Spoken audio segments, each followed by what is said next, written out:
Ivonne. A flicker of genuine surprise crossed Cole's face, which he quickly masked with a welcoming grin. He added, "Happy New Year. Get in here."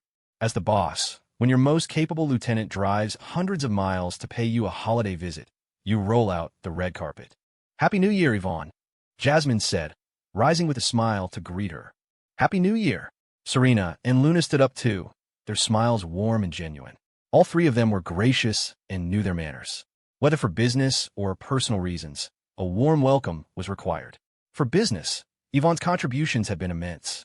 Personally, she was a decent person, and she'd come all this way to visit. The three of them were not oblivious to the fact that Yvonne had a thing for Cole. Even if it hadn't been obvious before, her showing up like this was a clear signal. But then a lot of girls had a thing for Cole. It was almost always for his looks, his money, and his status. And in that calculus, money and status almost always won out over looks. For now, they weren't sure what Yvonne was after. As long as Cole kept his head on straight, they were content. "Mr. and Mrs. Shun, Happy New Year," Yvonne said, turning to Cole's parents and giving a respectful nod. Her heart was pounding. Happy New Year. Come in, come in." Helen Shun waved her inside eagerly.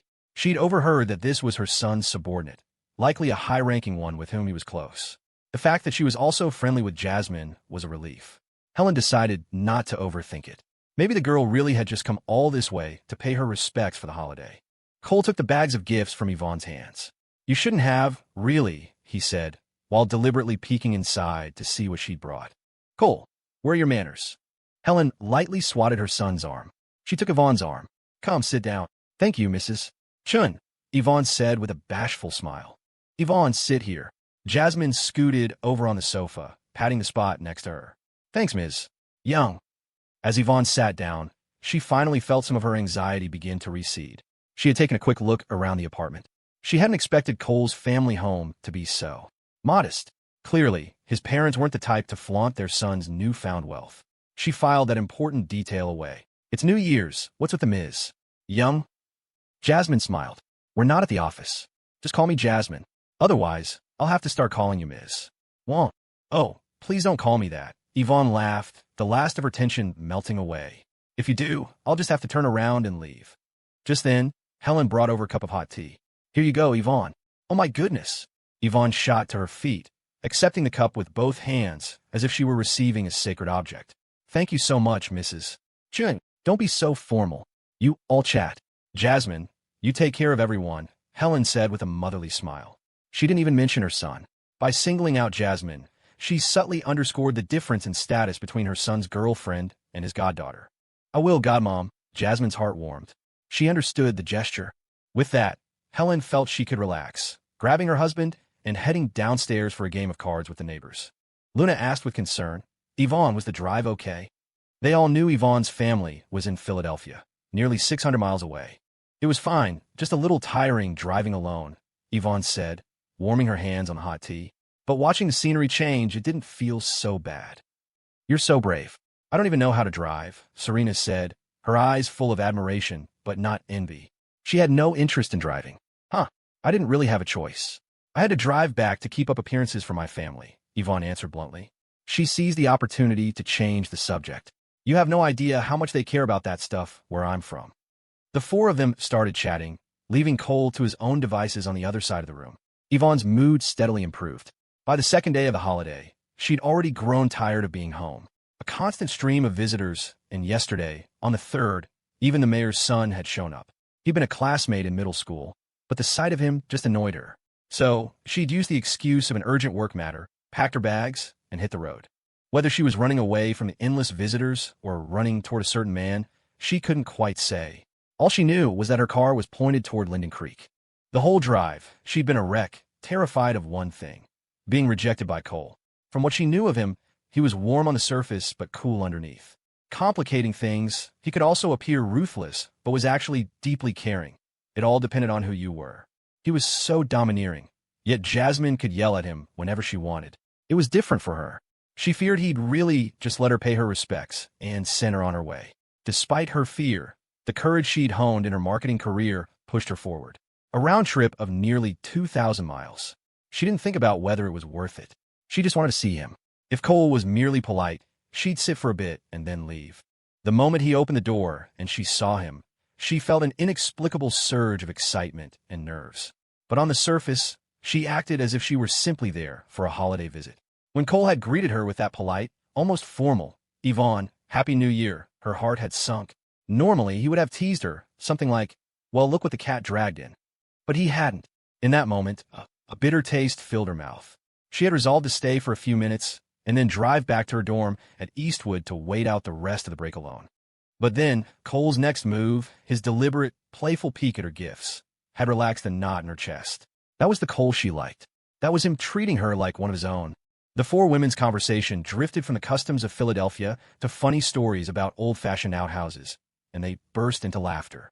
Cole pretended to be looking at his phone, but he was secretly watching their expressions, especially his three babies. He was worried they might be upset.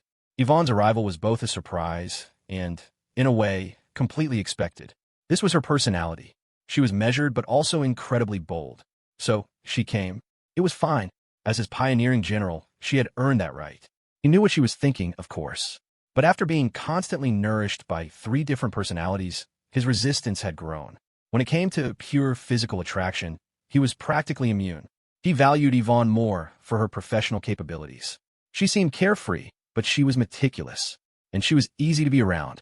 And sometimes, the way she dressed. It was definitely sexy, in its own interesting way. If he were still his naive former self, he would have been smitten. But now his mind was as complex as a rainbow, full of 7 brilliant colors, and a hidden, unseen black. He had to think more comprehensively. Yvonne was bold and ambitious. She needed to be managed. She needed to be guided into a habit of obedience. Otherwise, she could easily lose control, hurting herself and others. If Yvonne ever lost control, if her greed flared up, she would inevitably clash with his 3 girls. Cole's internal defense mechanism was programmed to prioritize protecting his 3 babies from any harm. It might not happen, but it was better to avoid the possibility. A happy, peaceful life was his ultimate goal. He needed to know what Yvonne wanted, or rather, if she herself even knew what she wanted. That was the most important thing. If it was status and money she wanted, that was simple. He could give her that. If she wanted to follow him, to become one of his confidants, and could overlook status and money, he could give her that, too. In fact, he had to. To build Headline Today into a mountain, a loyal head of business development was essential. It would drastically reduce his workload and allow the company to grow faster, protecting him and those he loved. But if she wanted both, then he was sorry. He would choose the first option, just money and status. He was touched that Yvonne had driven all this way to visit him. But when it came to making decisions, he still operated from a place of logic and self-interest. It wasn't the same as with his 3 babies. The irony was life was just that complicated. If Headline Today failed, his 3 girls would still be by his side to start over from scratch. But without Headline Today, his ability to protect them would be diminished. A quiet life would become a fantasy. For the sake of that beautiful life, he had to keep Headline Today growing. There was no retreat, no what-ifs. So, with Yvonne, he had to be careful. He couldn't hurt her feelings, but he couldn't let her lose her way either. It was a delicate operation. The 4 women were now talking about the company, and Cole chimed in occasionally. The atmosphere was harmonious. The heat was on, and Yvonne took off her long down jacket. But there was no room for it on the sofa, so she held in her lap. Jasmine immediately took command. "Cole, take her coat to the bedroom." On it, Cole got up, took the jacket from Yvonne, and put it in his room, where the other 3 girls' coats already were. "Thanks, boss," Yvonne said with a happy smile, feeling a surge of gratitude toward Jasmine. The First Lady was the First Lady. After all, the 4 women were all wearing cashmere sweaters of varying lengths and colors. The mid-length styles covered their rears, making it easy to take off their jackets without it being awkward. 3 of the sweaters were form-fitting, 1 was loose, and all had high necks, wrapping their upper bodies in a way that showcased their figures. The loose one was the most impressive. They all wore thick, black leggings, a perfect match for the day. 4 pairs of long, beautiful legs were arranged in different poses. Jasmine and Luna sat with their legs neatly together, elegantly angled to one side. Serena had curled her feet up onto the sofa, hugging her knees. Yvonne had one leg crossed over the other, leaning slightly. The air was filled with a faint mix of different perfumes. The 4 curvaceous women made the small living room feel palpably warmer. Cole managed to act proper for a while, but he couldn't keep it up. His thieving eyes darted back and forth, lingering especially on Jasmine. It was impossible to ignore her. She was always the first thing you noticed. Her back was perfectly straight with a prominent curve at her waist, her legs flawlessly toned without an ounce of excess. Her delicate, glowing face always wore a soft, measured smile. Her elegant, older sister vibe was like the sun. Even after being intimate with her so many times, the sight of her still made his mouth go dry, because only he knew the wild passion that lay beneath her graceful exterior. It wasn't that Serena and Luna weren't captivating. Luna was a mix of shyness and boldness, blushing one moment and clumsily trying to fulfill his fantasies the next. Serena was a cute little lamb who would use her charm to ask surprisingly curious and brave questions. There was still so much to explore. With his 3 babies, he never got bored. He could never get enough of looking at them. As for Ivonne, she was a complete unknown. Cole didn't dare stare at her for too long, but in the quick glance he stole, he had to admit, her legs were nice too. His 3 babies were highly perceptive. Staring was dangerous. At that moment, Jasmine was in a very good mood. She noticed her little brother's gaze. In the end, I'm still the one who attracted him most. This tiny, hollow victory was deeply satisfying. It smoothed over some of her inner discontent. Speaking of which, they hadn't had a chance to. Since the holidays started, maybe tonight, she should comfort him. He was getting all pent up. Jasmine glanced at Ivonne and had an idea. As evening approached, Cole's parents returned to make dinner. They had originally planned to eat at the Yang's house and leave the apartment to the young people. But with 2 new girls visiting, they felt they had to cook at home, lest they give the impression they were avoiding them. That could only happen once they were all more familiar. But when they started to cook, they were quickly pushed aside. The 4 women took over the kitchen. Even though Serena was only good for fetching things, she was happy just to be part of it. Cole, the great lord, leaned back on the sofa, contentedly watching some mindless TV show. Normally, his mother would never stand for such laziness, but now she just kept quiet. He was a CEO now. She couldn't let him lose face in front of the girls. Once the food was ready, the whole family sat down. Cole was in charge of dishing out the rice. Jasmine's parents had a minor shareholder visiting, so they didn't come over, which probably saved the dinner from being a little awkward. The food was only mildly spicy, a concession to Yvonne's palate in case she couldn't handle their usual heat. At the table, Helen was the busiest person. She kept putting food on everyone's plates, for the sweet and lovely Serena, for the newcomer Ivonne. She also had to take care of her goddaughter and the gentle Luna. Thank you, Mrs. Chun. Thank you, Mrs. Chun. Thank you. Godmom, eat. We can serve ourselves, Jasmine said, putting some food on Helen's plate in return. She had another identity that gave her the right to do so without it seeming strange. The other 2 girls and Ivonne just ate quietly. Ivonne was usually quite talkative, but she reined it in. In front of the 3 goddesses, she couldn't suck up to Cole's mom. It would look like she was vying for favor. This was where Cole needed to step in and liven things up. Let's have a glass of orange juice to celebrate the new year. He grabbed a bottle of juice and some disposable cups, pouring one for each of the 4 girls and his mother. All right, raise your glasses. The 4 girls lifted their cups with beaming smiles. Helen happily joined in. Cole's father, sipping his own little glass of liquor, grinned and raised his glass too. Everyone looked at Cole. To a new year and a new beginning. Happy New Year. Cheers. Happy New Year. Cheers, they all said in unison.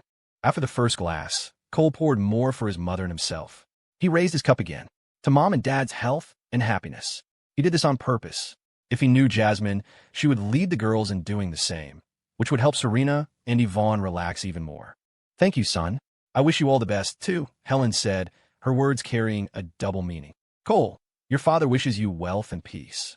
Sure enough, the girls were eager to follow. Jasmine took the lead, pouring more orange juice. Serena quickly held out her cup. Pour me some too, Jasmine. Luna and Ivonne held out their cups as well, finishing the bottle. To a healthy new year for Godmom and Godfather, Jasmine said, raising her cup. To a happy new year from Mr. and Mrs. Chun. To Mr. and Mrs. Chun. The girls' blessings made Cole's parents roar with laughter. The conversation opened up, and the rest of the meal was filled with warmth and cheer. They ate until 7:30, by which time it was already dark. Ivonne stood up, stretched her arms, and clapped her hands together in front of her. She put on a carefree air. All right, I've paid my respects. I've had my meal. I'm off. At that moment, Yvonne's heart was wound as tight as a drum. Of course, she didn't want to go. She didn't want to walk out alone into the night, to drive back to Rockford by herself. Just the thought of it made her feel a pang of loneliness and sorrow. She was terrified that Cole would just say, "Okay, drive safe." Knowing his personality, that was a real possibility. Or he might be politely detached. It's dark out. You should get a hotel room and leave in the morning. Neither of those was what she wanted. She guessed the three goddesses would ask her to stay. That was helpful, but also not. Only Cole's invitation to stay would truly matter. Only then could she remain without feeling like she was begging. Yvonne's heart was pounding, but her face wore a relaxed smile, as if she were all ready to leave. In her mind, time was crawling by in microseconds. The brief moment she waited for Cole to speak felt like an eternity of torment. She could even see the subtle movement of his lips as he prepared to talk. In that instant, her whole body tensed. All the sounds in the room faded away. She was just waiting for those words, not knowing what they would be.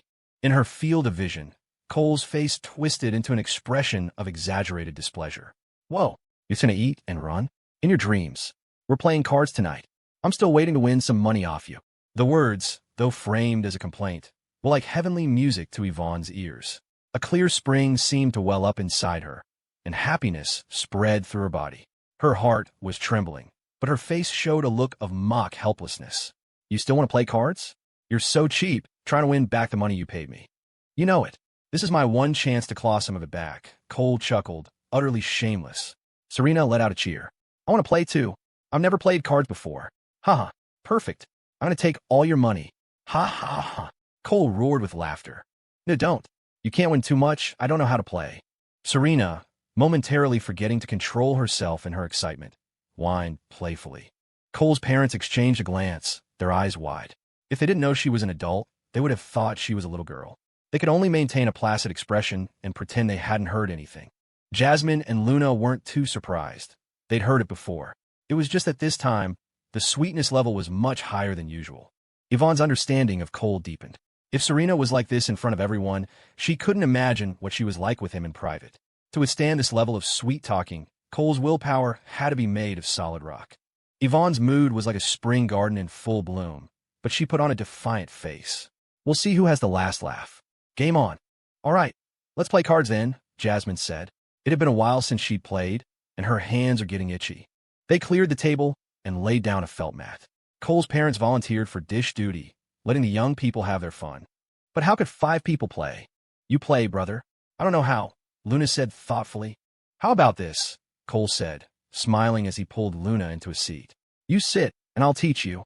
I could just watch and advise. Playing wasn't the important part. Getting the girls to sit down and have fun was the real goal, and to put the calculating Yvonne at ease. He knew exactly what she was thinking. Of course, he wasn't going to let her leave. Not at night. Not ever. If she was leaving, it would be when they all left together. She'd come all this way just to have dinner and go. He couldn't bear the thought of it. Cole, you have to teach me too.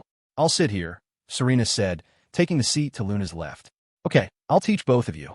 We'll split the winnings. Okay, brother.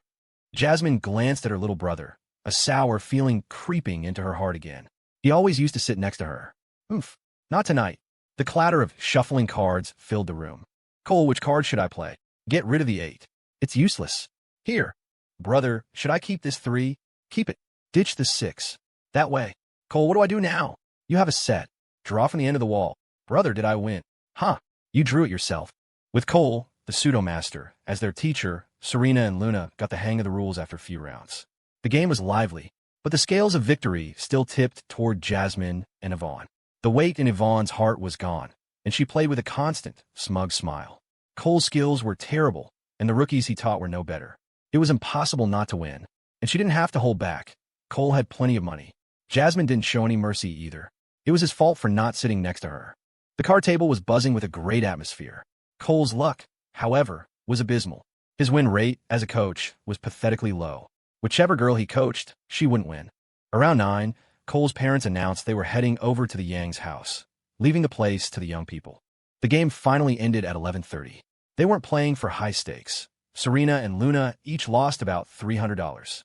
But even though they lost, they were thrilled. They had finally learned how to play. When it came time to figure out sleeping arrangements, things got a little strange. Serena was the first to speak up. I'll sleep with Yvonne. No, I'll sleep with Yvonne, Jasmine said coolly. I could sleep with Yvonne, too, Luna mumbled, peeking at Cole. It's fine. Jasmine, you and Luna have been sleeping together for days. You're used to it, Serena said, blinking her innocent, wide eyes, being very considerate. I should sleep with Yvonne. I have some HR matters to discuss with her, Jasmine said with a gentle but firm smile. Ivonne was a little baffled. Why were they all fighting over her? She couldn't figure it out. She just said, I need to get some clothes for my car. I have to take a shower. Give me the keys. I'll go, Cole said, holding out his hand. If he let her go, she'd definitely just grab what she needed for the night. She'd be too embarrassed to wheel her suitcase in. It was better if he did it, to put her at ease. Okay. Ivonne handed over the keys. Her heart felt warm. She knew Cole would bring her whole suitcase up. Otherwise, he wouldn't have said that. No wonder the three goddesses were so deeply in love with him. So thoughtful, so emotionally stable. It was hard for a woman not to like him. In the end, Jasmine won the right to sleep with Ivonne, using her perfectly valid reason. After everyone had showered, Jasmine and Ivonne took Cole's parents' room. Serena and Luna took Cole's room. As for Cole, he was back on the sofa. He stayed up until almost 1 o'clock, but no bedroom door opened. Cole felt a pang of disappointment. In the end, what he thought would happen was just what he thought. There were no brave souls tonight. He drifted off to sleep with a sense of disappointment. Just as he was deep in a hazy slumber, he suddenly felt a soft body slide into the covers with him. Half asleep, Cole knew who it was just from the scent. Jasmine. Almost instinctively, they started kissing. Her clean, fresh scent filled his mouth. The entire encounter was silent. There on the wooden sofa, cushioned by a thick comforter. It was a narrow space, but it didn't hinder Jasmine's performance. Only she could do it. Keep her upper body perfectly still while deftly providing him with continuous comfort. A long time later, a sharp pain shot through Cole's shoulder, accompanied by Jasmine's slightly ragged breathing. A moment later, he heard her whisper a puff of warm air into his ear. My period's coming in a day or two. Cole understood perfectly. He pulled her tighter, and they held each other close, as if trying to merge into one. The cold winter night was so dark. The heat had been turned off long ago, but the air felt hotter than ever. In the master bedroom, Ivonne lay with her eyes open. She had never fallen asleep. She knew exactly where Jasmine had gone, and she finally understood why everyone had been fighting to sleep with her. There was no jealousy in her heart, only a kind of envy. She loved this sense of harmony. When Jasmine didn't return for a long time, Ivonne turned on her side, bending one leg. It was a more comfortable way to sleep. Her mind began to wander, and she slowly drifted into a dream. In the living room, Jasmine was up later than she'd ever been. She thought about going back to the bedroom, but she'd forgotten to do one thing. She whispered in Cole's ear, Cole, I forgot to get a tissue. It's fine, just wipe it on my stomach later, Cole said with a wicked grin. Jasmine almost laughed out loud, biting his shoulder instead. You devil. Actually, sleeping here was nice, with him as a mattress. But she was afraid of crushing him, so she whispered in his ear, Am I heavy? Not all. It's comfortable, Cole said, gently stroking her back. Cole. Jasmine murmured his name and then fell silent. There were so many things she wanted to say but couldn't. She could only keep them locked in her heart. The desire to have him all to herself sometimes tormented her even in her dreams. No woman was generous in this regard. She was no different. She had doted on her little brother for so long, only to have to share him. Every time she thought about it, her heart ached. But reality reminded her that suppressing it was worse than letting it flow. For the sake of his grand ambitions, a small sacrifice was inevitable. Jasmine. Jasmine, you're my everything. Cole's lips were pressed against her ear. No one knew her better than he did. He could feel her emotions. You have plenty of everythings, she huffed, her voice tinged with dissatisfaction. A smile touched Cole's lips. He was prepared for that line. You're the most important part of my life. Without you, I couldn't survive. This was the truth. He knew from experience how important she was. She was the guiding light for his soul. Nonsense. Jasmine feigned anger, lightly tapping his lips. She knew he was just trying to make her happy, but it worked. The tolerance she showed. Wasn't it all for him? As long as he cared about her, as long as their life together was always like it was when they first met, this life would not have been lived in vain. Jasmine. Cole held her tighter, greedily inhaling the scent of her neck. The word love didn't need to be spoken. She knew. Sometimes Cole felt shameless, but he would immediately banish that demonic thought. Life didn't have to follow a template. Following a template didn't guarantee it would turn out well anyway. The 3 different flavors in his life balanced his desires, preventing him from falling into a pink trap. He knew everything his Jasmine had given up. True love wasn't expressed in words, but it was like a warm bubble, constantly soothing his somewhat blackened heart. Sensing the change in him, Jasmine gave him a kiss and began to comfort him again. In the pitch-black night, the comforter trembled silently. Suddenly, A sound came from Cole's bedroom. It seemed to be Serena talking to Luna. Jasmine froze. The sound of cotton slippers shuffling across the floor followed. The door opened. The living room light wasn't turned on, obviously to avoid waking Cole. Someone was fumbling their way to the bathroom. They didn't even turn on the bathroom light. Hearing the cheerful little pitter-patter of feet, Cole knew it was Serena. Jasmine didn't dare move, hiding her head under the covers. She hoped to wait until the person went back to their room before continuing. In the darkness, they probably wouldn't be discovered. A moment later, the person came out of the bathroom. From the sound of it, they were fumbling their way back to the bedroom. Cole and Jasmine breathed a sigh of relief. But in the next second, the footsteps stopped. They turned and started moving toward the sofa. Jasmine's heart tightened. She tried to shrink down, but she was stuck. She could only turn slightly, trying to hide in the corner between Cole and the back of the sofa. Cole was nervous too. If they were discovered, it would be so awkward. Serena would probably be upset. Some things could be known but not exposed. It would be a loss of face. Serena's sweet, milky-scented lips drew close. She breathed out. "Cole, are you asleep?" Cole smacked his lips, pretending to be sound asleep, trying to get away with it. But then, Serena's hand started reaching under the covers, about to slip inside. In a panic, Cole couldn't pretend anymore. He had to wake up. He feigned a groggy state. Baby." He instinctively wrapped his arms around her, trapping her arm. Then he feigned surprise. "Hey, you're only in your pajamas. Go back to bed, or you'll catch a cold." No. Serena whined. Under the covers, the hidden Jasmine was terrified. Thankfully, the sofa was only so big, and the thick comforter piled up on the inside provided excellent cover. "Be good. Go back to bed. If you get sick, you can't go to the party tomorrow," Cole the Shameless coaxed her. They had plans to have dinner with Phoebe and another friend tomorrow. Okay. Serena was still reluctant, but she thought about it. It was getting late. If she didn't sleep well, she'd be tired tomorrow. "I want a kiss," she said. "Okay, baby gets a kiss." Cole gently stroked her soft, loose hair. Serena's lips had already found his.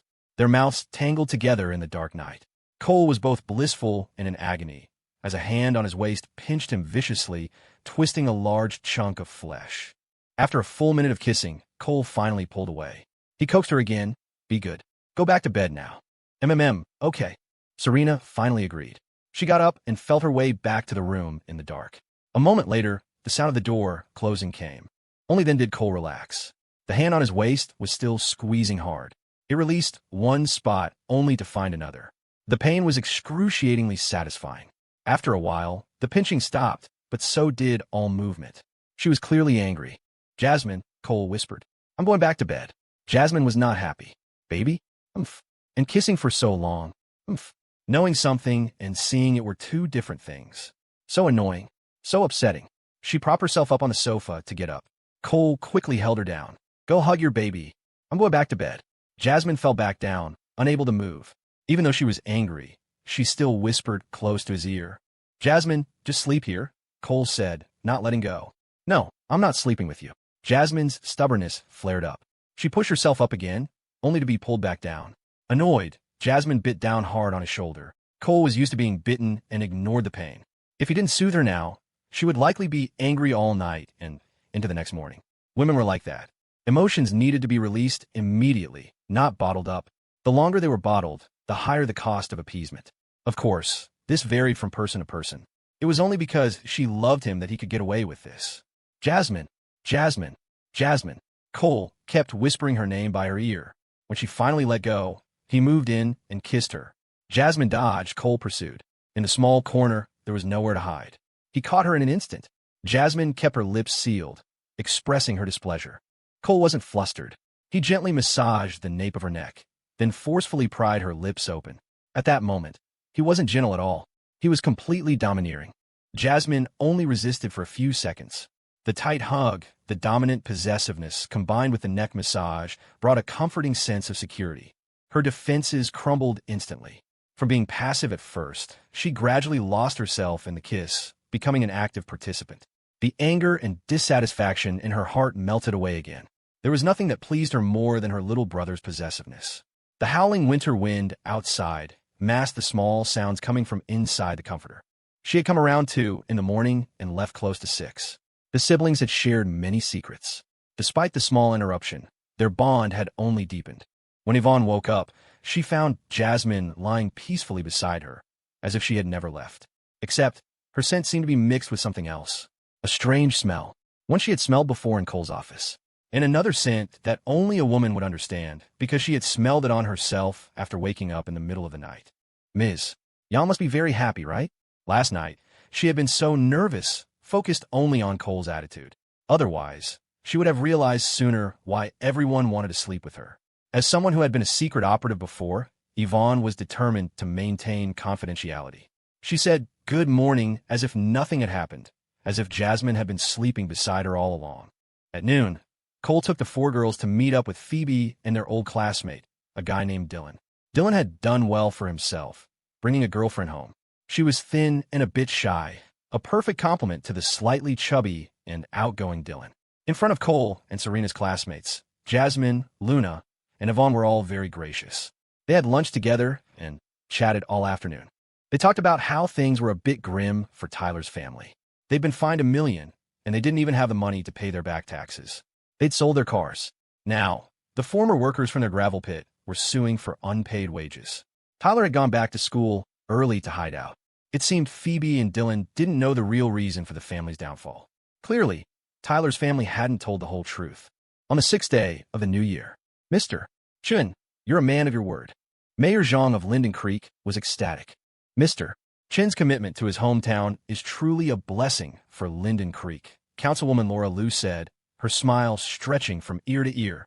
It's a blessing for the people of Linden Creek to have leaders like you two. As a part of this town, how could I not keep my promise? Cole replied humbly, warmly shaking hands with the town's top 2 officials. Ms. Shun, thank you for your hard work, Mayor Zhang said, nodding to Cole's VP of Legal Affairs with a brilliant smile. He wanted to shake her hand, but restrained himself. You're too kind, Mayor Zhang. You and Councilwoman Liu are the ones working hard for Linden Creek. I just reviewed a contract. It was nothing, Serena replied with graceful composure. Councilwoman Liu had fewer reservations, taking Serena's hand in both of hers and shaking it repeatedly. Reviewing the contract was a huge help. No one's even back from the holidays yet. We couldn't find anyone. We're so lucky to have your help, Ms. Shun. Not at all. Not at all, Serena responded adeptly. She understood, of course. They hoped she would casually mention this to her superiors. If there was credit to be given, they wanted their leaders to know. It was perfectly normal. She wouldn't begrudge them this small favor. Cole officially signed a letter of intent with the eager Linden Creek government. The company seal was with his CFO, Luna. The letter specified the land area for the data center, outlined preferential policies for land, utilities, and sewage, and confirmed the minimum investment for Spicy Mamas. These were all things that needed to be clarified up front, a responsibility to both sides. Cole then introduced Jasmine. This is Ms. Yang, Vice President of Human Resources for Headline today, and also a major shareholder in Spicy Mamas. And she will be in the future as well. Ms.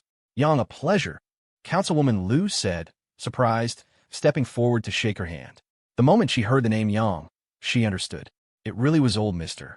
Yang's daughter. She knew who the major shareholder of Spicy Mamas was. She just hadn't expected the expanded investment to also fall on her. This Cole was truly generous. This is Ms. Ivonne Wang, Vice President of Business Development for Headline today. She will be your point of contact for the investment moving forward, Cole said, introducing Yvonne. Yvonne smiled and proactively extended her hand. Mayor Zhang, Councilwoman Liu, a pleasure. Ms. Wang, a pleasure. And this is our Vice President of Finance, Ms. Luna, a pleasure, Ms. Mayor, Councilwoman. Mayor Zhang and Councilwoman Liu didn't put on airs. Their faces wreathed in smiles. Inwardly, however, they were marveling. 4 beautiful women, controlling the 4 main powers of Headline today, all reporting to Cole, the Lion King. It was so wild, so bold. But at his age, that boldness was perfectly fitting. The 2 of them thought of their own children and could only sigh. They were far from being in the same league. Until the 7th day of the new year, Cole didn't have any more late-night snacks. Jasmine was unavailable. Serena and Luna kept a close watch on each other, even going to the bathroom together. In the afternoon, Cole and the 3 girls said goodbye to his parents and the Yangs and set off for Rockford. Before leaving, he was called back by the Yangs for another lecture. It didn't matter how much money he invested. He couldn't treat Jasmine badly. Serena went home for a bit to say goodbye to her parents, who had just returned, and had another minor squabble with her mother. The 2 cars drove to Rockford. A female bodyguard had already arrived ahead of them, responsible for driving Yvonne's car back. The Shin family's driver was also there. Cole and the four girls took the high-speed train together, perfectly filling the business class car. At the station, the four girls were a magnet for attention wherever they went. It wasn't until they entered the business class lounge that they were shielded from the stunned and greedy gazes. Cole sighed. Next time, it would be better to drive, or have the security department bring his parents and the Yangs to Rockford. Yvonne sat in a single seat, looking contentedly out the window. The past few days had been fulfilling. Being by this man's side had become a habit. Back in Rockford, she would once again be the woman who appeared most frequently by his side. But at the same time, she was thinking about things. Cole's parents and Jasmine's parents had one thing in common. They didn't seem to care much for luxury. They weren't focused on wealth, but they took their work seriously. And Cole's parents valued Jasmine more than their own son. It was as if Jasmine were their biological daughter. This was evident in their words and actions every day. Cole accepted this as if it were the most natural thing in the world. Even Serena and Luna were content to live ordinary lives, without extravagant meals or imperious attitudes, and without showing off to the neighbors. In this, Yvonne felt she fell short. She had driven home to show off her success, to earn some face for her family. However, she didn't think she was wrong. It was right to earn some face for her parents. In the countryside, face was everything. She was thinking about other things. To integrate into Cole's inner circle, she had to align with that atmosphere.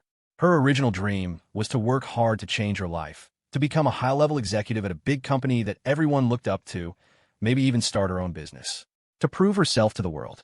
To have tested her way out of a rural high school and into Eastwood, Yvonne was proud. It wouldn't be an exaggeration to say she had high standards. She had drive and ambition. That was the main reason she'd chosen a career in marketing and promotions. From the moment she started following this man, her initial view of him as an equal had slowly morphed into appreciation. This man, it seemed, was even more suited for her line of work. He had more drive, more ideas. He was steady when he needed to be, lively when the situation called for it. And when he needed to be shameless, he had absolutely no regard for face. She had witnessed every step of Headline Today's growth and the dynamic between him and the three goddesses. Her appreciation turned into admiration, even a kind of fervor. But this man kept his personal and professional lives separate. So did the three goddesses. Apart from those three, he had no entanglements with any other woman. He kept his distance from all the girls in the company, except for her. That alone spoke volumes about his clarity of mind. Through their interactions over the past few days, Yvonne understood one thing. If she wanted to integrate, she would have to give something up. Ambition, for instance. She wasn't sure if she could suppress her ambition. Since joining Headline Today, countless successful business deals had given her a wealth of experience. This experience made her more confident, but it also made her more infatuated with this man. There was a contradiction there. She knew it well. If she couldn't resolve this contradiction, this man would undoubtedly exclude her from his inner circle. She would gain a lot, but she would lose his ultimate trust, especially from Jasmine. She sensed a kind of favoritism. If Jasmine were in danger, this man, worth hundreds of millions, would without a doubt rush to shield her. He wouldn't hesitate to risk his life. And if Serena or Luna were in danger, he wouldn't hesitate either. He would do everything in his power. That was the difference. It was a bond that wealth couldn't buy. Yvonne was very envious, and she admired this man more and more. He had money, he had passion, he had looks, and he had charm. To have such a man, what more could a woman ask for? Staring at the scenery flying by outside the window, she fell deep in thought. On the 8th day of a new year, everyone at Headline Today was back at work. Spurred on by cash bonuses, their post-holiday blues were instantly cured. A week later, Spencer Chun and Vanessa Fan were sitting in the Headline Today conference room. Cole was the only one with them. Beat drop? This is the behemoth you were talking about. Spencer was playing with the beta version of the app on his phone. It was interesting enough. Swipe up, swipe down. There wasn't much content yet, just some test accounts created by the backend team and a few pieces from invited influencers. The videos were only 8 seconds long. Any longer, and the data storage and network couldn't handle it. The rest were photo slideshows, with strict limits on image size. HD was the maximum resolution. The most unique feature was the creative use of music. The app had a library of clip song hooks. You could pair them with photos or videos and publish directly, without having to search for a BGM. Yes, a supersized behemoth, Cole said with a small smile. Cole, you know I've bet everything on you, Vanessa said. She had barely looked at the app before setting it aside. She trusted Cole, the person. Late last year, she had started consolidating her funds, mortgaging everything she could. She'd even used her 20% stake in Slice Video as collateral to raise $150 million. People in her circle thought something was wrong. Even that person in the Capitol had called to ask. But she had kept her mouth shut. "Don't worry, Vanessa. I guarantee you'll win," Cole said with immense solemnity. A woman had made the boldest move of all. How could he let her down when she had tied herself to his ship? The tighter she was tied, the more she could help him. "Okay, I'm all in," Vanessa said with a smile, steadying her nerves. Now that the decision was made, there was no point in overthinking it. "Spencer, what do you say?" Cole asked, smiling at him. Spencer was silent for a long time. Finally, he gritted his teeth, his expression one of a man who was throwing caution to the wind. "Vanessa's in, so I'm in. I'll get the funds together within a month. Mr. Chun, you can't let me fall into a pit. It would be a disaster for me. I'll have you soaring so high your friends will all be envious and jealous of you." Cole joked. "No, I don't want to soar. A few stories high is good enough for me," Spencer said with a self-deprecating laugh. The three parties officially signed the investment agreement. Vanessa Fan and Spencer Chun would each invest $150 million for a 15% stake. In the past, they would have called such a deal absurd. $150 million for a little toy app. But based on the current valuations of Headline Today and Slice Video, they felt like they were getting a bargain. A new product from Cole couldn't be worse than those two. And the thing did seem pretty fun. Even so, Spencer's hand trembled as he signed. Vanessa, on the other hand, looked completely unbothered. As she put it, if she lost it all, she'd just have Cole support her in her old age. The beta version of Beat Drop was launched quietly. No press conference, no promotion. They just sent out in-app messages inviting some influencers to register. It was available for free download in all the app stores. Almost no one noticed. Cole decided the official launch would be after the dance competition. Organizing a national dance competition was no easy task. It required cooperation with multiple departments, like the Rockford Bureau of Culture and Tourism. That part wasn't hard. Cole had dealt with them before. They also had to partner with the National Dance Council to gain legitimacy. The liaison work was handled by subordinate teams from the business and planning centers. Cole and his VPs no longer had to run around everywhere. But they hit a snag. "Mr. Chun, the dance council's position is that they won't be the ones hosting it," Whitney said. Ivonne stood beside her, listening. "And we just provide the funding?" Cole smirked. "That's the gist of it," Whitney said, slightly indignant. Cole said calmly, "Keep negotiating. Tell them it must be hosted by Headline Today. This is our event. They should be grateful we're letting them co-brand. They can forget about anything else. My bottom line is the council can provide 3 judges." "Understood, Mr. Chun," Ivonne and Whitney replied in unison. They wouldn't be the ones negotiating. The people below them needed the experience too. Ivonne looked apologetic. The negotiations for the live stream and video rights aren't going very well. Even the state broadcast network isn't showing much interest. This was a task she was personally responsible for, but the lack of progress made her uneasy. It's normal for it not to go well. If it were too easy, I'd think it was a trap. Cole chuckled. We're newcomers in the media world. It's natural to be looked down upon. Those networks are all high and mighty. But the state network knows you, Mr. Chun. I can't believe they wouldn't even give you face. Ivonne really wanted Cole to call Vanessa for help.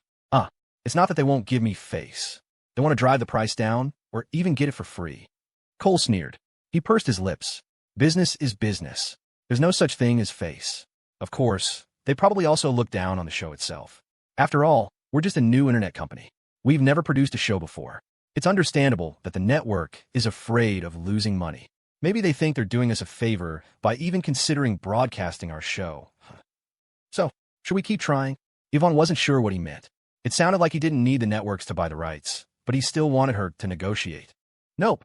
Once they've rejected us, they'll know the taste of regret. That's how we'll be able to sell our future shows for a good price. Cole waved his hand dismissively. After Beat Drop was launched, the video section of Slice Video would lose some traffic. It would need to pivot to producing shows and short dramas. With the boost from Beat Drop, the market would be strong. You had this all planned out, and you still sent me to butt my head against a wall," Ivonne said, fuming. This man had clearly factored her into his calculations, making her act out a real-life drama. "You have to butt your head against the wall. The more real it is, the better," Cole said nonchalantly. Ivonne was so angry she stomped her foot. If Whitney hadn't been there, she would have pounced on him. It took a full month. With the help of the Eastwood Student Activities Board, Vanessa Fan, and others, the dance competition was finally finalized. The invited judges were all nationally renowned. 5 competition zones would be established, with the grand finals held in Rockford. It wasn't just the Dance Council's co-branding. They also had the cooperation of the culture and tourism bureaus in the other host cities. This was a massive event. The costs were enormous. The outside world watched with amusement. Sam Waters, a famous TV producer, posted on his blog. First, let me clarify, I'm not against this, just sharing a thought. Some people lack reverence for television programming. They think they can just casually organize a competition and make a show. If it were that simple, everyone in the country would be a producer. But I also understand. When you become a millionaire at such a young age, it's normal to feel restless. But the market isn't a playground. I hope some people learn a lesson after a spectacular failure. There were many similar posts. None of them mentioned Cole by name, but everyone knew who they were talking about. The internet was full of ridicule. Cole was unfazed. The national dance competition preparations continued as planned. The planning and business centers dispatched 5 teams to the 5 regional zones. The remaining staff were responsible for the Rockford zone. The publicity for the competition was vibrant. Contestants were not limited to students. Professionals could also participate, like those from dance studios. Registration was done on Headline Today, which attracted a large number of new users. The first, second, and third place winners would receive trophies and cash prizes, $25,000, $15,000, and $10,000, respectively. For those who made it to the finals in Rockford, room and board were covered. This amount of money was nothing to the big dance troupes, of course. But Cole's target wasn't them. It was ordinary people. He wanted to expand the influence of the Headline Today ecosystem and prepare for beat drop. In a skyscraper in downtown Shanghai, Stratos, capital China, he's surrounded by beautiful women. He's probably got a huge ego. Seducing him won't work, will it? The speaker was Liu Jia, the head of Stratos' China division. He was in his 30s with slick back hair, a shirt and tie, and a thoroughly westernized air. A tall, thin woman with wavy hair and glasses curled her lip. The more beautiful women he has, the more arrogant he is, the pickier his tastes become. And the pickier he is, the easier he is to trap. You're a man. Don't you know what you people are like? Men are always chasing different flavors of beauty. You can see it from the women around him. Mary, can you not use me as an example? Liu Jia said, looking displeased. This woman, Mary Gao, was the vice president of operations and PR, sent over from the parent company. She insisted on being called by her English name. She had high cheekbones and narrow, elongated eyes, giving her a sharp, cruel look. She was cunning and ruthless, a master of psychology and human nature. Though technically half a rank below him, she never showed him any respect. It's just for reference. Why so sensitive? Mary Gao said dismissively. So what's your plan? This guy isn't easy to deal with. There's no way in, Liu Jia said, his face darkening. This bitch completely disregarded him. He was dying to see her fall on her face. I've done a personality profile on him. Mary Gao adjusted her glasses. His bravado is just a disguise. He's calm, smart, and has quick reactions. Liu Jia was surprised and a little contemptuous. Your profile is just a bunch of praise? Mary Gao wagged her index finger. Don't be so hasty. I'm not finished. Those are just things he thinks he is. My translation is proud, conceited, reckless, and with a strong desire for control. And, Liu Jia asked, only someone who sees himself as a hero has these flaws. And a hero can never resist a beauty, Mary Gao said with complete confidence. You have a point, but the problem is, he already has beauties, Liu Jia said dismissively. The more he has, the more he craves novelty. Men are always chasing something new and interesting. He just hasn't encountered it yet. TCH, why are you pretending to be so proper? Mary Gao sneered at him directly. Fine. Tell me your plan. Liu Jia's face was flushed, but he didn't dare lose his temper. This woman's scheming was terrifying. She specialized in setting people up. Mary Gao took out her phone, dialed a number, and then put it back in her purse. A moment later, there was a knock on the office door. Mary Gao said, "Come in." 2 women pushed the door open and entered.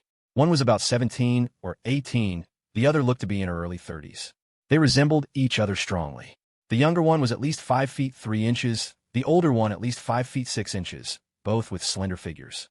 The older one, in particular, was perfectly proportioned, exuding a mature charm. She was beautiful and elegant, looking like a widow who had been celibate for a long time. The younger one was cute and soft, very girlish, but well-developed where it counted. Ms. Gao, the 2 women said in unison. One voice was like a young girl's, the other was magnetic and mature. The height and age difference, when they were together, created a strangely alluring effect.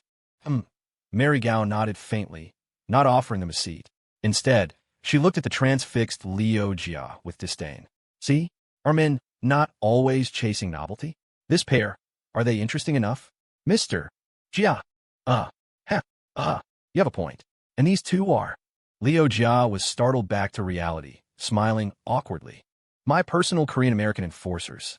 They can sing and dance, are highly educated, fluent in Mandarin, and have first-class communication skills and emotional intelligence. Mary Gao said, her narrow eyes squinting. This mission is for them. They will participate in his dance competition. However, their salary and bonuses are not cheap. It will be counted as a company operational cost. Teach, that's fine. I mean, Liu Jia was stammering. Don't even think about it. Your annual salary is barely enough to support your own women, Mary Gao sneered. Headquarters is already dissatisfied with you. You should be thinking about how to fix that. Liu Jia's face turned ashen. He instantly fell silent. Mary Gao ignored him, turning to the two women. Have you memorized the target's file? We have, they said together. Tell me the plan.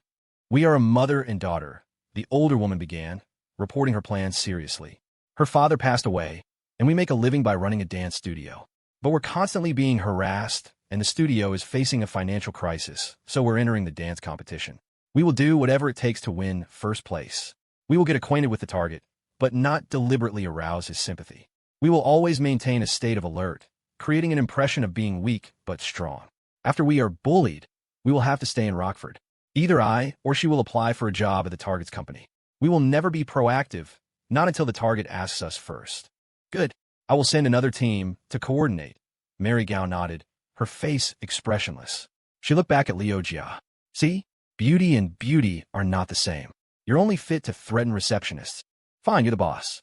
But I want to know how they're going to get first place, Liu Jia said, changing the subject, not believing the two women could pull it off. With several competition zones, there are bound to be masters. You can't just declare yourself the winner. No wonder headquarters suspects you. When the judges are the ones who decide, is getting first place that hard? Mary Gao's contempt for him grew. She waved a hand at the two women. Go and prepare. Yes, ma'am. The striking mother-daughter duo walked out. The sight of their alluring figures, combined with the strange thoughts in his head, made Liu Jia practically drool. Seeing Liu Jia's pathetic state, the contempt in Mary Gao's eyes deepened. Her tone became even more arrogant. Such a young company, and you failed to close the deal after multiple attempts. Don't you understand why? Why? Liu Jia looked genuinely confused. You've lost your edge. You're addicted to comfort. Or maybe you do know, you're just unwilling to change. Ugh, man, you're all the same. Mary Gao shook her head, sighing as she walked out, completely ignoring the division head. Once she was gone, the frustrated look on Liu Jia's face vanished. A smirk curled his lips, and he let out a soft chuckle. Self-righteous fool. Go on, walk right into it. Back in Rockford, Cole was monitoring the progress of the dance competition every day. At the same time, he was visiting dance professors at the arts colleges of several local universities, framing the visits as interviews for a show. He wanted to express his support and love for the art of dance, trying to build a good impression of Headline Today within the dance community. As the company structure expanded and became more specialized, there were many things he no longer had to do himself. When a company becomes a program, it automatically runs according to the framework that has been set. Cole's job was to steer the ship. The regional competitions began on March 20th. As if by silent boycott, not a single television station was willing to broadcast or rebroadcast the events. But the online hype was through the roof. Dancing was a popular form of entertainment, especially watching beautiful women dance. And male dancers had a huge audience too. Of course, this was all thanks to Cole's behind-the-scenes promotion. He'd also paid for trending topics on Twitter. He didn't care if people on Twitter cursed him out. He bought the promo anyway. Slice Video had a live stream and VODs. Cole used every method of hype he could think of. The discussions on Headline Today and Slice Video were explosive. There were dedicated teams interviewing the losing and winning teams. Many online tourists, just to participate in the discussion, also registered for Headline Today accounts. Today was the end of the month, and the first-place winners from each region had been decided. Including Rockford, all the winners were dance teams of 4 or more people. There were all-girl groups, co-ed groups, and one all-male group. Only in the Shanghai region, the first-place winner was a mother-daughter duo. And this duo was the hottest topic online. They danced K-pop. Their figures were amazing, their style passionate and bold. Their facial expressions were on point, their sense of rhythm powerful. Their dance costumes were tastefully sexy, not too traditional, but not too revealing either. Their similar faces and their relationship status created a strong, strange impact on many viewers. It made one easily think of the words taboo and transgression. Cole was currently watching an interview with this pair. I own a dance studio, the mature, beautiful mother, Serena, said with a reserved smile. Her eyes held a trace of apprehension at being in the spotlight. What made you decide to enter the headline today modern dance competition? For the prize money, Serena said with a helpless smile, tinged with a bit of bitterness. Anyone could see that she was facing financial difficulties and had been forced to compete. The girl next to her, Gina, hugged her mother with a look of heartache. The Headline Today reporter seemed very sympathetic and changed the subject. Your daughter's sense of dance is also excellent. Has she been learning from you since she was little? Yes, I studied dance, and she started learning from me when she was 3. I never forced her. She loves it herself, Serena said, looking at her daughter with warmth in her eyes. Did your family support you entering the competition? The reporter asked again. Serena hesitated, then answered with difficulty. My daughter and I only have each other. I'm sorry, can we not talk about this? Oh, I'm sorry. The 2 dances you performed, did you choreograph them yourself? The reporter said with an awkward laugh. His lack of experience was showing. Cole didn't mind. In fact, he thought it was a good question. Male viewers would love this. Serena's expression brightened considerably, and her eyes lit up. Yes, I choreographed them both myself. My daughter also gave me a lot of useful suggestions. My mom is amazing, Gina said with a very sweet smile. The interview with the duo was long, a full 15 minutes. Clearly, the interview team realized they needed to stoke this fire. You could see how much the audience loved the pair just from the comment section. Ah, I'm in love. You don't have to do it for the prize money. I'm willing to support the daughter. Dude above me, I can see your evil intentions from 3 states away. A strong, independent mother and daughter. It breaks my heart. I'm different from you guys. I like the mother-in-law. Anyway, the main theme of the comment section was not about dance. The strong, independent mother and daughter competing for prize money to survive were already trending. Cole added more fuel to the fire, buying another round of promotion. He just wanted the hype. He didn't care about anything else.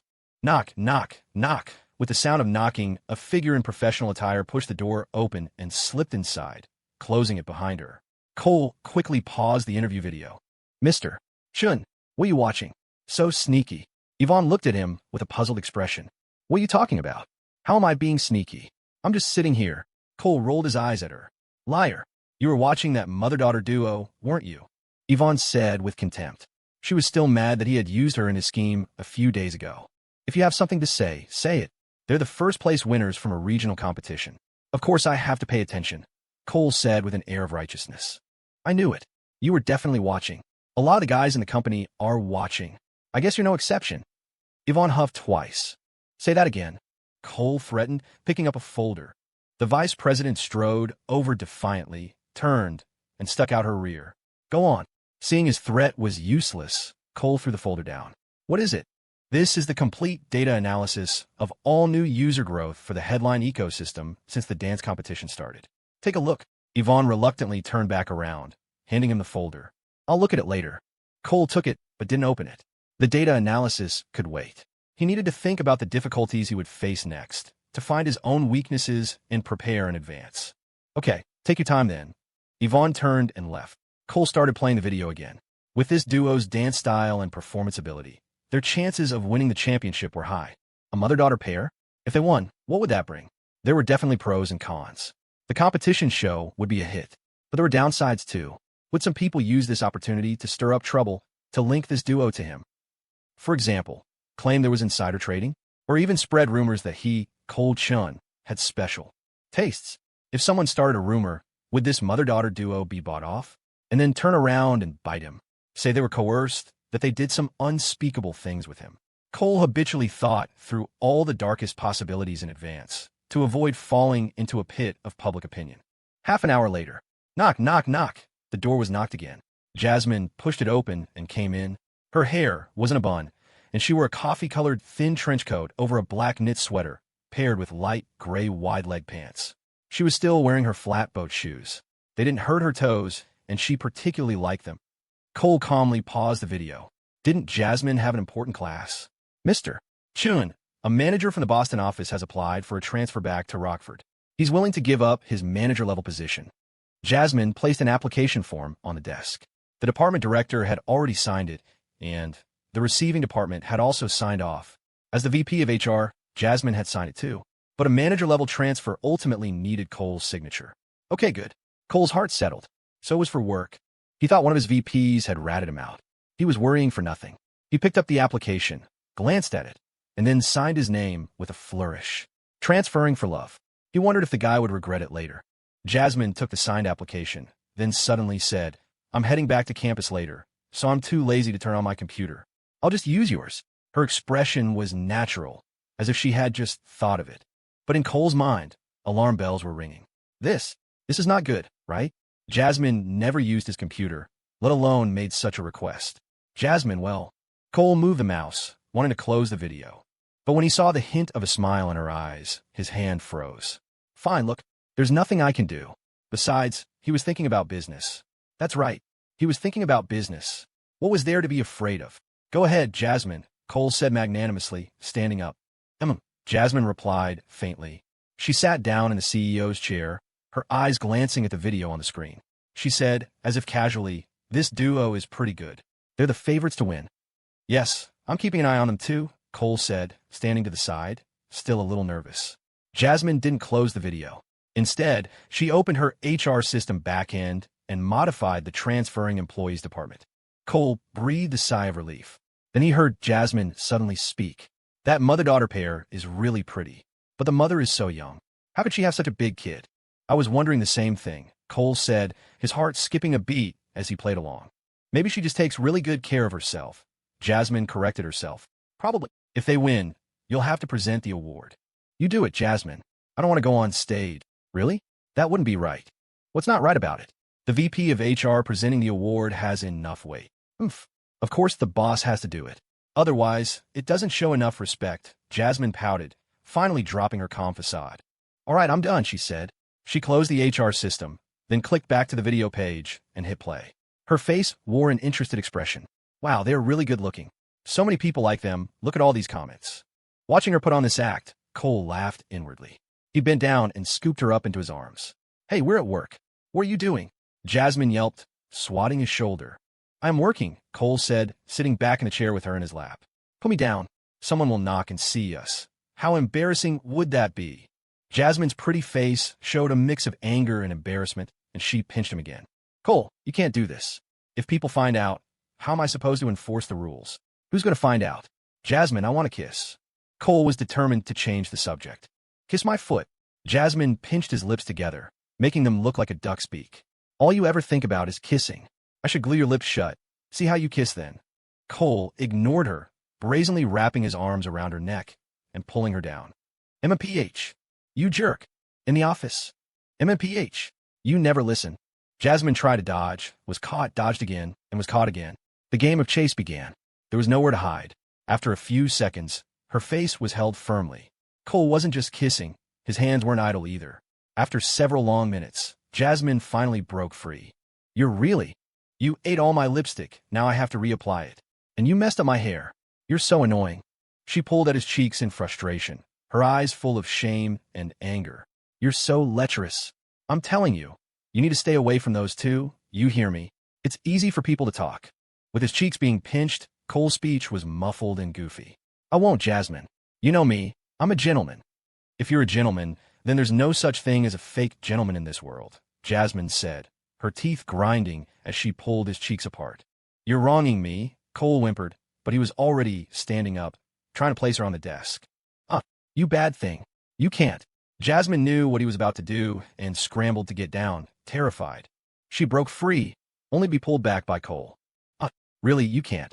"Cole, it's not over yet," Jasmine whispered, her voice tight with a mix of panic and anger as she gripped his hands. Being tormented like this, yet perversely happy about it, was a very complicated feeling. I thought it was," Cole said, stopping, his voice full of disappointment. "It's the last day. Ugh, you're so annoying." Jasmine's face was flushed with anger as she frantically straightened her slightly disheveled clothes. As she fixed her hair, she shot him a glare. "You pervert. So annoying. but deep in her eyes, there was not a trace of anger. Only a flickering, hidden pleasure. Is it my fault? It's because you're always enchanting me. Because you're so beautiful. Cole shamelessly complimented her. You need to be professional at work. Jasmine slapped his hand away and pointed at the chair, commanding, "Go sit." Cole obediently sat back down, but his eyes were still on her. If there was such a thing as a beauty who could topple nations, it would have to be his Jasmine. The more she pinched him, the more she scolded him, the more he lost control. It was like he was being hypnotized. Her destructive power was too strong. Serena and Luna were still young, a different kind of pure beauty. Luna was still so shy, even in their most joyous moments. After being lost in ecstasy, she would always cover her face, not letting him see her expression. This, in turn, only stimulated him more. Wait, where was my mind going? Cole bit his tongue. Jasmine was about to reapply her lipstick, but stopped. She leaned over and kissed him on the lips. Then she tapped his forehead with her index finger.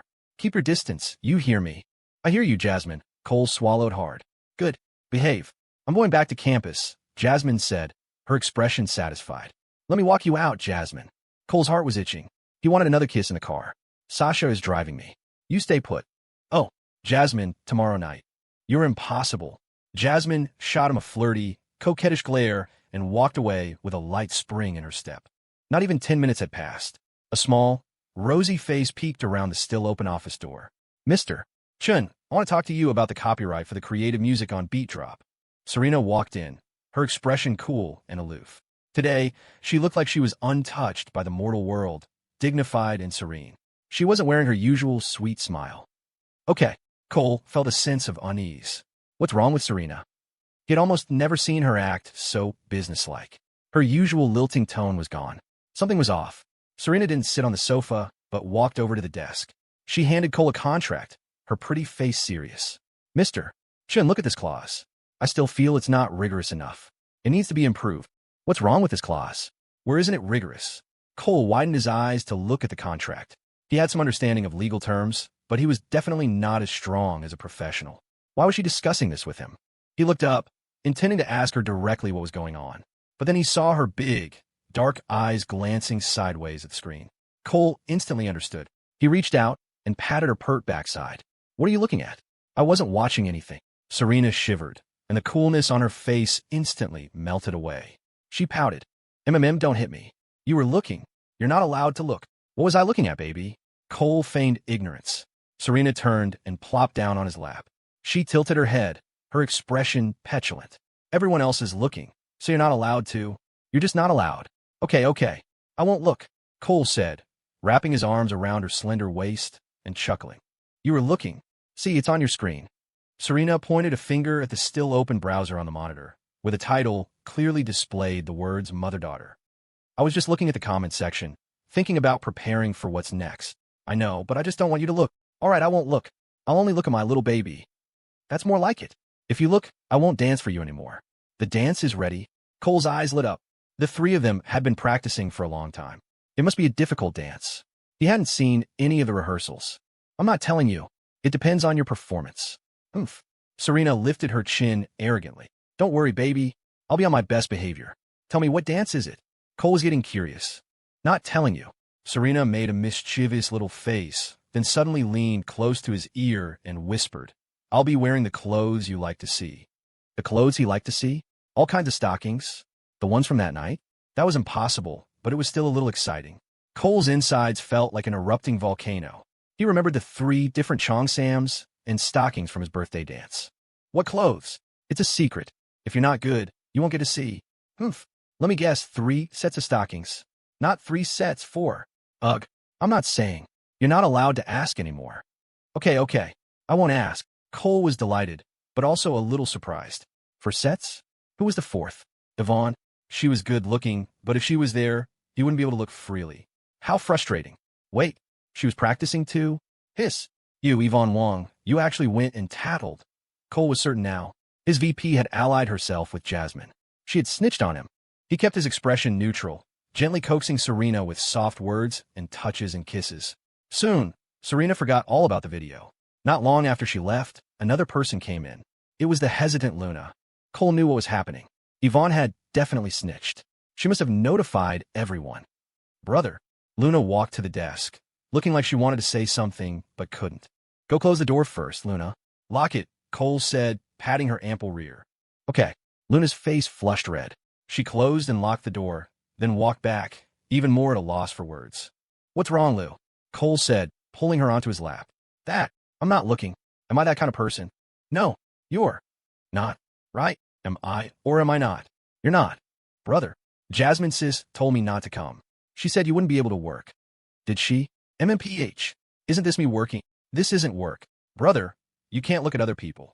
After Luna said this, she bit her lower lip and a blush crept up her pale neck. Besides talking, she held back any other sounds. I have no interest in looking at other people. So why don't you let me look my fill of you, okay? Okay. A single word escaped Luna's lips with difficulty. The more greedy her brother was, the more reassured she felt. The looking went on for a while. If it weren't for the fact that things were busy lately and someone could come in to report at any moment, it probably would have gone on longer. Luna tidied herself up and left, happy. A female bodyguard was waiting in the car to drive her. Cole leaned back in his chair, the sweet aftertaste still lingering in his mouth. Suddenly, he remembered something. He shot up straight and sent a message to Ivonne on Messenger. Come in for a second.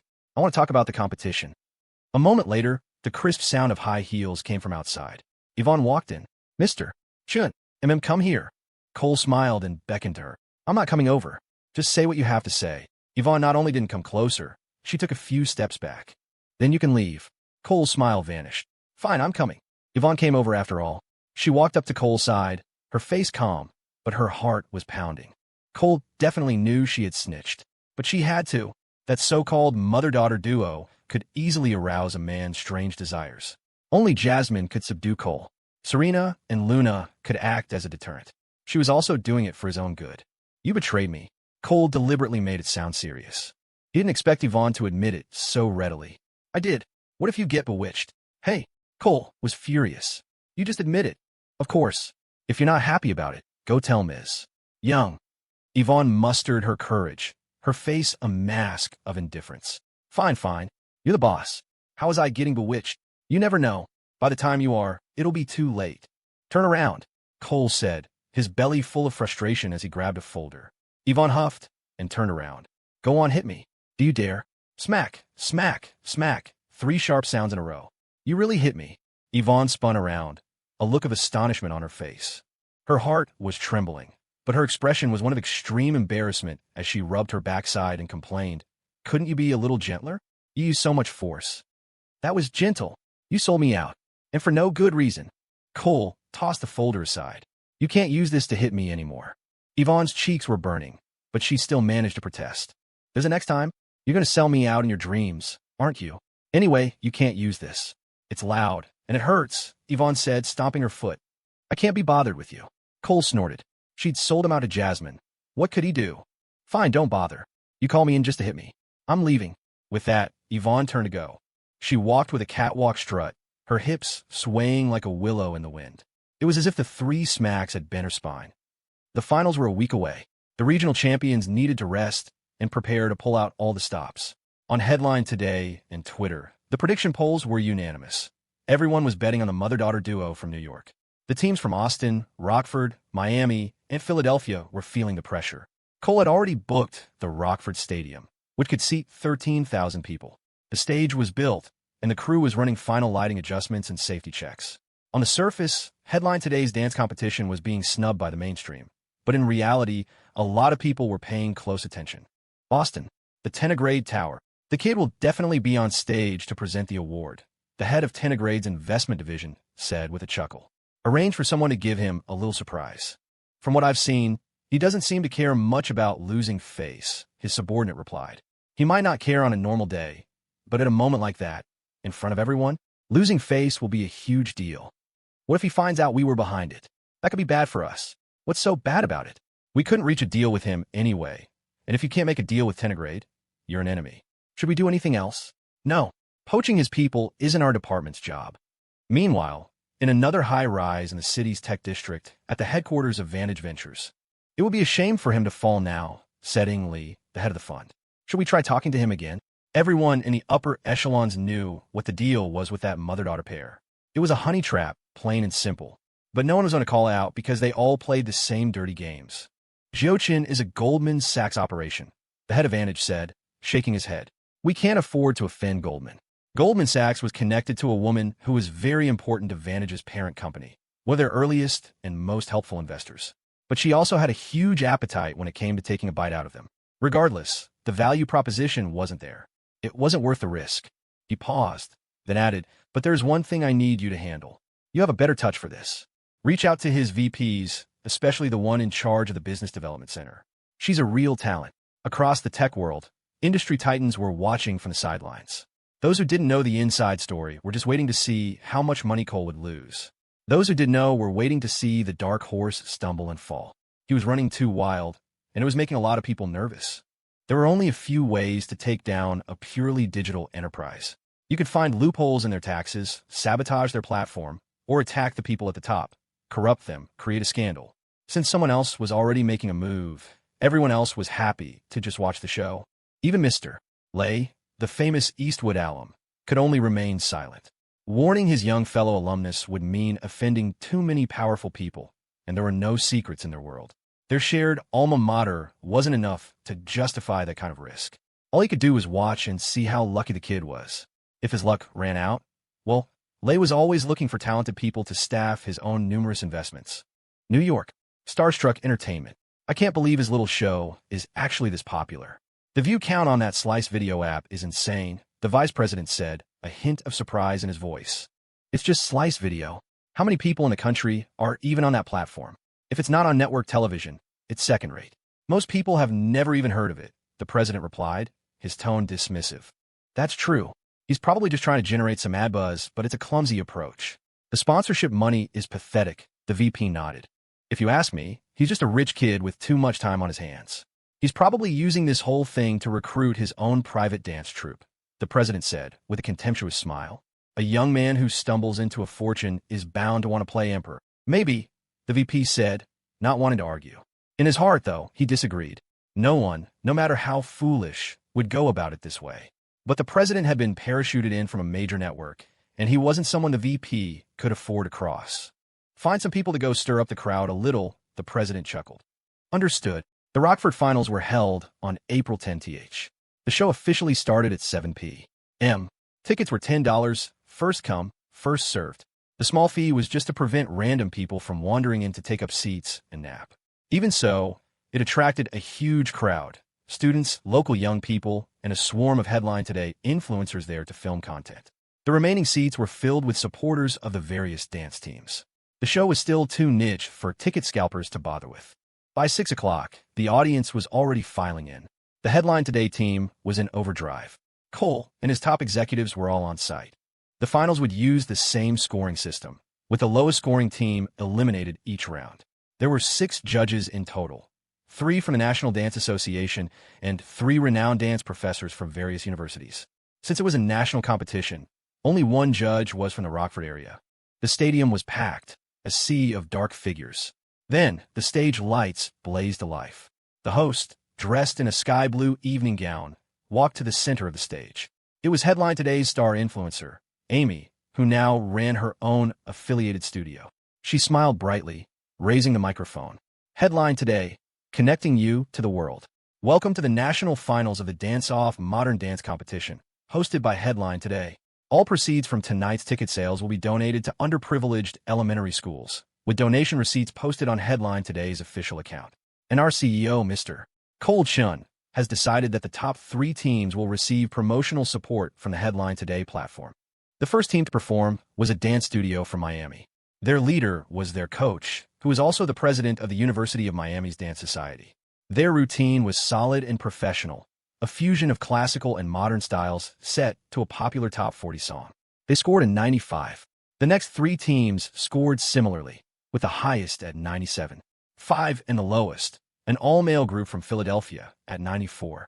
The last to take the stage was the mother-daughter duo. Dressed in t-shirts and tight denim shorts, they looked scorching hot. The moment they appeared, the stadium erupted in applause and screams. Serafina, Sue wore a demure smile, waving to the crowd. But she moved her lips slightly, whispering in Korean to her daughter, Gina, whose eyes were scanning the audience. Don't look for him. I just want to see if he's really that handsome, Gina whispered back without moving her head. Don't. You'll draw attention. Fine. Their dance was another K-pop routine. This one was more restrained, less overtly provocative. But with their reputation preceding them, their synchronized movements still felt like a feast for the senses. They scored a 96. The applause they received dwarfed that of the other teams. The two bowed politely and left the stage. The first round saw the all-male group from Philadelphia eliminated. During the 10-minute intermission, a Headline Today reporter interviewed the defeated team. We're still in college. This is just a hobby for us, the leader said graciously. We're just happy we got the chance to participate. The second round was a series of one-on-one duels to determine the finalists. In the end, it came down to the Rockford team and the mother-daughter pair. The two teams would now perform their ultimate routines to win the championship trophy and the prize money. The Rockford team went first. They were a group of freshmen from Eastwood Teachers College, exuding a fresh, vibrant energy. They had chosen a jazz routine that incorporated acrobatic gymnastics. The five of them, with their 5 pairs of long legs, blossomed on stage like a flower. It was a spectacular sight. They scored a 97. 5.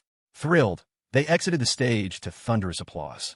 Then, it was time for the mother-daughter duo. The stadium lights dimmed. The audience fell silent, waiting for the taboo pair to make their stunning entrance. After a few breaths, a few faint beams of light appeared on stage. In the dimness, a powerful female voice began to chant. 2 figures, each carrying an umbrella, could be vaguely seen walking from opposite ends of the stage. The light slowly brightened, revealing 2 spinning red paper umbrellas. The mother and daughter held the umbrellas to hide half of their bodies, taking tiny, shuffling steps toward the center. It was clear they were wearing some kind of long robes. When the stage lights came up fully, the 2 women stood still. In time, with the chanting rhythm, they turned to glance at the audience, revealing faces that were strikingly similar, yet held completely different auras. They offered a faint smile, their eyes full of emotion. A drumbeat sounded, and they turned back away from the audience. The sound of a pipa joined in, the red umbrellas still spinning serenely. Then, the chanting and pipa stopped, replaced by a deep, rumbling bass.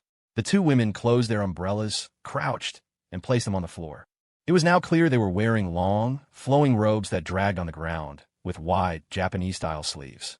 The daughter's was white with a pink floral print. The mother's was black with a bold red pattern. As a cheerful, rhythmic melody began, they stood and turned. In one swift motion, they flung their robes open. The male half of the audience let out a collective howl. Underneath, both women wore dark, high-cut leotards that revealed the top of their thighs. A wide, red-trimmed black cloth panel hung in front, covering them down to their knees. They were barefoot. For a single second, as they threw open their robes, their pale white legs were completely exposed. The contrast of red and black, combined with the stage lighting, gave their skin a luminous, almost electric quality. It was a massive visual shock. The robes fell, closed again, partially concealing their legs, now a tantalizing game of peekaboo. The music shifted to a light, upbeat drum rhythm, and they launched into a Latin-inspired sequence. It was passionate and fiery, their long robes swirling around them. The dual temptations of white and black held the entire audience in a silent trance. But the Latin dance was just the beginning. The routine seamlessly blended elements of traditional Japanese dance, modern K-pop, and ballroom. They spun continuously, sending their robes and the red and black panels flying. Every so often, a high kick, perfectly timed to the beat, would strike a chord deep in the audience's collective psyche, sparking forbidden thoughts. The effect was magnified by the knowledge that they were mother and daughter. It tapped into some dark, primal corner of the mind, stirring strange and powerful impulses. Sitting in the audience, Cole marveled at their skill. They were absolute professionals. They knew exactly how to command a crowd's attention. He only dared to praise them internally. On the surface, he maintained a serious, composed expression. 3 pairs of beautiful eyes were glancing his way every few seconds. And then there was the traitor, Ivonne. For the entire 3-minute performance, the stadium was silent except for the music. As the song reached its final crescendo, the 2 women each picked up their red paper umbrellas. They snapped them open in perfect sync, striking a pose with one foot on tiptoe, flawlessly showcasing their legs. The mother was tall and statuesque, her legs long and slender. The daughter was smaller, delicate, and cute, offering a different but equally compelling charm. The stadium erupted in thunderous applause, whistles, and screams. Champions! Champions! Champions! The chant was deafening. The mother and daughter closed their umbrellas, stood straight, and bowed to the audience. The seductive, flamboyant expressions they'd worn while dancing were gone, replaced by a shy modesty. They seemed almost embarrassed by their revealing costumes. The 6 judges began to score. All were 99 or above, with 4 perfect 100s. Final score, 99. 8. The champions were decided. The daughter jumped up and threw her arms around her mother. The mother wiped a tear from the corner of her eye. The scene was incredibly moving. Amy walked onto the stage, beaming. Congratulations to you both. At this moment, is there anything you'd like to say to the audience? Serena.She said thank you and took the microphone. Her voice trembled, likely from the excitement. First, I want to apologize. This dance represents the collision of freedom and tradition, and for the sake of the performance, we chose these costumes. She choked up, her voice thick with emotion. This display transformed the audience's excitement into sympathy. The sensuality of a moment ago was suddenly elevated, imbued with a kind of artistic nobility. How professional! What dedication! All for the sake of art. So moving. Gina hugged her mother, comforting her with a soft, "Mom." Serafina composed herself and bowed. Thank you to all the judges. Thank you, everyone. My name is... Next came a Q&A session with the judges. The pair answered every question, speaking of the hardships of their lives, of the struggle and perseverance of a single mother raising her daughter alone. They won over the entire crowd, earning waves of stunned applause. When the interaction ended, Amy loudly announced the winners.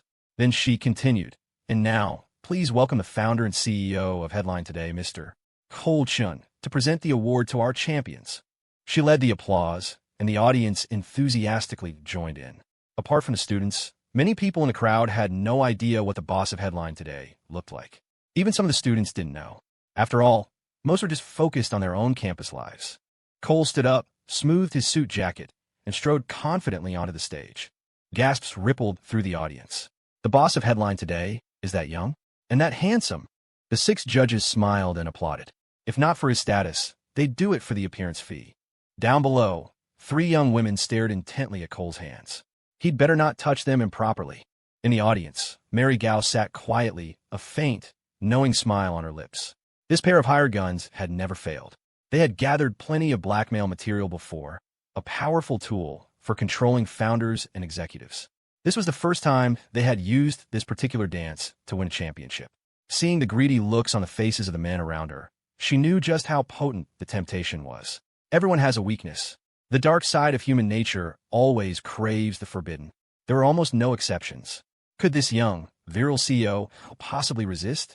On stage, Serafina.She accepted the trophy, her face a mask of pure gratitude. Her gaze toward Cole was perfectly proper, without a hint of impropriety. She didn't try to brush his hand or make any other cheap move. That was amateur hour. Cole took the microphone from Amy and spoke in a clear, strong voice. A well-deserved victory. That was a spectacular dance, full of powerful emotional expression. The success of this competition is thanks to Mr. Chun. A loud voice shouted from the audience. Mr. Chun, I'd like to ask a question. All heads turned to the person who had interrupted Cole. It was a man in his late 20s wearing glasses.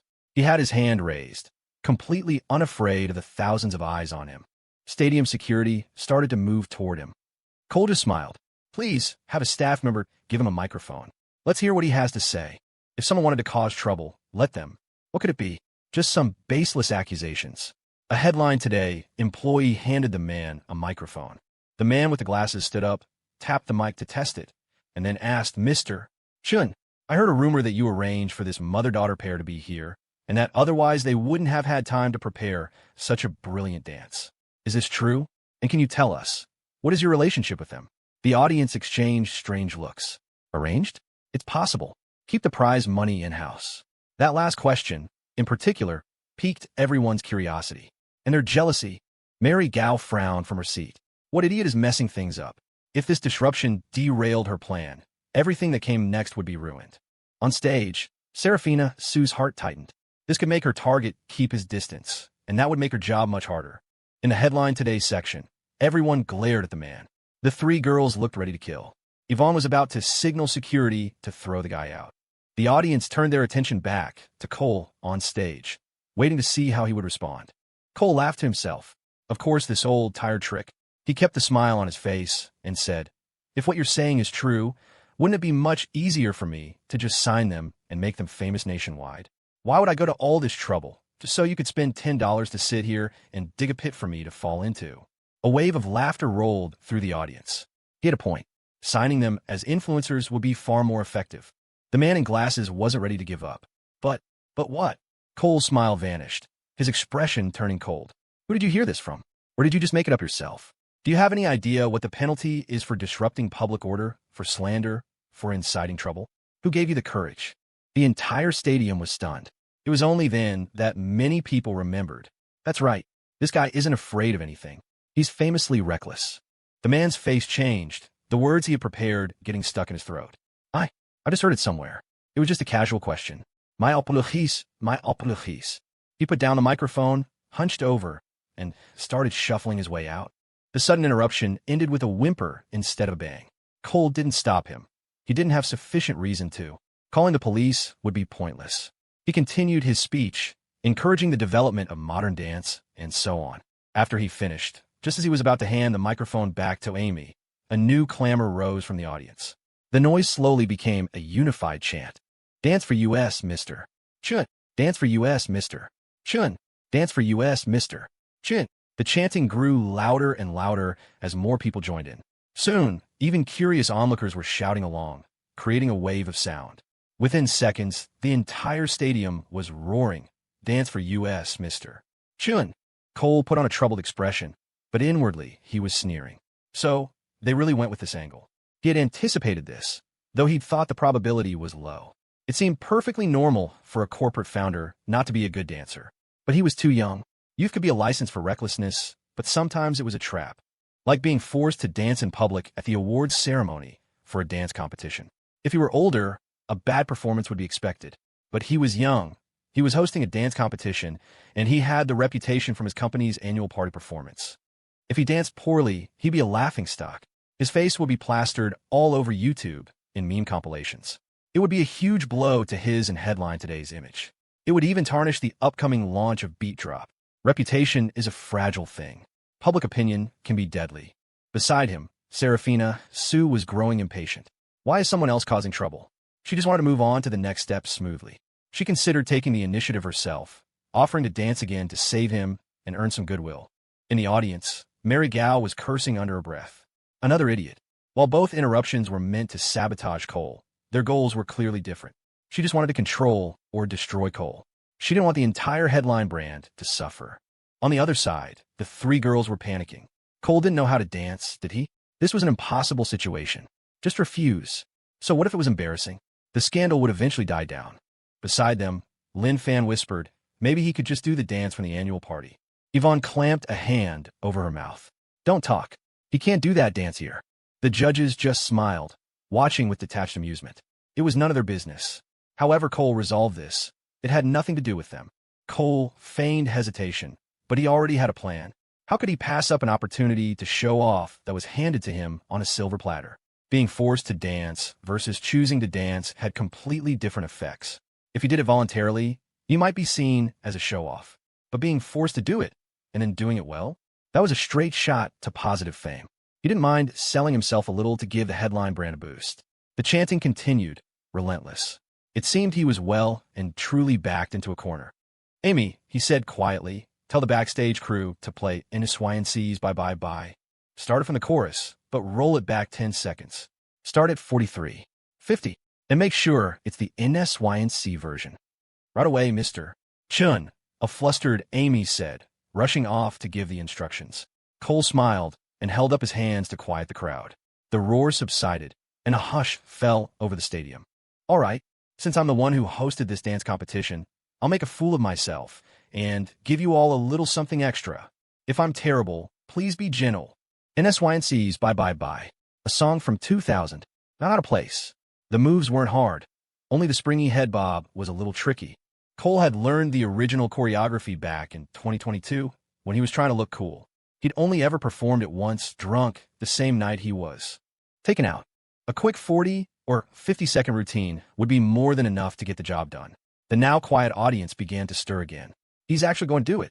It couldn't be the dance from the annual party, could it? But he didn't have any partners. Unless the mother-daughter duo.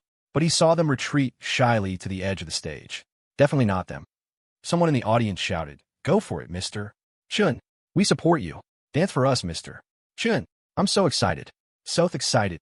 You danced at your company party. You've got this." On stage, Jasmine and the others were dying of anxiety.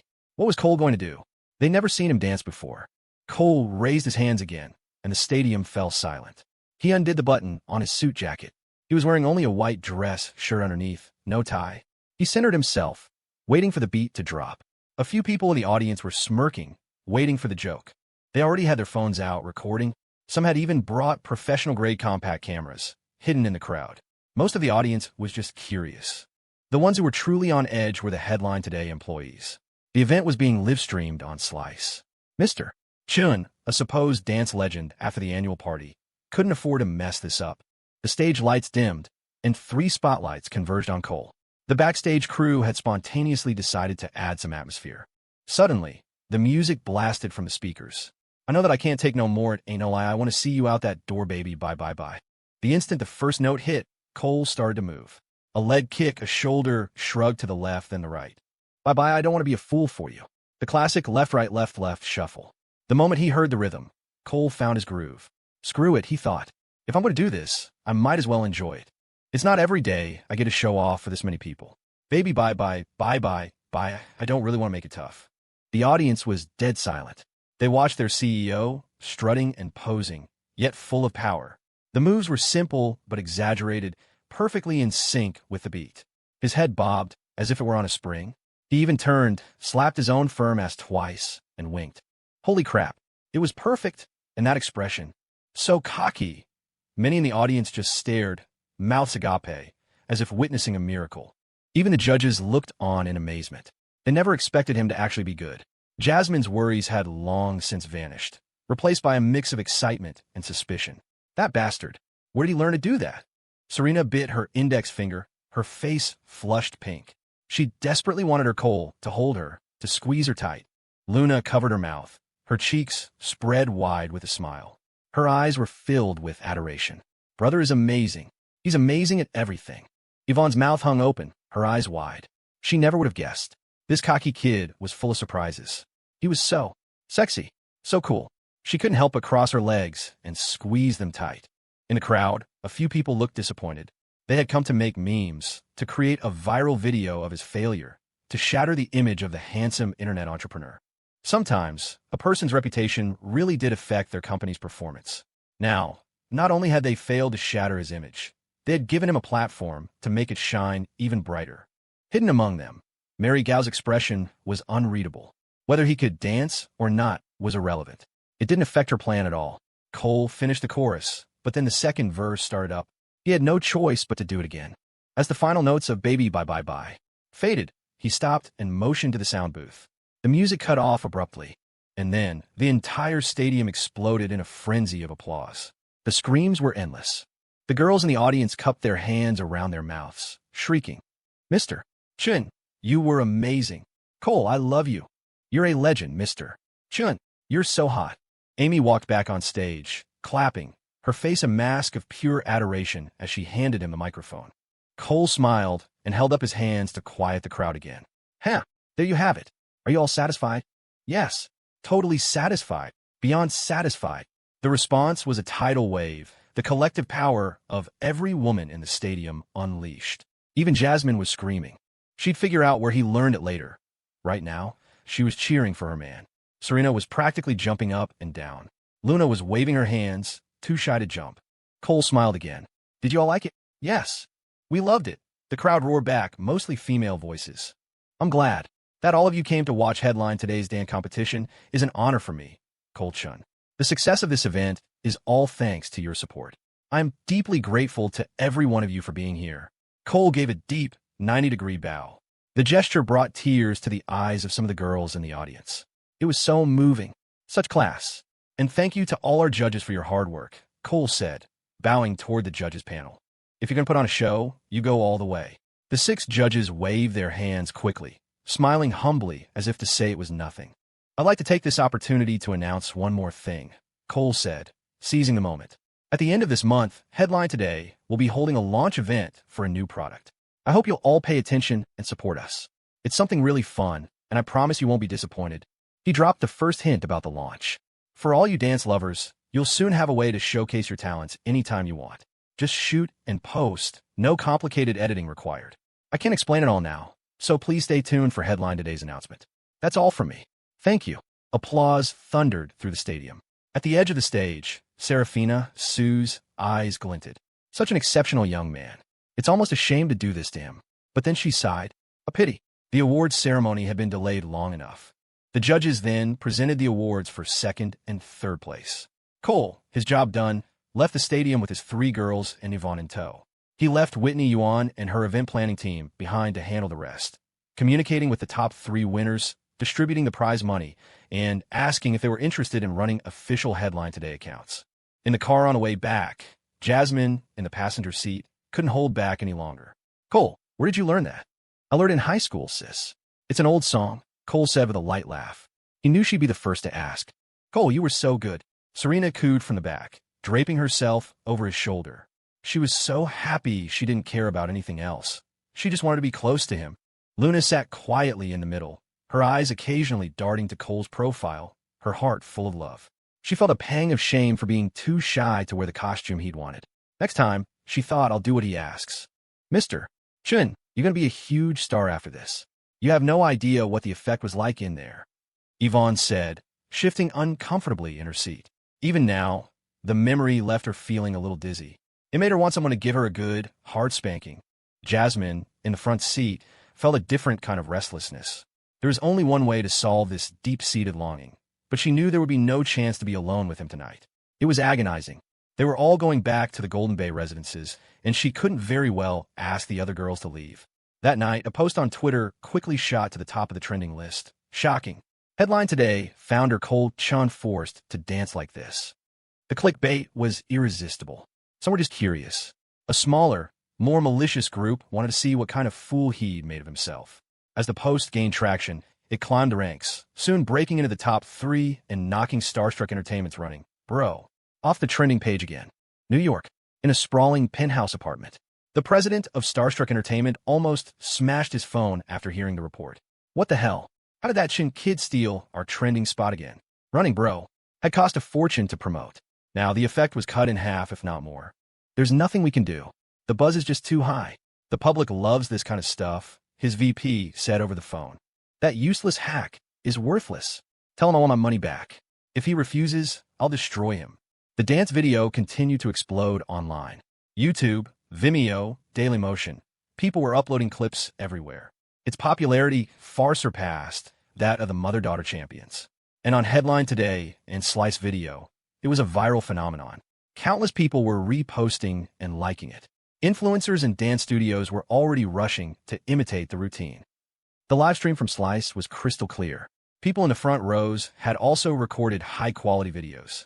It was much clearer than the footage from the annual party, where Cole wasn't the main focus and the 3 girls had stolen the show. Female viewers hadn't been particularly interested then, but this was different. For nearly a minute, he was the star, and the performance was incredibly charismatic. Combined with the driving rhythm of the NSYNC song, it left a deep impression. Women, in particular, went crazy for it. Rich and cool, what wasn't to love? He was 100 times better than some trust fund kid. Even people in the entertainment industry were paying attention. Through word of mouth, the video spread like wildfire. Female celebrities who normally never paid attention to anything outside of their own bubble were now watching. In Boston, a famous actress who had been a child star was watching the video. "Damn, you got into a relationship too soon," her assistant said. "Otherwise, this guy would have been your perfect match. Rich and talented. I know, I missed my chance. Who knew a perfect man like this even existed? I can't just dump my boyfriend now. Why not? I can put out some feelers for you, if you want," the assistant whispered, leaning closer. "I should. No, forget it." These starlets had seen plenty of rich men, sons of billionaires and politicians. But this was the first time they'd seen a young, self-made tycoon who was also handsome and talented. Seeing this video, more than a few of them were stirred. Some were green with envy.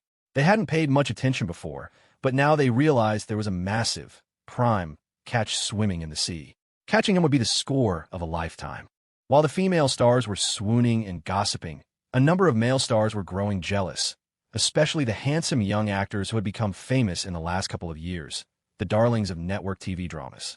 In New York, a hotshot actor was drinking in a club when he overheard the two girls he was with start gushing about another man. It drove him crazy, but he couldn't show that he was petty. He glanced at the video. Not nearly as good as my rap skills. Elsewhere in the city, in a famous apartment building, a certain trainee who had been practicing for 2.5 years had just made it into the top 200 of the next star. He was on top of the world, celebrating with a few other contestants. "Oh my God, he's so hot. I'm dying," one of the girls suddenly shrieked, staring at her phone. "What?" The other girls crowded around. A moment later, a chorus of "Whoa" and "Oh my God, who is that?" filled the air. How can a man be that handsome and that sexy at the same time? The guys felt a sour pang of jealousy, craning their necks to see what was happening. When they finally saw the video, the trainee said dismissively, "It's not that great. The moves are super easy." "Yeah, I don't know what you're all screaming about," another male contestant added. "Give me a break. I'll show you a real performance one of these days." One of the girls rolled her eyes. "It's not the same, is it? For a guy with his status to be able to dance like that. If he were on the show, he'd make the top 5 easy." "Exactly," the other girls agreed. "He really is handsome." Another girl sighed, her eyes sparkling. She's headline today, so of course she knew who Cole Chun was. The news spread through the internet with astonishing speed. Even the high-fashion modeling world, normally insulated in its own bubble of luxury, began to take notice. Countless signals crisscrossed the web as women exchanged notes on how to best cook this particular piece of meat. He was the biggest catch in the sea. Everyone wanted a bite. Just one taste would be a win. To have him for good, that would be a comfortable life indeed. Singapore, a resort villa on Sentosa's beachfront. This was where the CEO of ConnectSphere usually stayed when he was in town. The environment was comfortable and quiet. Pony, headline today, has a new product. They put it on the market a couple of months ago for testing. I tried it out. The functionality isn't anything new, but the model is very interesting, said his chief strategic investment officer. New products are normal. Keep an eye on it. If it's a good fit, we'll copy it, the CEO said, rubbing his chin thoughtfully. He then asked, "Is his dance competition over?" "Yes, it just ended last night. The mother-daughter pair won, right?" "Yes. Keep a close eye on them. We'll observe for a while longer. If we get lucky, we'll move in to acquire the company." The CEO's gaze was deep, his mind always churning. He pursed his lips, his eyes drifting downward as if he'd thought of something else. Poach his VPs. Forget the R&D center. But even if we can't poach them, establish contact. There will always be opportunities later. Understood. The investment officer didn't ask why they shouldn't try to poach the head of R&D. ConnectSphere didn't lack for technical talent. The CEO himself had a tech background, and the company had legions of engineers. What they needed were brilliant managers. Even the target's most trusted finance chief was fair game. A CFO usually held all the company's secrets. If handled correctly, poaching one could deliver a fatal blow. It always came down to the same principle. If the price of betrayal is high enough, you can even poach their own father. The officer knew he had to move fast and ruthlessly. When the time came, they wouldn't be the only ones trying to pick the company apart. Rockford. It was mid-April, and it had been raining for days. The world was damp and sticky. In his office, Cole was meeting with the winners of the dance competition, Serafina and Gina Sue. The 3 girls weren't in this morning, so he had asked Ivonne to sit in. Not that he needed to ask. Ivonne had no intention of leaving. She wouldn't even step out to make tea. Serafina was wearing a trench coat and a long skirt, her posture elegant. A patch on her shoulder was damp, and there were raindrops in the ends of her hair. Gina, however, was bone dry. It was clear the mother had shielded her daughter with the umbrella. Gina was dressed more like a student, in denim shorts over leggings. Today, both of them were dressed very ordinarily, a stark contrast to their competition outfits.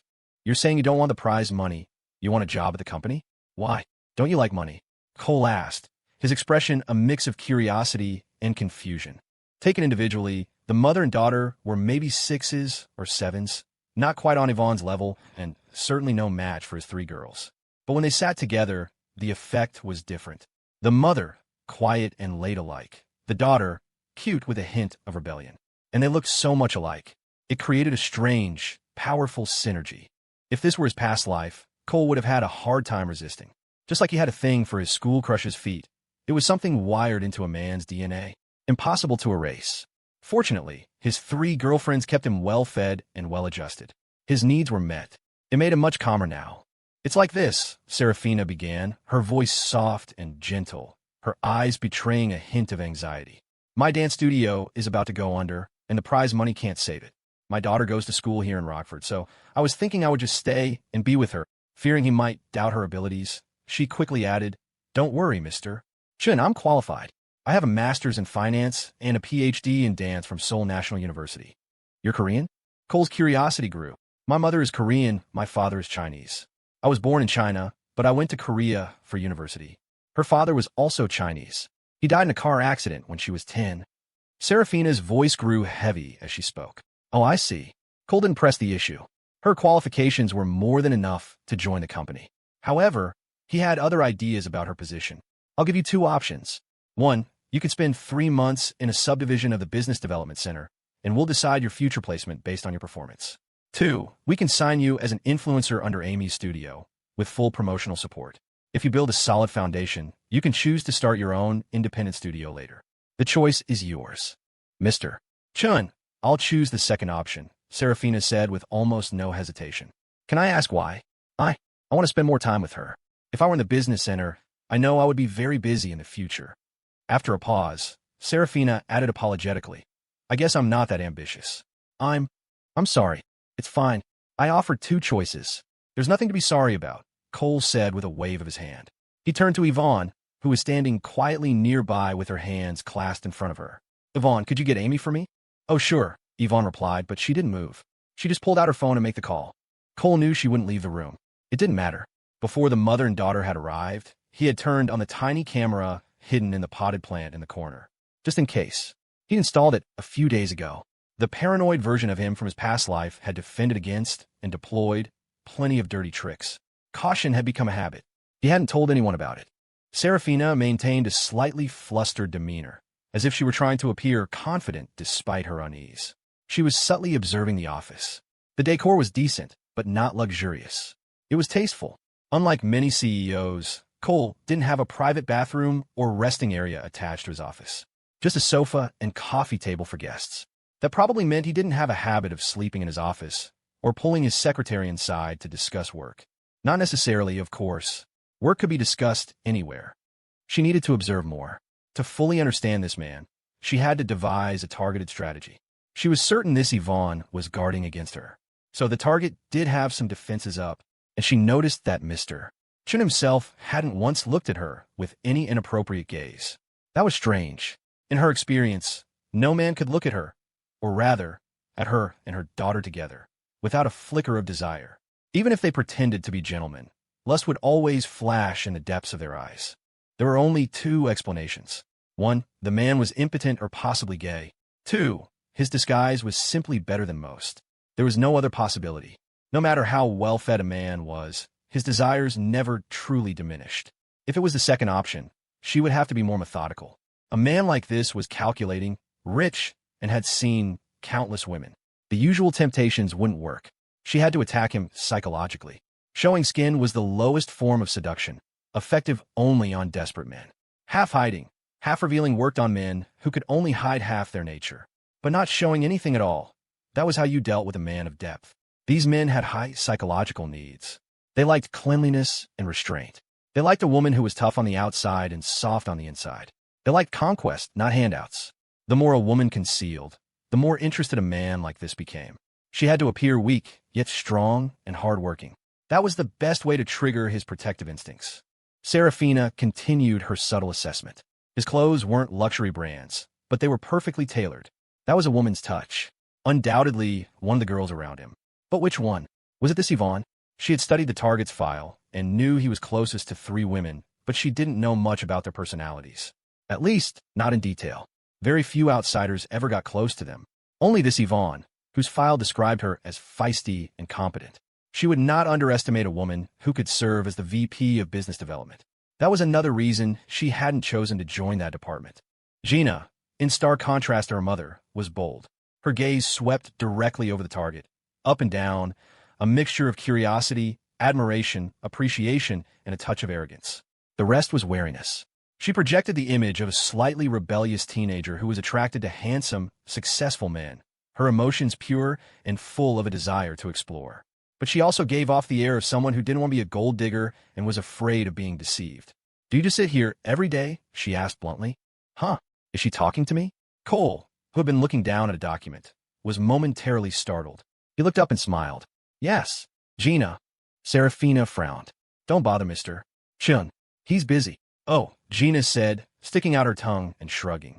She looked cute and obedient, but her expression held a hint of resentment toward her mother's scolding. It was clear to anyone watching that while she was a good girl, she had a rebellious streak. "I'm so sorry, Mr. Chun. I've spoiled her," Serafina said with an embarrassed apology. "It's no problem. This isn't a government office. She can speak her mind," Cole said with a wave of his hand. As long as it wasn't about his private life, he didn't care. A few moments later, Amy arrived. "Mr. Chun." "Amy, Serafina is all yours now. Show her the ropes," Cole said with a smile. "Got it, Mr. Chun. I'll teach her," Amy nodded. Cole turned back to Serafina. "Go with Amy. As of today, she's your supervisor. You'll still get the prize money, of course. Business is business." "Thank you, Mr. Chun." Serafina stood up and bowed gratefully. "Thank you so much." She tugged on Gina's arm. "Don't just stand there." Gina seemed to snap out of daze and quickly stood to offer her thanks. "Thank you, Mr. Chun." Her voice was girlish, and combined with her youthful face, it exuded a certain naive charm. Cole glanced at her, but his eyes were placid, showing no ripple of emotion. Was the mother-daughter taboo tempting? Yes, the thought had crossed his mind. But in his past life, social media was flooded with mother-daughter duos, real and fake, all dancing and posing. He was also a connoisseur of that particular brand of youthful charm. As a result, his resistance was quite high. Plus, with his sister-in-law and the girls keeping him well-fed, his needs weren't urgent. He wasn't seeing red, so desperate he'd start imagining things at the sight of keyhole. Serafina and Gina left. Ivonne closed the door and walked back over. "What's your plan keeping them around?" she asked. "Beat Drop needs more quality influencers. Dance is going to be one of our key themes," Cole said, not hiding his intentions. "What if people start talking? There are already some weird rumors online." Ivonne mentally spat at the thought. Netizens were so bizarre, they could turn anything into a joke. "It's not like we'll be seeing each other all the time. And I'm not exactly alone, am I? You were right here today. What if you send me away? And then, Can you be sent away?" "No. See? I was just asking. Go prepare your speech for the launch event." "Aren't you doing it?" "When did I ever say I was? I'm the big boss. Shouldn't I be commanding things from the rear?" "You're just being lazy. Is that any way to talk to your boss?" "It is now. What are you going to do about it?" "Fine. You win." "Umph.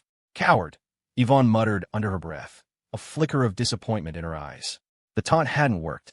He wasn't even picking up the folder anymore.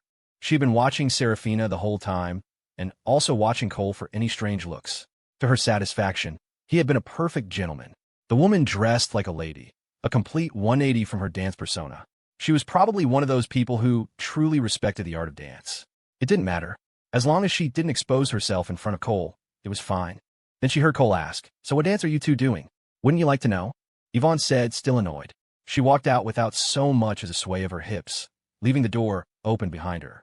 Cole closed the door, walked over to the potted plant, and took out the camera. He turned it off and tossed it into the back of a drawer. He'd need it again the next time they met. That evening, in a hotel near the Creekside Galleria, Serafina was reporting her progress to her employer and making some demands. "The target is more difficult than anticipated. He doesn't suspect me, but he's showing no signs of falling into the trap. This is going to take longer than expected. The original price doesn't match the difficulty of the mission. How long it takes is not my concern. I hope you understand. That's your problem. Within 3 months, I need to be able to hear everything he says in his office at any time. If you can do that, I'll double the total price for this job. I also need you to figure out the personalities, habits, and true relationships of his VPs, and fast. If someone else poaches them, this part of the contract is void, and your payment will be reduced. You will be paid for each piece of valuable information you provide. If you can get him in your bed within 6 months, I'll add another 30% on top of the doubled price." Done. After hanging up, Serafina sat on the edge of the bed, lost in thought. Planting a bug within 3 months shouldn't be a problem. If it weren't for that Ivonne, she could have done it today. But figuring out the VPs was going to be tricky. Surface observations were useless. Rumors weren't reliable. She needed to interact with them personally. And that was the challenge. In her current position, She had almost no reason to. Gina walked out of the bathroom naked, wrapping a towel around her wet hair. I have to go to school again, she complained. I'm so sick of it. Next time, can I just be a high school dropout? What's wrong with school? Plenty of cute guys there. And the client spent a lot of money to get you enrolled, Serafina answered distractedly. Gina sat on the bed and started applying body lotion. After a moment of silence, she paused, a deep melancholy on her face. This target is such high quality. I wish we could just stay here. Then we wouldn't have to deal with all those disgusting men anymore. Get those unrealistic thoughts out of your head, Serafina said coldly. All men are the same. The only difference is when they finally show their true colors. I know, Gina sighed. I was just saying, when Serafina came out of the shower, they helped each other apply lotion to their backs. They lotioned the rest of their bodies themselves, making sure to get between their toes and all over their rears. It was a ritual that both maintained their bodies and left them with a faint, alluring scent. Let's sleep. Go to the school tomorrow and show your face. And remember, no contact with any boys until the mission is complete. Yeah, I know. To maintain peak mental condition, they never stayed up late. The next morning, after washing up, they spent nearly 2 hours on their facial routines alone. When they were done, they each applied a single drop of a specially formulated perfume to the side of their neck. The scent was very faint, but incredibly long-lasting. You could only catch a whiff of it if you were within 3 feet. They each used a different scent. Today, Serafina had to attend a training session to learn how to manage her influencer account. April was the rainy season in Rockford, and the downpour continued until the end of the month. The day of the launch event, April 30th, was no exception, marked by a persistent, gentle drizzle. Rockford Convention Center, the Lakeside Hall. This was the venue for the Beat Drop launch event. The seats were already full. Some of the journalists had been invited by headline today. Others had come uninvited. An arsenal of cameras and microphones was set up and ready. Over a dozen major tech companies had sent representatives. In the front row sat Cole, alongside Rockford's second-in-command for economic affairs, a state-level official, and a director from the FCC. The state official sat in the center. The core executives of Headline Today sat in the second row. Vanessa Fan was more low-key, wearing sunglasses and sitting between the girls, trying not to draw attention to herself. After all, her own father was in the front row. Spencer Chun sat with Wyatt and the other programmers, also wearing sunglasses to avoid being photographed. It wouldn't be good if his picture ended up online. Ivonne walked confidently onto the stage. Today, she wasn't wearing her usual business attire. Instead, she had on a black V-neck spring blouse and khaki wide-leg trousers. Her 5-centimeter brown heels were chic and mature. The ends of her hair were styled in fashionable waves. Her whole look was minimalist, exuding a crisp competence. At not even 23 years old, she already projected the aura of a powerful businesswoman. Many of the female journalists in the audience watched her with envy. Ivonne smiled, her voice clear and strong as she held the microphone. Distinguished leaders, honored guests, welcome. In the audience, Serafina sat with Amy's team there to help out. B-Drop would be her main platform. She, too, envied the woman on stage. Opportunity truly makes the person. If this Ivonne were at any other company, she'd probably still be an assistant, or maybe a secretary. But at Headline Today, she was a force to be reckoned with. An ordinary girl her age couldn't possibly command such presence. She was truly one of Headline Today's 4 great guardians, on equal footing with the head of R&D. And here she was, Serafina, forced to travel from place to place, playing different roles, dealing with hypocritical, lecherous men. While there was a certain satisfaction in playing them for fools and then turning the tables, it was nothing compared to standing openly on a grand stage like Ivonne. Serafina couldn't help but glance at the back of the young man's head in the front row. If only she'd been born a few years later. Maybe she, too, could have stood on that stage. But alas, fate was a cruel thing. The more commanding Ivonne appeared on stage, the more Serafina lamented the injustice of her own destiny. The launch was a great success. With government officials in attendance, no one dared to cause trouble. Cole sat calmly, lazily waiting for it to end. Sigh, the little female executive is growing up. I'll have to give her more responsibility from now on. Then, he heard Yvonne's voice from the stage. I know you were all very interested in the dance, our mister. Should perform the other day, right? Right, the audience roared back playfully. Cole's brain short-circuited. That Yvonne, she's starting a rebellion. She was going to sell him out again for a little extra excitement. He did not want to dance again. Once was enough. So, how about we ask our mister Chin to come on stage and give us one more performance? What do you say? Yes. The cheering was deafening, the applause thunderous. Cole had no choice. He stood, gave a slight bow to the officials, then pointed an exasperated finger at Ivonne as he walked up to the stage.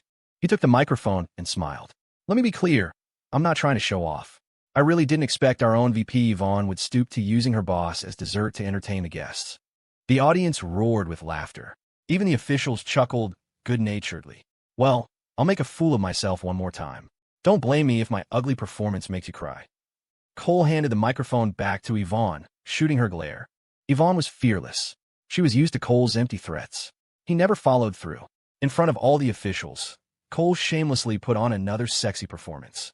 It served as the grand finale of the launch event. After that came the official speeches from the leaders, which were much more formal. Once the event concluded, Cole escorted the state official to his car. The other leaders naturally followed. After the state official's car drove away, he saw the city official to his car as well, making sure not to leave anyone out.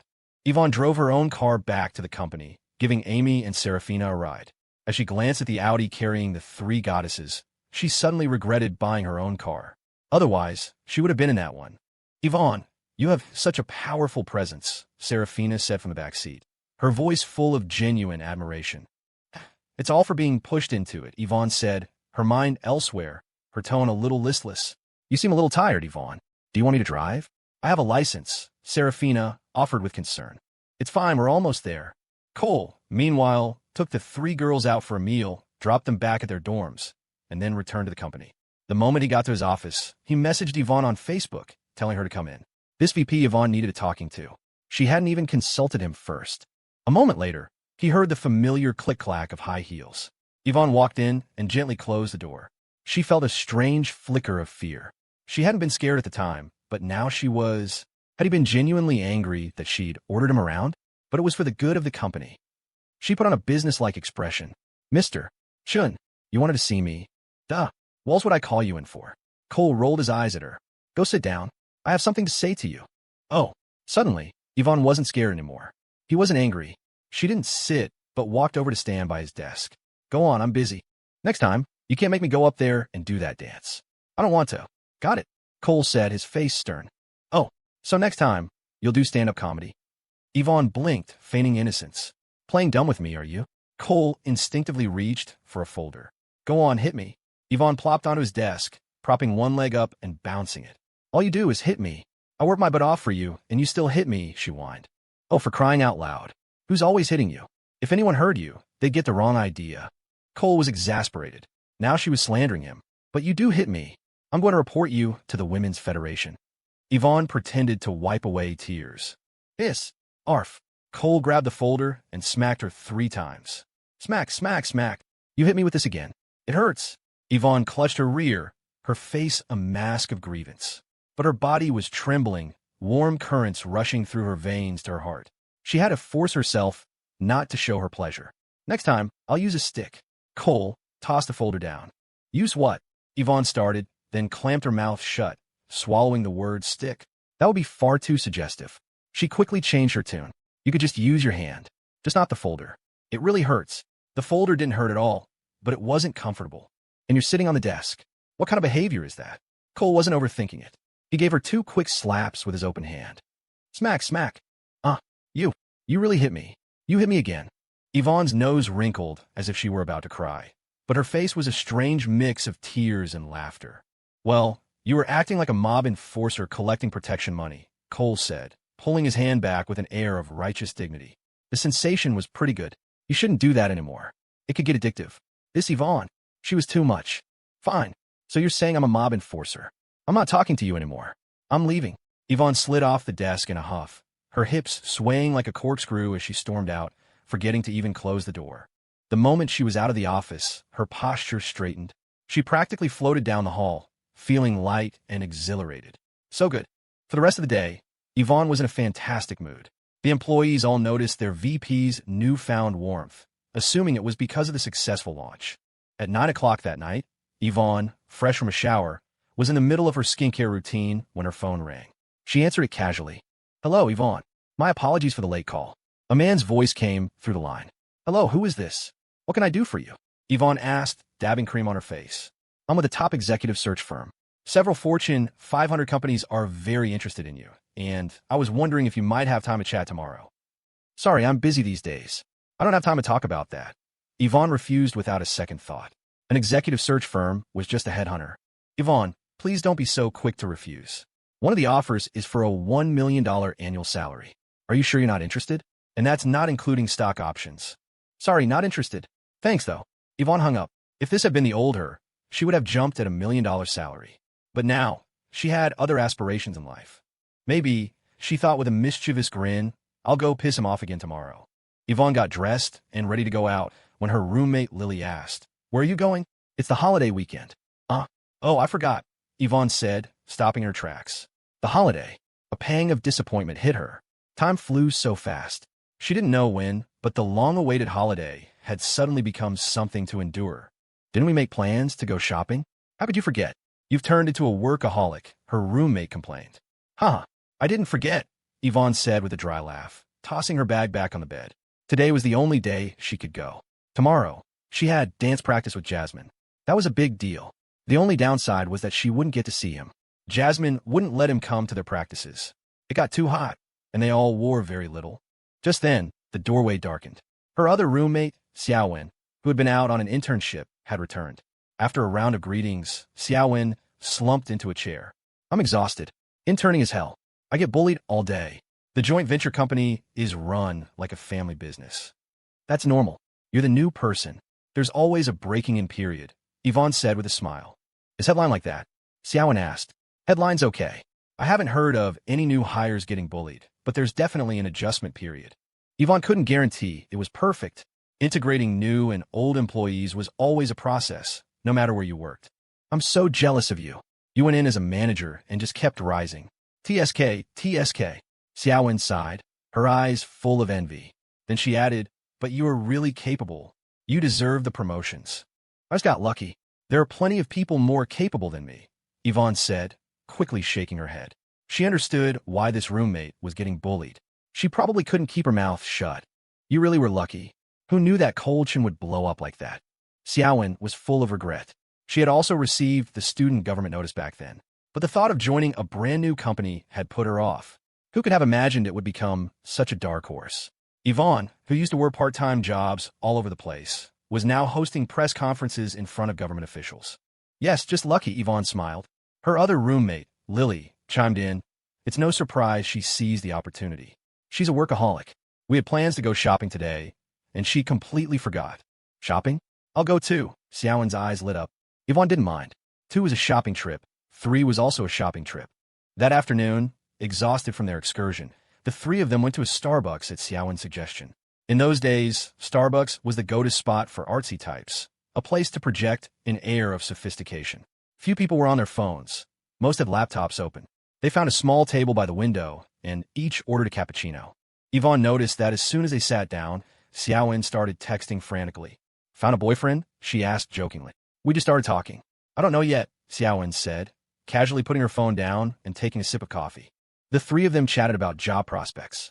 Half an hour later, just as Yvonne was about to suggest they leave, a man's voice came from beside them. "Hello, Xiaowen." "Hello, ladies." "Mati sitere." Yvonne looked up, annoyed. It was a man in his 30s, dressed in a sharp suit, projecting the air of a successful professional. She looked at Xiaowen. "This is a friend of mine. He was in the neighborhood and came to say hi," Xiaowen said, patting the chair next to her. Yvonne and Lily exchanged a look. Both saw the same displeasure in the other's eyes. When 3 girls are out shopping, why would you invite a boyfriend? It spoiled the dynamic. "Hello, Yvonne," the man said, but instead of greeting Xiaowen, he extended his hand to Yvonne. He clearly knew who she was. "And you are?" Yvonne didn't move. "Oh, huh. I'm a consultant with Apex Executive Search. I called you a few days ago, but you were probably busy and didn't pick up," the man said, retracting his hand without a hint of embarrassment. A few nearby tables glanced over. "So young, and a VP? This has to be an act. Are they filming a TV show?" Yvonne didn't answer right away. Instead, she looked at her roommate. "Your friend is a headhunter, and he just happened to be in the neighborhood." "It's just a coincidence. Being a headhunter is a normal job," Xiaowen said, her face a little unnatural. Yvonne sighed internally. Everyone walks their own path in life. It's normal for those paths to diverge. She gave Lily a look. "Well, you two chat. We're gonna head out." "Wait, Yvonne, I'll be direct. I came here to see you," the man said, finally revealing his true purpose. but I don't want to see you. I just want to go shopping. Yvonne signaled to Lily again. Let's go. Let Xiaowen and her friend enjoy their private time. Okay, Lily nodded.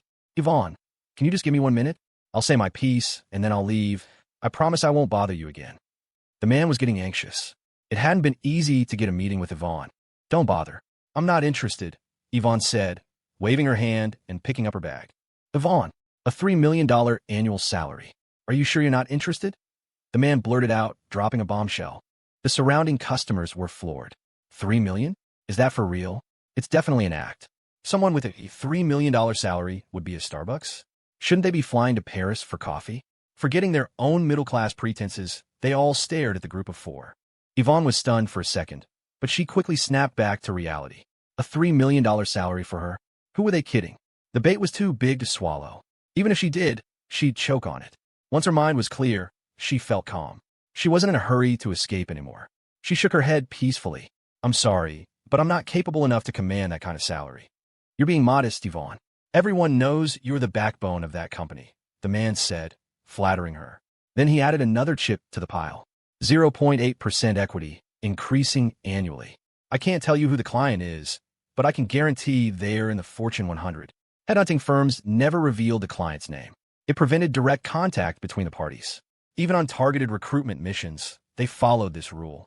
The other customers looked on in astonishment. Fortune 100? For real? As if Fortune 500 companies are just a dime a dozen. As if Fortune 500 companies are just a dime a dozen. Forgetting their own middle-class pretenses, they all stared at the group of four. Yvonne was stunned for a second, but she quickly snapped back to reality. A $3 million salary for her? Who were they kidding? The bait was too big to swallow. Even if she did, she'd choke on it. Once her mind was clear, she felt calm. She wasn't in a hurry to escape anymore. She shook her head peacefully. I'm sorry, but I'm not capable enough to command that kind of salary. You're being modest, Yvonne. Everyone knows you're the backbone of that company, the man said, flattering her. Then he added another chip to the pile. 0.8% equity, increasing annually. I can't tell you who the client is, but I can guarantee they're in the Fortune 100. Then I'm even less qualified. You're not going to close this deal, Yvonne said calmly, taking a sip of her cappuccino. She truly wasn't qualified. $3 million a year, plus 0.8% equity. What would they want in return? What had she, Yvonne, possibly done to deserve that? She'd never even see the kind of money, let alone get her hands on it. It was just a carrot dangling in front of her nose. Yvonne, if I may be blunt, you may be riding high right now, but you're actually in a very dangerous position. You just might not know it yet, the man said, a hint of urgency in his voice. This was a huge deal with a massive commission. As a senior headhunter, he didn't bother with small fry cases. But he didn't let it show, his face a mask of calm confidence. Oh, I'm in a dangerous position? How'd I not know? Yvonne smirked. They were both in sales. When it came to mind games, she wasn't afraid. I'm sure you understand the danger of outshining your master better than I do, the man said, a confident smile playing on his lips. So, if I go to another company, I won't be outshining anyone. Yvonne retorted. The man gave a suave laugh. It's different. That's a massive corporation, one that has room for a talent like you. But at this company, you've already stolen the boss's thunder. A young, hot-headed boss might not be so magnanimous. Stolen his thunder? I haven't heard anything about that, Yvonne said, feigning surprise. You might not be paying attention, but there are already rumors circulating. They say your boss was unhappy with you for taking matters into your own hands at the press conference, the man said, lowering his voice as if to protect her from prying ears. What? Rumors? Yvonne looked shocked, her brow furrowed, as if she were suddenly worried about her situation. Inwardly, she was thinking, I'll have to do that again next time. For the good of the company, it's necessary to sell out Cole every now and then. Even Jasmine wasn't mad. As the soul of the company, Cole had a duty to make sacrifices. Yes, there's a post on Twitter that's been shared by a lot of people. You should take a look, the man said, nodding gravely. The company had spent a lot of effort creating that narrative. On Twitter, you could pay anyone to write anything. He thought she would at least be wary, but her next words left him stunned. Let them share it. The more shares, the better, Yvonne said with an air of indifference, even sounding boastful. So what if the boss is unhappy? The first lady has no problem with it. So what's he going to do to me? The man's face was a canvas of confusion. So arrogant? And who is the first lady? Someone behind Cole? Could it be a family name? Yes, that must be it. Otherwise, how could a kid, not even out of his teens, build such a massive enterprise? He immediately concocted a dramatic backstory in his head of a secret, controlling shareholder. The confusion on his face slowly morphed into an expression of dawning realization. But whoever was backing Cole wasn't his problem. He still had a deal to close. "I'm not talking to you anymore. I have to go." "Lily, let's go," Ivonne said, grabbing her bag and standing up. "Ivonne, wait. You are one step away from being a multi-millionaire. Why would you stay here and be a disposable tool?" The man blurted out in a moment of desperation, playing his final card, exposing her current reality. Ivonne did, in fact, stop.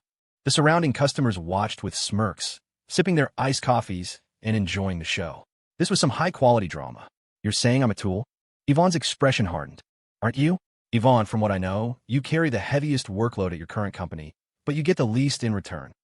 The man also stood up, making his final push.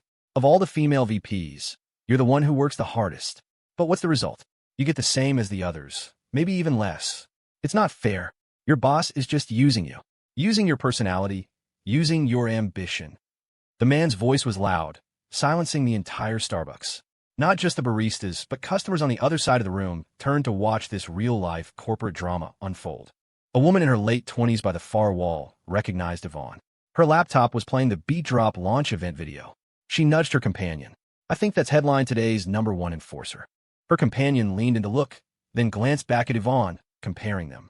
"You're right, it is her." Seeing he had the entire room's attention, the man knew he had to strike while the iron was hot, to corner her into self-doubt. He declared passionately, "Ivonne, you've hit the ceiling at your current company. Sooner or later, you'll be cast aside when you're no longer useful. A $3 million salary and equity are waiting for you, a much wider world to conquer. Why are you so determined to hang yourself on this one tree?" All eyes were on Ivonne, waiting to hear her next line. The ones who recognized her were thrilled. Someone poaching Headline Today's talent in public. "This is great." Ivonne just shook her head, a cold smile on her lips. "You've really gone all out for this deal, haven't you? Fine. I'll put you out of your misery. I'll tell you right now, I love hanging myself on this one tree.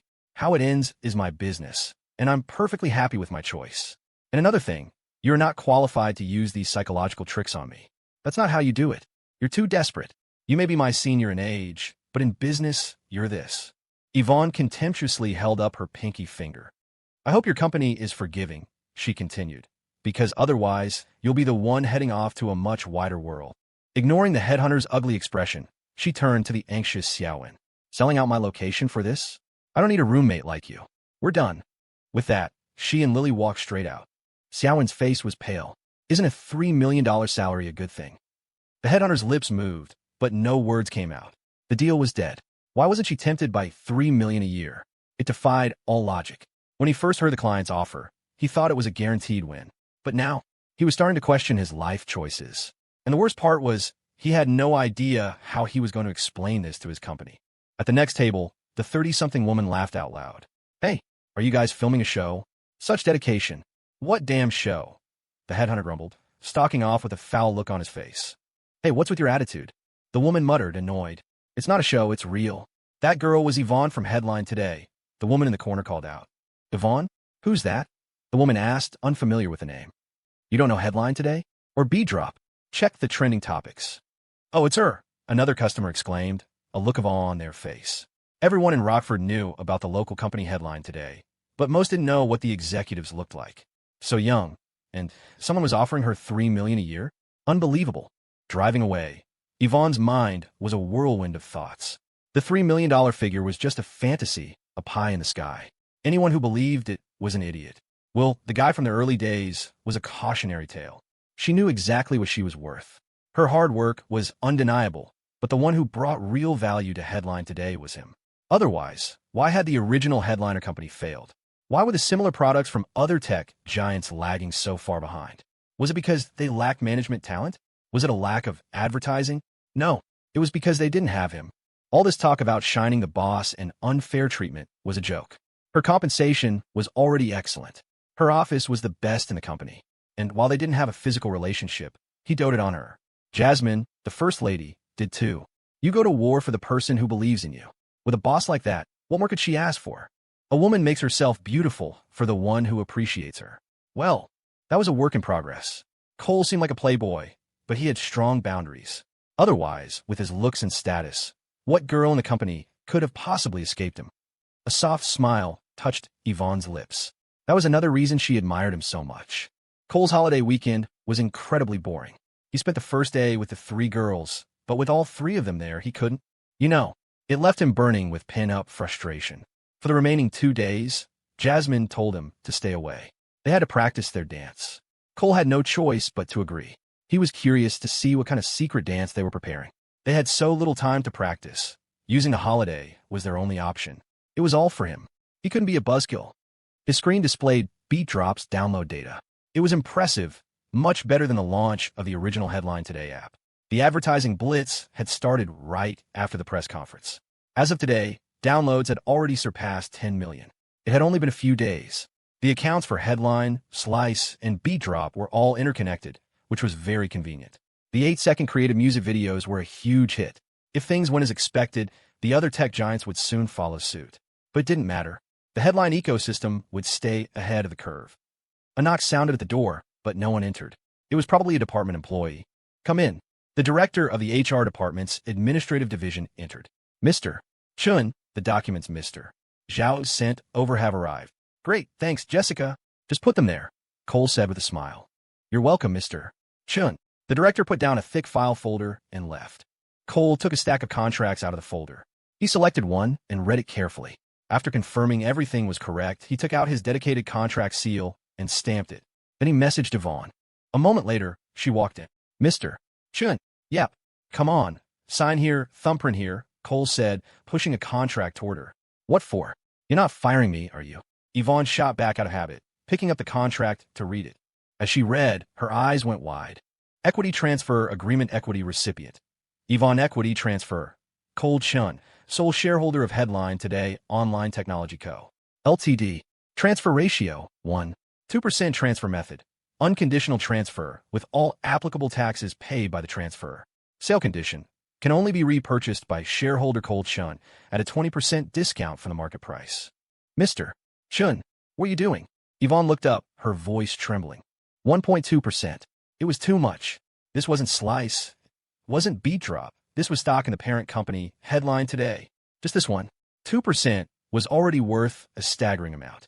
The 2 investors in Beat Drop had each put in $100 million for a small stake. And this wasn't just phantom stock, which stopped paying dividends after you left. This one, 2%, was permanent. Even if she quit, she could live off the dividends for the rest of her life. What was he doing? Sign it. What's wrong? Got a better offer? Cole said with a sly smile. He had seen the rumors online and the Twitter posts about how badass Yvonne had been at Starbucks. A true heroine. As a key player who had been with him from the start, 2% was appropriate. As long as she wanted to make money, she would never leave. As long as she wanted to make more money, she would work her ass off. This was the equity plan he had been working on for a while for the core founding members. With equity, their salaries wouldn't be as high. You couldn't have it both ways. Afterwards, it would all have to be officially registered. Yvonne didn't answer, her chest heaving. The shock was too much. Oh my God. Financial freedom.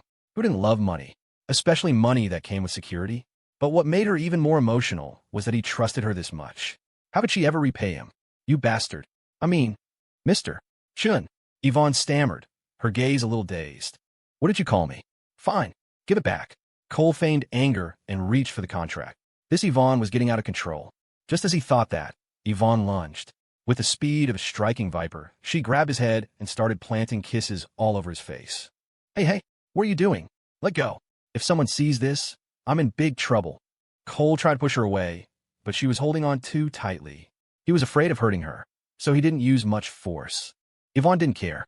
She planted a dozen more kisses before finally letting go, her eyes shining. "You bastard. I told you I was going to hang myself on this one tree. Look at me now. I'm hanging so well. Yes. Ha ha." She waved the contract in the air, jumping up and down in a fit of manic laughter, her high heels thumping against the floor. "You're insane." Cole rolled his eyes.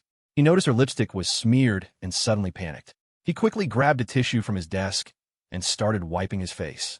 Sure enough, it was covered in red. "Yvonne, you're going to be the death of me," he complained as he wiped. "I have wipes. Let me get it for you." Yvonne stopped her frantic celebration and pulled a pack of wet wipes from her pocket. She carefully cleaned the lipstick marks from Cole's face. After she was done, she gave his cheek a final, possessive stroke. "All gone. Hurry up and sign." And the thumbprint. Keep one copy. I know, you bastard. What did you call me? You bastard. Give it back. No, it's mine now. Are you mad? Go on, hit me. Ivonne quickly turned around and leaned over his desk, scrawling her signature. Her upturned rear was the picture of defiance. Cole couldn't resist reaching out his hand. He hesitated for a second, then let it fall. Just then, as if sensing his hesitation, Ivonne pushed her hips back slightly, a silent challenge. You can still back out now, you bastard, she taunted. Smack. Cole gave her a firm slap. Ivonne let out a muffled grunt, but didn't move. Her heart filled with joy. She pressed her thumb into the ink pad. Then, as if nothing had happened, she stood up straight, wiped the tear stains from her own face, and reapplied her lipstick. Mr. Chun, I'm going back to work. I'll leave the contract here for now. Yeah, go on. You'll keep it safe from me, right? Stop talking nonsense. Oomph. Ivonne sashayed out of the office, floating as if on a cloud. She smiled calmly at every employee who greeted her on the way. Back in her own office, she closed the door and sat down. For a long moment, she just stared into space. Then, suddenly, she collapsed on her desk and began to cry, muffling her sobs. She thought of herself studying so hard, working so desperately at part-time jobs. She thought of herself after joining Headline, practicing conversations in her dorm room, terrified she wouldn't be able to hold her own. All that running around. Now, she finally had a home. She had roots. Tears streamed down her face, a bittersweet mix of past struggles and overwhelming happiness. Meanwhile, Cole called in Fiona, Whitney, and Jenna one by one. Each of them was overjoyed, and each of them ended up crying and hugging him. Like the three girls, they each received 1%. But the girls' main stake was not in this company. He had other plans for them. Finally, he called in Wyatt, Marcus, and Leo. Mr. Chun, this is too much, Wyatt said, looking at the 1% on his contract, his voice thick with emotion. His junior's generosity was incredible. He had the largest share among the founding members. He had expected maybe 0.2% or so. He never imagined it would be this much. Sign it, Wyatt. Without your hard work, there would be no Headline today, Cole said, extending his hand solemnly. We breathe the same air, share the same fate. Let's build a better future together. Mr. Chun, meeting you is the luckiest day of my life, Wyatt said, gripping Cole's hand, his eyes turning red. He knew he wasn't cut out for the market side of things. His passion was in research. Without Cole, he would have just become another software engineer after graduation. If he was lucky, he might have developed his own product. If not, he'd just be another old programmer climbing the corporate ladder. The feeling is mutual, Wyatt. Having you is my good fortune, too. The two men embraced. Marcus and Leo each got 2%. They were so excited they hooped and hollered, grabbing Cole's head and planting kisses on his forehead. Jenna from Slice Video getting 1% was also more than enough. She was committed to Slice and would share in its profits. The three girls had classes this afternoon. They could sign their contracts tomorrow. They each had 2 to sign, anyway. Late that night, Eastwood University Law School, women's dormitory. Serena's body jolted. She woke up with a start, tears streaming down her face. She couldn't control the sobs that escaped her lips. Cole, she whimpered, staring blankly at the dark ceiling. After a moment, she realized it had been a dream, but she could hardly believe it. She touched her own neck, and only when she was certain she was in her dorm room did her heart begin to calm down. It was a dream. It was really a dream. Thank God. It was terrifying. It was the first nightmare she'd ever had in her life. The images were still vivid, as if they had really happened. She had dreamed that she believed her mother. Her mother and father had a fight, and her mother ran off to D.C., claiming she was gravely ill. Serena, her heart soft, had gone to see her, but she was locked up, forbidden from returning to school. She couldn't even see her father. Then the news broke. Her Cole had been in a car accident. His car was crushed between 2 semi-trucks. He and Jasmine were gone, instantly. Luna had jumped from the 32nd floor half an hour later. The scene flashed forward. Her mother was arrested, dragging her 2 uncles down with her. In the dream, there was no sense of time. It could have been a day or 2 later, or the very next moment. Her mother confessed that someone had given her the idea that she had lost her mind. Overcome with grief, Serena had used a shard of broken glass to slice her own throat, right in front of her mother. And then she woke up. It was horrifying. Her heart was still pounding. Even though it was a dream, the psychological impact was so powerful she couldn't shake it. Let the sun come up soon, she prayed. If she wasn't worried about waking her roommates, she would have gotten up right then and run to find her Cole. Morning, Cole. Hey man, Cole, morning, morning. As Cole left his dorm, he was greeted by a steady stream of students. The whole building knew that Cole Chun, the CEO of Headline Today, still lived on campus. Cole didn't really have a choice. At this point, there weren't any decent housing developments nearby, mostly older walk-up apartments. The exclusive, gated communities with their sprawling villas were too far out, ghost towns on weekdays. Eastwood University was closest to the Creekside Galleria, making the commute convenient. Besides, his 3 babies still had classes. Living too far away was impractical. If they all moved into his place at the Golden Bay residences, the apartment would feel cramped. And buying 3 separate places was pointless. They'd all just end up squeezing into one house anyway, so they preferred to stay put. He'd just have to tough it out. In a year or two, new developments would pop up. Or maybe, just maybe, Headline Today would relocate its headquarters. Stepping out of the building, he was surprised to see the campus queen herself perched on the edge of a planter. "Cole!" Serena launched herself into his arms. "What's wrong, baby?" Cole caught her, his arms wrapping around her fully. Her dark hair, freshly washed that morning, smelled fragrant and clean.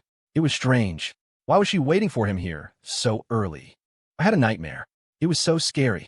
Serena clung to him tightly, as if afraid he'd disappear if she let go. It's okay. I'm here," Cole murmured, gently stroking her slender back. This was the first time he'd ever heard her mention a nightmare. They stood there in a quiet embrace, oblivious to the students coming and going from the dorm. Cole massaged the nape of her neck with just the right amount of pressure, patting her back like he was soothing a child. The students who passed by shot them envious glances but didn't dare say a word. By now, everyone on campus knew about the 4 guardians of Headline Today. The girls were happy, so what could anyone say? No one had the heart, or the nerve, to suggest Cole should, for morality's sake, let one of them go. After a long moment, Cole kissed her on the forehead. "Let's get some breakfast, and then you can tell me all about it." Okay. On the way to Oakwood Commons, Cole finally learned what had terrified her. In her dream, he had died. A horrible, gruesome death. There was nothing left of him. "Baby, it was just a dream. Don't be scared." He held her small hand, comforting her, but he was careful not to make any flippant promises. His expression remained calm, but inside, he was startled. Could she have been reborn, too? He considered it for a moment, then dismissed the idea. Her dream was fragmented, nonsensical, a pure dream. Perhaps she had picked up on something, and her subconscious had pieced together some grim associations. Cole probed gently. "Baby, have you talked to your parents recently?" "Yeah," Serena said honestly. "Mom called. She said Dad's been in a bad mood lately, and they even argued a little." She, too, had made the connection, figuring her own anxieties had fueled the nightmare. "They never fight," she added, her voice dropping. "But now they are. It's probably because of me." "Arguments are a normal part of life," Cole said, deliberately blurring the lines. "Sometimes they can even bring people closer." He knew there were different kinds of arguments, but Serena was too pure to be burdened with such cynical thoughts. He added, "They're both calm, rational people.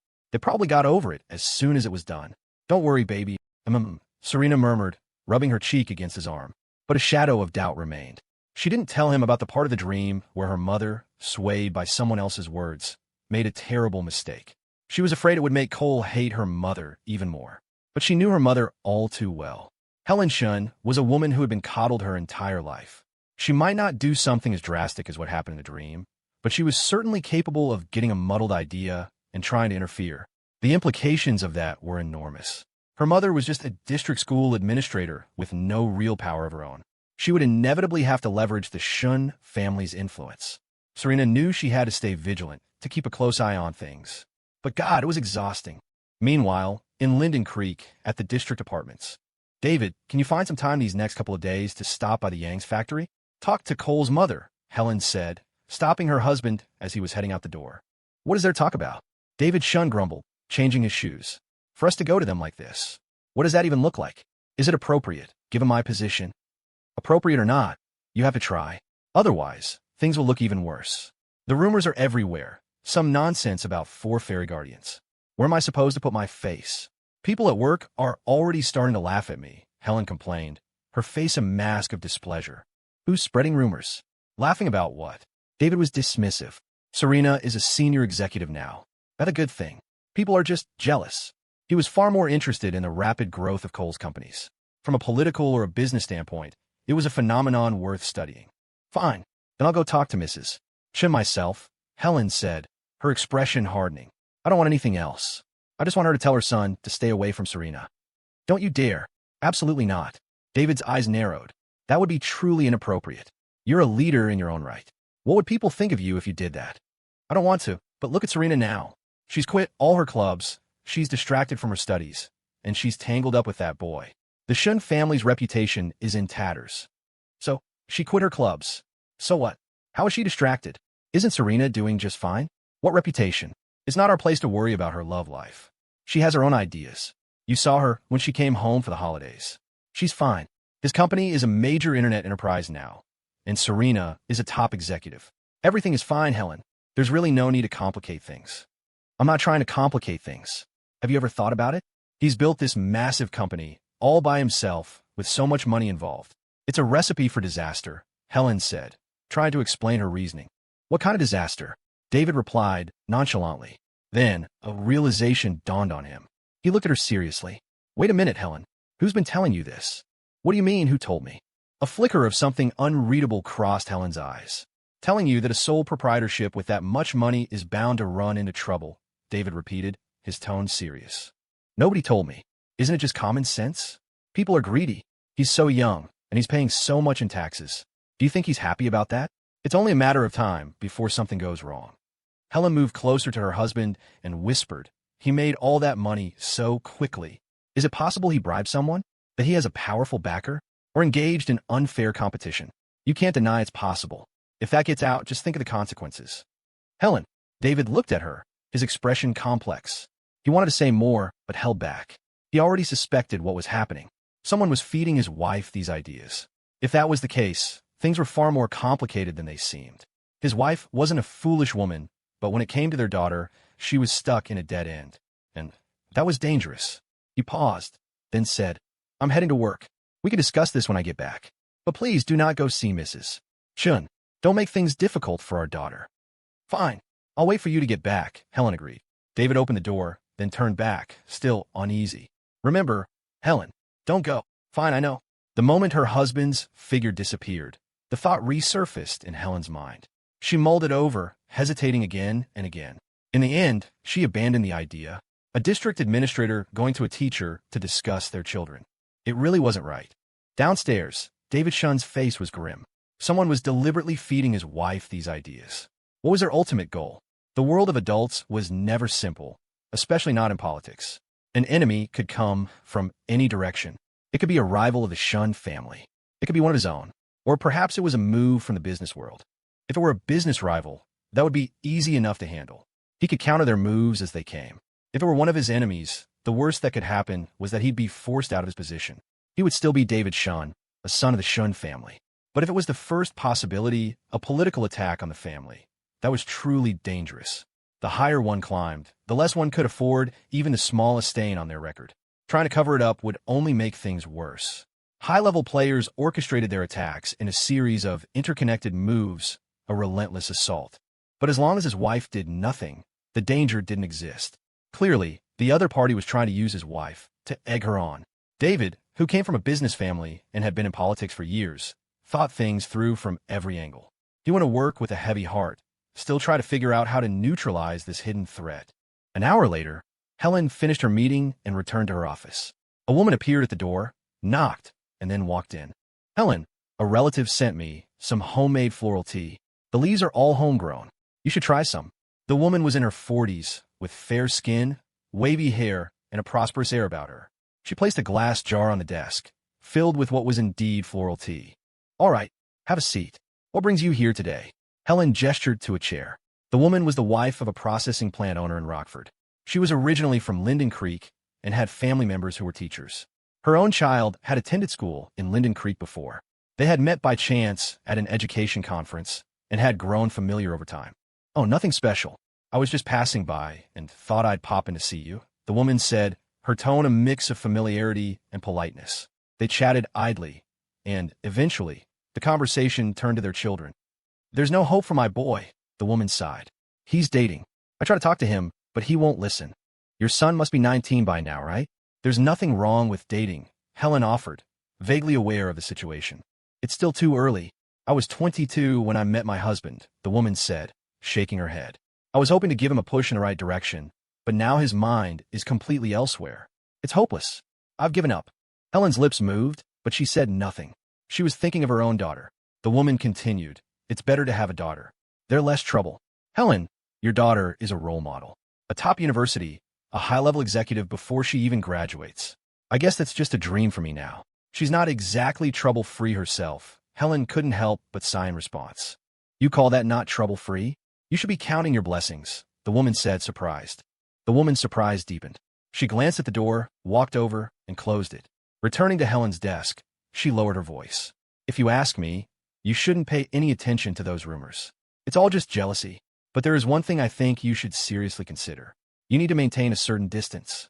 That kind of company is high risk. You can't let your daughter get dragged down. If something were to happen, She would be affected too, don't you think?" Helen's eyes flashed. "Kids these days, once they're grown up, you can't control them. I'll just let her be. My son is the one who's out of control. Your daughter is obedient. There's still hope. But obedient girls are easily deceived. You still have to keep an eye on her." The woman's face was a mask of concern. If they're really dating, then they should make the relationship official. If they don't, it really doesn't look good, especially given your and She's positions. You know how people with loose tongues are, they'll spread anything. "There's nothing to make official," Helen said, waving her hand dismissively. The woman leaned in closer, her voice conspiratorial. "I heard it from my son. People are talking about it online. That company's boss is involved with several girls. It's seriously damaging your daughter's reputation. If he just made it official with one of them, the rumors would die down on their own. I don't know how his parents raised him. It's strange, isn't it? His family seems pretty ordinary. How'd he manage all this? I just can't figure it out." The woman seemed to say nothing, yet she had said everything. Helen, of course, understood the implication. She knew the woman was suggesting she could go to the Chun family. She was also hinting at the risks involved. But her own obsession had lowered her guard. The reason she'd wanted to go to the Chins that morning was for this very purpose, to have the parents make the demand. But her husband had refused. Her daughter was still whole, yes, but time was running out. Then she heard the woman say, almost apologetically, "I'm just worrying for nothing. I can't even control my own kid." "Helen, don't take it to heart. Actually, the way things are now is pretty good. It's a big company, after all. If there were no risks, it would be even better. Let's not talk about this anymore," Helen said with a slight smile, shutting down the conversation. But some of the woman's words stuck with her. It was true. If Cole made the relationship official, there wouldn't be so many rumors. The company was huge, its growth almost unbelievably fast. Who knew what kind of problems lay beneath the surface? Normally, didn't it take time for a company to build up? If her daughter were to go into politics, she absolutely had to stay away from this kind of risk. But if he made it official with her daughter, she could hold her nose and accept it. But it had to be clean, no other women hanging around. If he refused, well, that would give her a reason to act. Even so, the thought of it made her uncomfortable. Business, in the end, was a lesser path, unless the boy gave up business for politics. But even she knew that was impossible. In Rockford, the weather was clear and bright. "Cole, this is so much," Serena exclaimed, sitting sideways on his lap as she stared at the 2 contracts in her hands. "Sign them," Cole said, gently pinching her rosy cheek.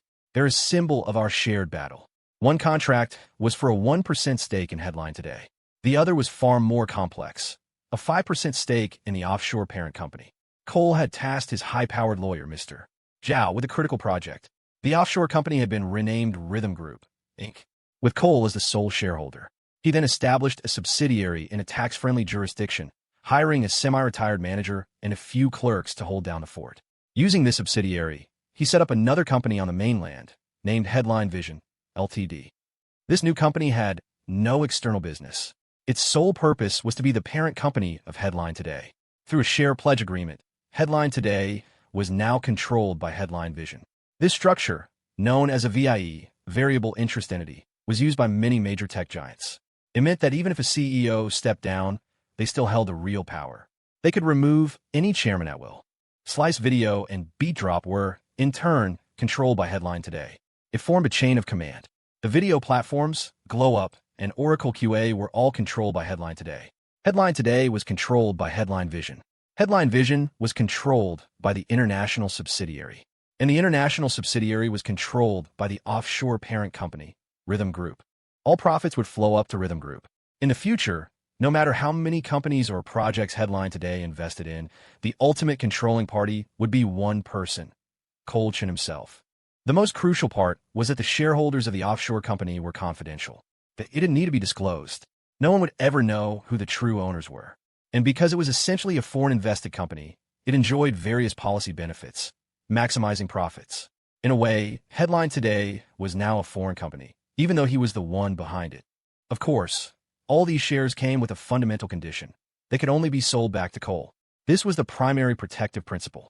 In the future, he planned to allow other core executives to buy shares in Rhythm Group at a low price, but not yet. Even Vanessa Fan and Spencer Chun could be given a chance to buy in. The core team, the core shareholders, and Cole would control it together, but Cole would remain the principal. Such a structure was more stable, forming a tightly knit community of interests that could never be broken. When you have enough money to last 10 lifetimes, money itself loses its meaning. Maintaining stability and continuity becomes the priority. Cole had tasked Mr. Zhao with this matter since the end of last year, and it had only recently been fully completed. Serena understood exactly what that 5% stake was worth. At a simple valuation, if Headline Today became a $10 billion company, her stake would be worth $500 million. And according to Luna, they were already getting close. If it became a $100 billion company, her stake would be $50 billion. In reality, it was worth far more. She didn't care much about the value itself. It was more money than she could ever use. But as a gift from Cole, its meaning was immense. It represented absolute trust. Serena didn't hesitate. She signed her name, put the contract down, and wrapped her arms around Cole's neck, resting her head on his chest in quiet contentment. From this moment on, her destiny was completely intertwined with his. "Cole," she murmured, "you can't work so hard forever. You can't earn all the money in the world. Don't worry. We'll retire early and enjoy life," Cole said, nibbling on her delicate, pale earlobe. The sensation sent a shiver through her. She tilted her head up, stroking his chin. "Okay, we'll travel, see the world. Okay, and we'll take our little baby with us." Serena's face flushed, her eyes shimmering like water. She knew how babies were made, in theory, but had no experience.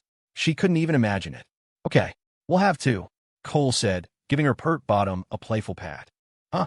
Two? My belly will get so big, won't it?" Serena's face was a picture of surprise, yet filled with anticipation. "Only with twins.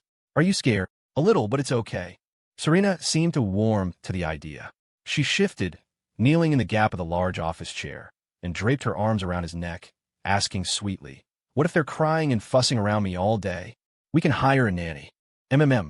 "No, I'd rather not. It's more personal if we raise them ourselves. We can hire a nanny to cook, though." "I can't cook." "Well then, baby, when are we going to have our little baby?" Cole asked with a wicked grin. I don't know. You're terrible. I know what you're thinking." Serena buried her face in the crook of his neck, suddenly shy. A fuzzy image flashed through her mind. "Oh, I can't think about that. It's so embarrassing. More embarrassing than the things Cole already did." "Are you thinking about it?" Cole teased with a grin. "I don't know. I'm not telling you." Serena squirmed, her denial a clear affirmation. Then she pressed her lips close to his ear and whispered, exhaling warmly, yes. Her voice was soft and sweet. She really did wanna. Jasmine and Luna had both experienced that. But she hadn't. If it weren't for the fact that Cole still doted on her, she might have thought he'd grown tired of her. Besides, she was curious. Those two seemed to glow more and more. What was the magic behind it? Cole let out a deliberate sigh. "But your uncle told me to behave myself. What are we going to do?" Sigh. I don't care. I want to," Serena protested, wiggling her body. "But, you villain, you're doing this on purpose." "Yes, baby, I am." Cole leaned down and found her small mouth. "You're at work." He kissed her for a long time before finally letting her go. He had to stop. Jasmine and the little one would be here soon. He had two of his female bodyguards escort a reluctant Serena back to her dorm. Not long after, Luna arrived. She didn't even glance at the contracts. "Brother, I don't want this."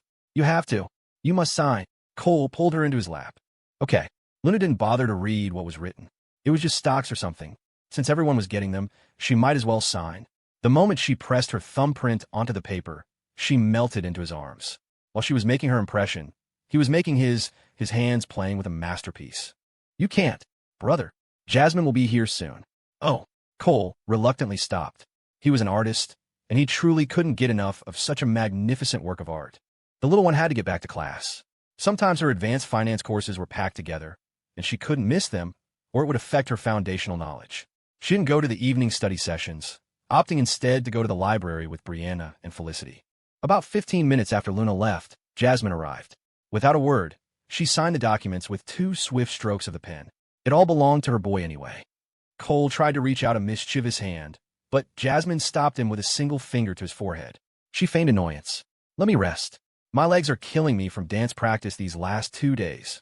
Her stamina was good, but she was no match for her ravenous younger brother. He was completely untamed.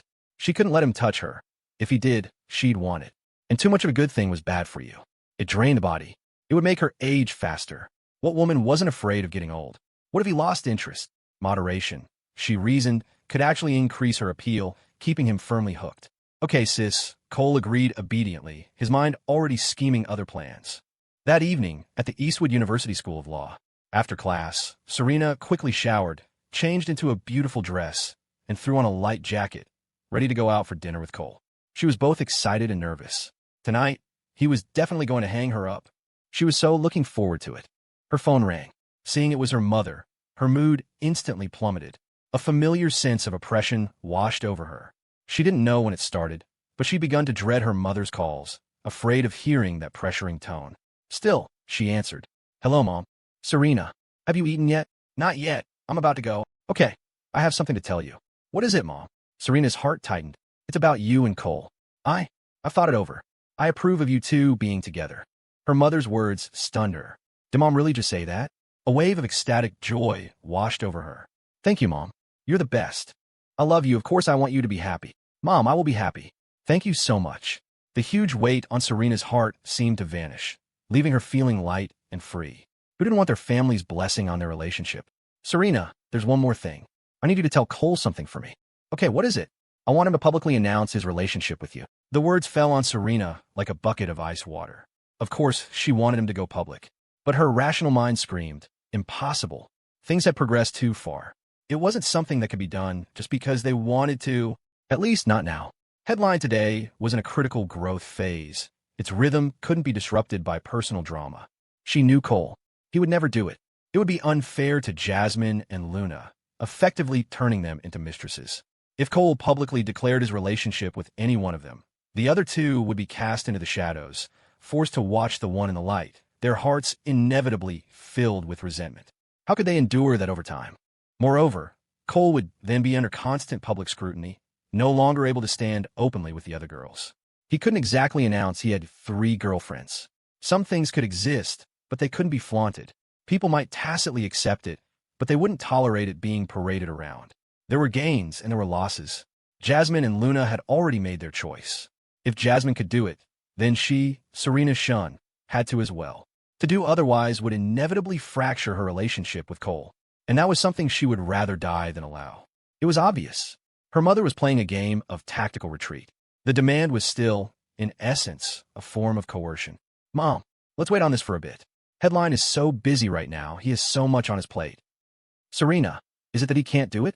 Or is he really dating several girls at once?" "Mom." "Serena, I'm not trying to criticize you.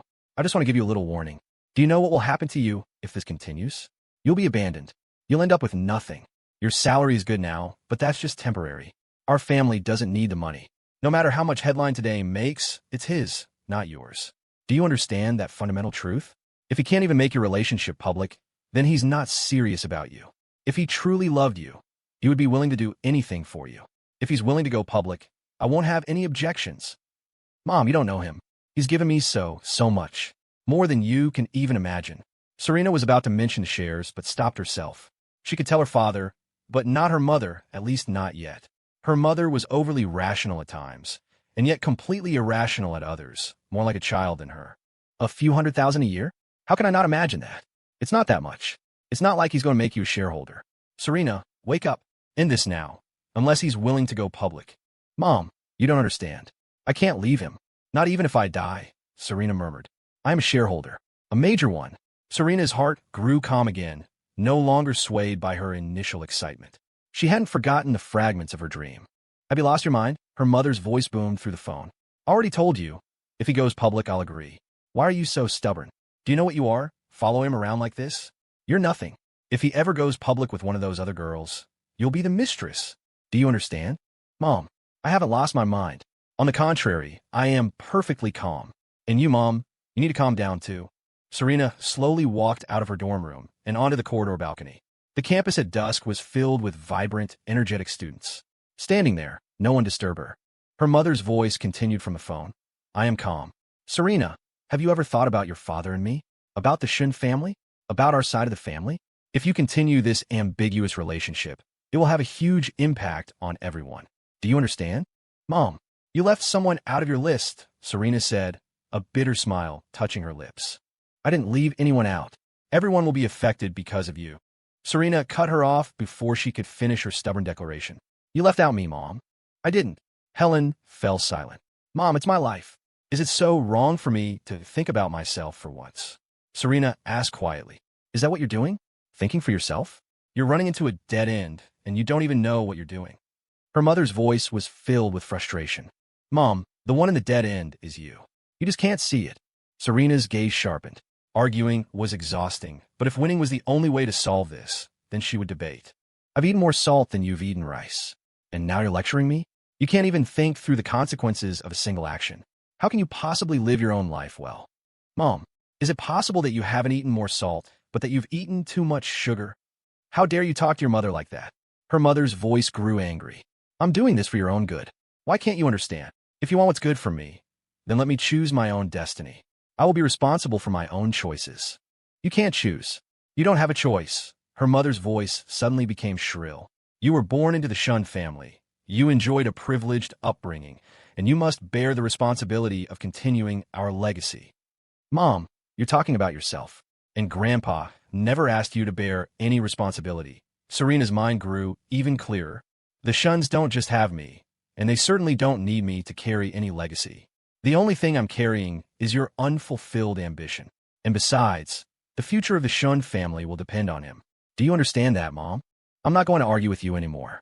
Either he makes your relationship public, or you cut ties completely. No more involvement. Otherwise what? Are you threatening your own daughter, Mom? Serena took a deep breath. The other end of the line fell silent. Serena didn't know if it was a tacit admission or if her mother realized she'd gone too far. Serena exhaled slowly. Mom, there are some things a daughter shouldn't say, but I have to. Your life has been too perfect. So perfect that you've started to regret the choices you made. It's not your place to lecture me. Just listen to me finish.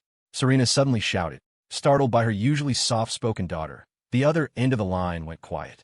That photo album at home, it's full of pictures of you and Dad traveling everywhere. Why was at Grandpa's? You showed me pictures of yourself as a teenager. You were so young, smiling so happily, making peace signs. And me? The only places I ever went were the youth palace and the zoo. I've forgotten how many times. I have pictures too. I'm smiling in them.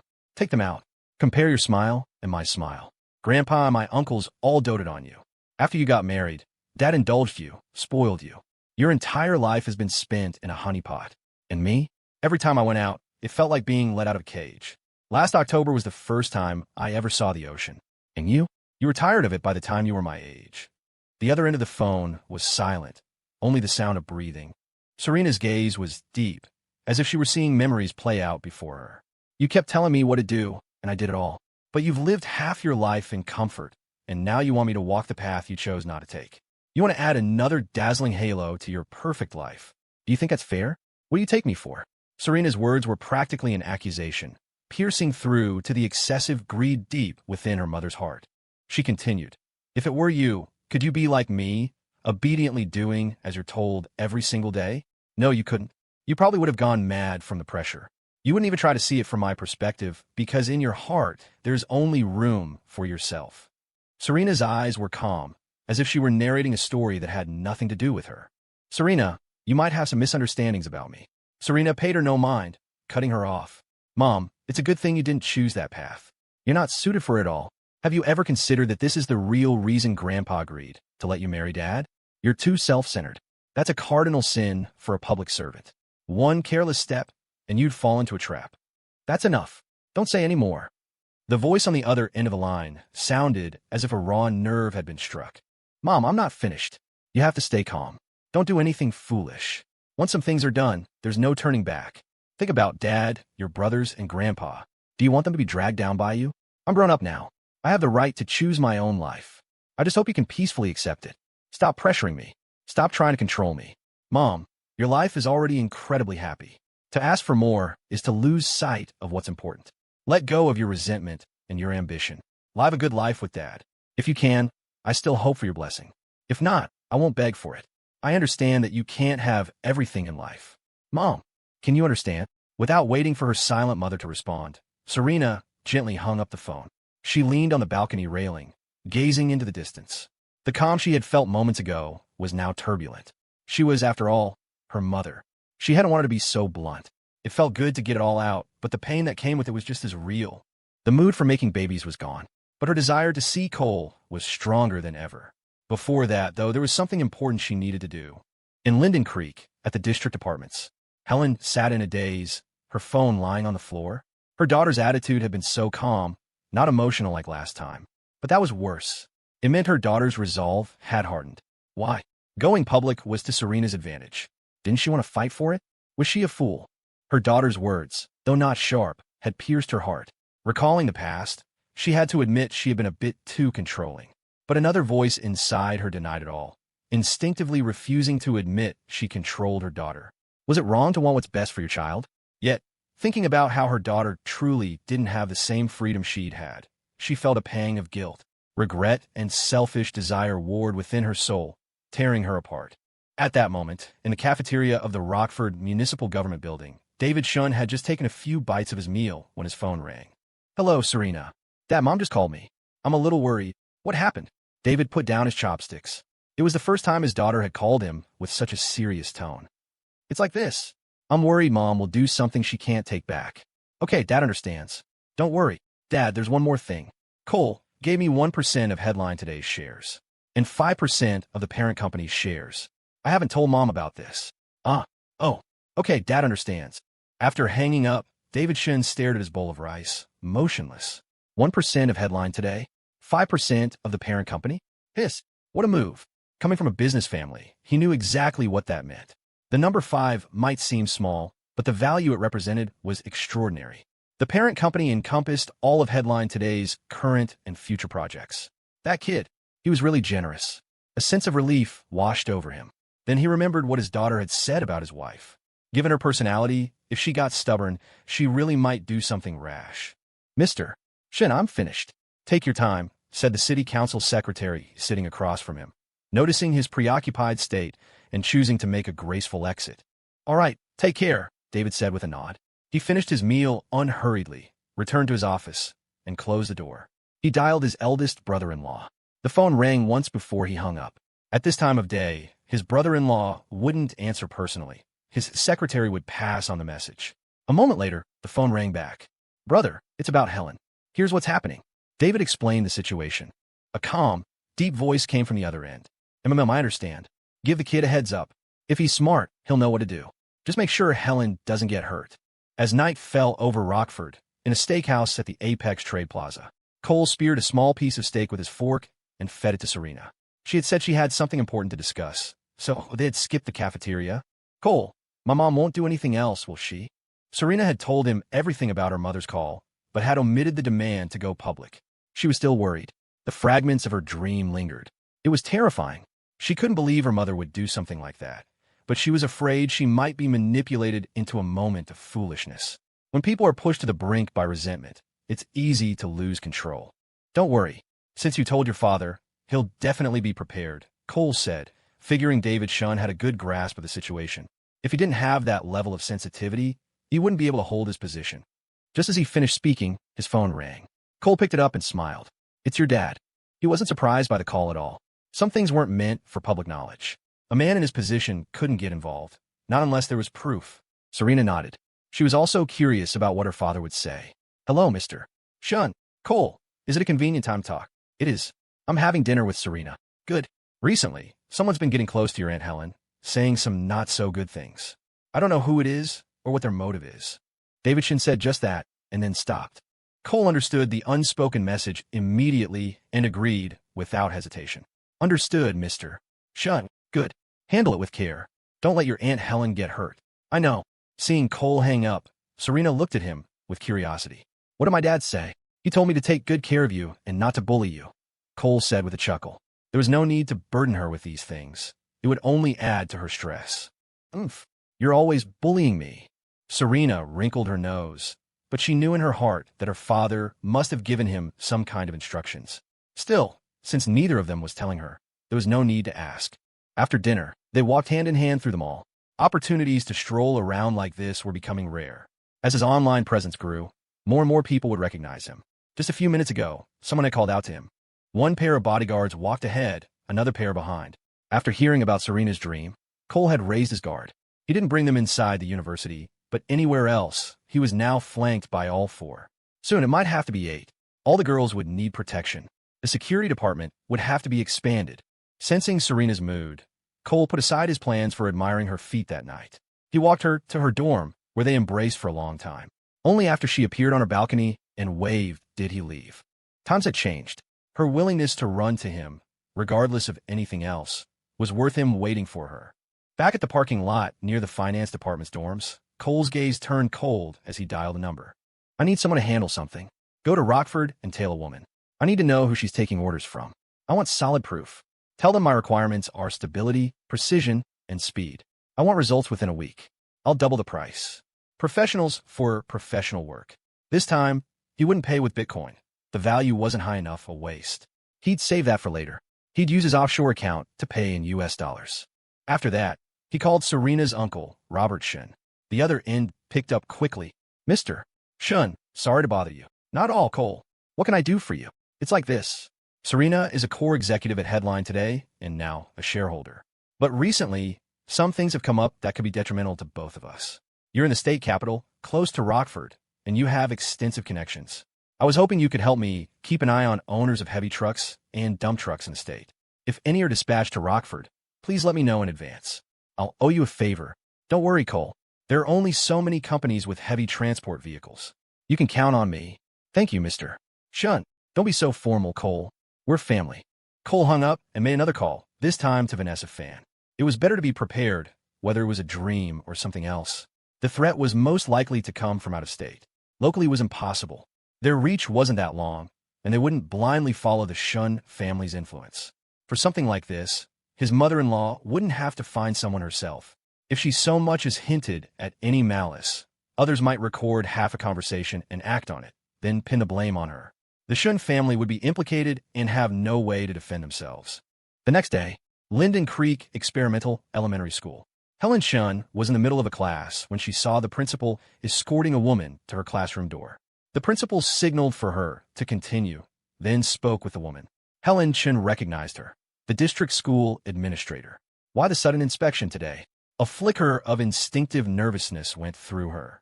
The woman was both her superior and Serena's mother, a boss and a potential in-law, a dual identity. But the nervousness quickly faded. Her son was a success. She had nothing to be afraid of. Your daughter is going to have to call me Mom one day, and you'll need my permission to hold my grandchild. Her mood lightened, and she continued teaching with an air of composure. After class, as expected, she was called to the principal's office. The principal immediately left, carefully closing the door behind him.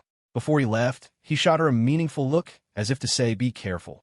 She'd never gotten that kind of treatment before, but things were different now. Her colleagues all knew that she was no longer the old Helen Shun. She was the mother of a billionaire. The fact that she was still teaching here was a great honor for the school. They could casually mention, you know so-and-so? His mom and I are colleagues. We eat in the same cafeteria. It was a great feeling. Director Helen, hello. Helen Shun greeted her. Have a seat, Helen Shun said, her expression cool. She wasn't here to cause trouble. Her strategy was still to win her over. Either they break up, or Serena gets the official title. No matter what, this move to cut to the root of the problem was justifiable. If that boy didn't agree, then he was in the wrong. She simply couldn't accept her daughter revolving around a man with other girls. It was too degrading. What would her old classmates and friends think if they found out? How could she ever pursue a political career? Her husband had doted on her for 20 years. Did he dare get involved with other women? I came to talk about a private matter today. Please go ahead, Director. My daughter is Serena Shun. I believe you've met her, Mrs. Shun. Yes, I have. She's a wonderful girl with a great personality. I like her very much, Helen Chan said with a smile. She had already guessed what the other woman was about to say. It had to be about her son's messy affairs. I do not approve of the relationship between Cole and Serena, Helen Chan stated flatly, getting straight to the point. Mrs. Chen's composure irked her. Who asked if you liked her? Dream on, she continued. You're aware of Cole's situation, how he's involved with several girls. Oh, is that so? I hadn't heard, Helen Chan said, feigning shock, then immediate indignation. How could he? When he gets back, I'll have to have a serious talk with him. You're his mother, and also a teacher. The task of education is a heavy one. Helen Shun felt as if she'd swallowed a fly. Talk to him when he gets back? By then they'll have kids. Like mother, like son. They were exactly the same. Helen Shun nodded earnestly. You're right, Director. When it comes to education, you have the most authority. That girl, Serena, is truly wonderful. I like her from the bottom of my heart. It doesn't matter if you don't approve, she thought. Otherwise, you wouldn't have come to me. Mrs. Chun, your liking her is irrelevant. This is not going to happen. Not unless you make Cole declare his position. Helen Shun fought to contain her frustration. As a leader, she couldn't lose her temper. What position, Director? You tell me, and I'll make sure he does it. Helen Shun nodded vigorously, putting on a show of resolute execution. Have him publicly announce his relationship with my daughter. But, Director, didn't you just say this isn't going to happen? Helen Shun looked utterly confused, but she was laughing inwardly. What are you even trying to do, my dear-in-law? This is 100% impossible. If he went public with Jasmine, that would be acceptable to do right by the Yang family. But that would surely hurt the other two. Wait, no. The one who came later seemed to be in the picture too. 4?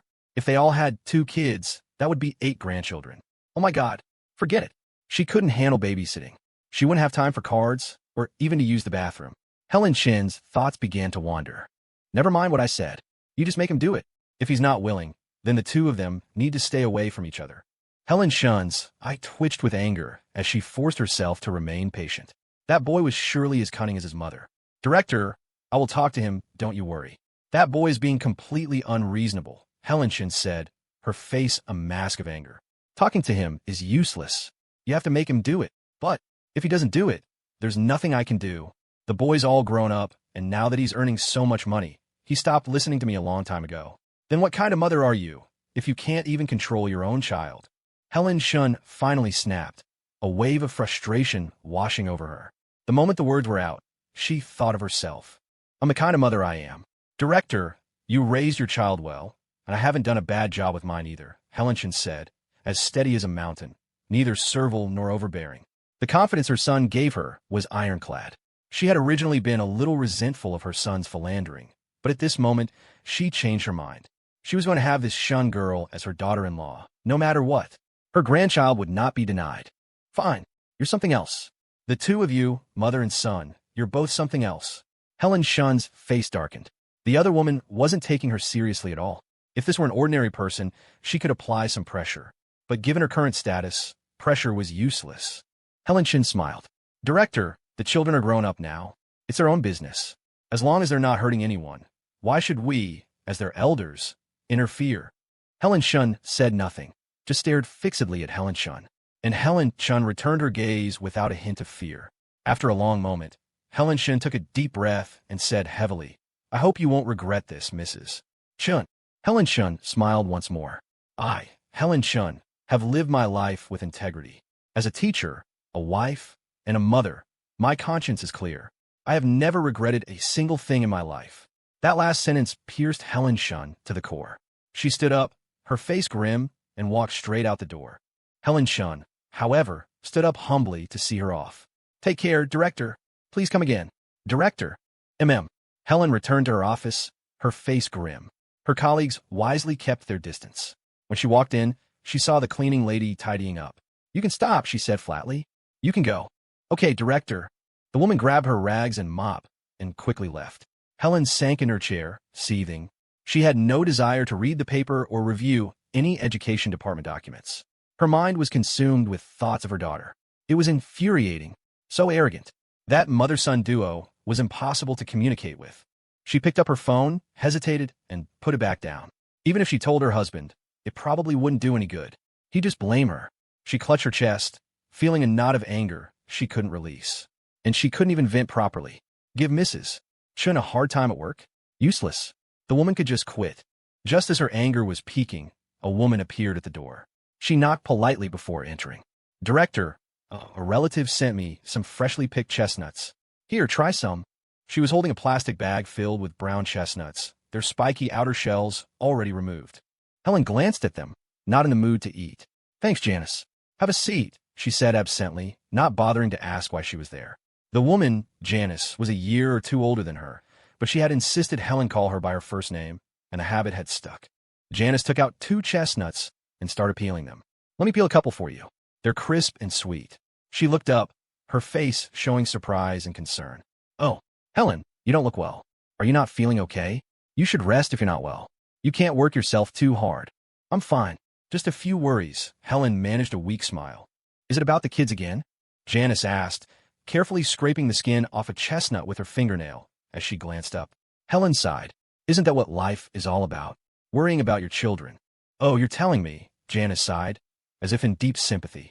All that hard work, and the kids don't even appreciate it. My son is just like that. Yours is a boy. It's normal for them to be a bit mischievous.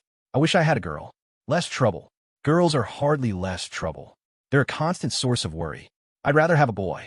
You should be happy. Your daughter is already a top executive at a big company.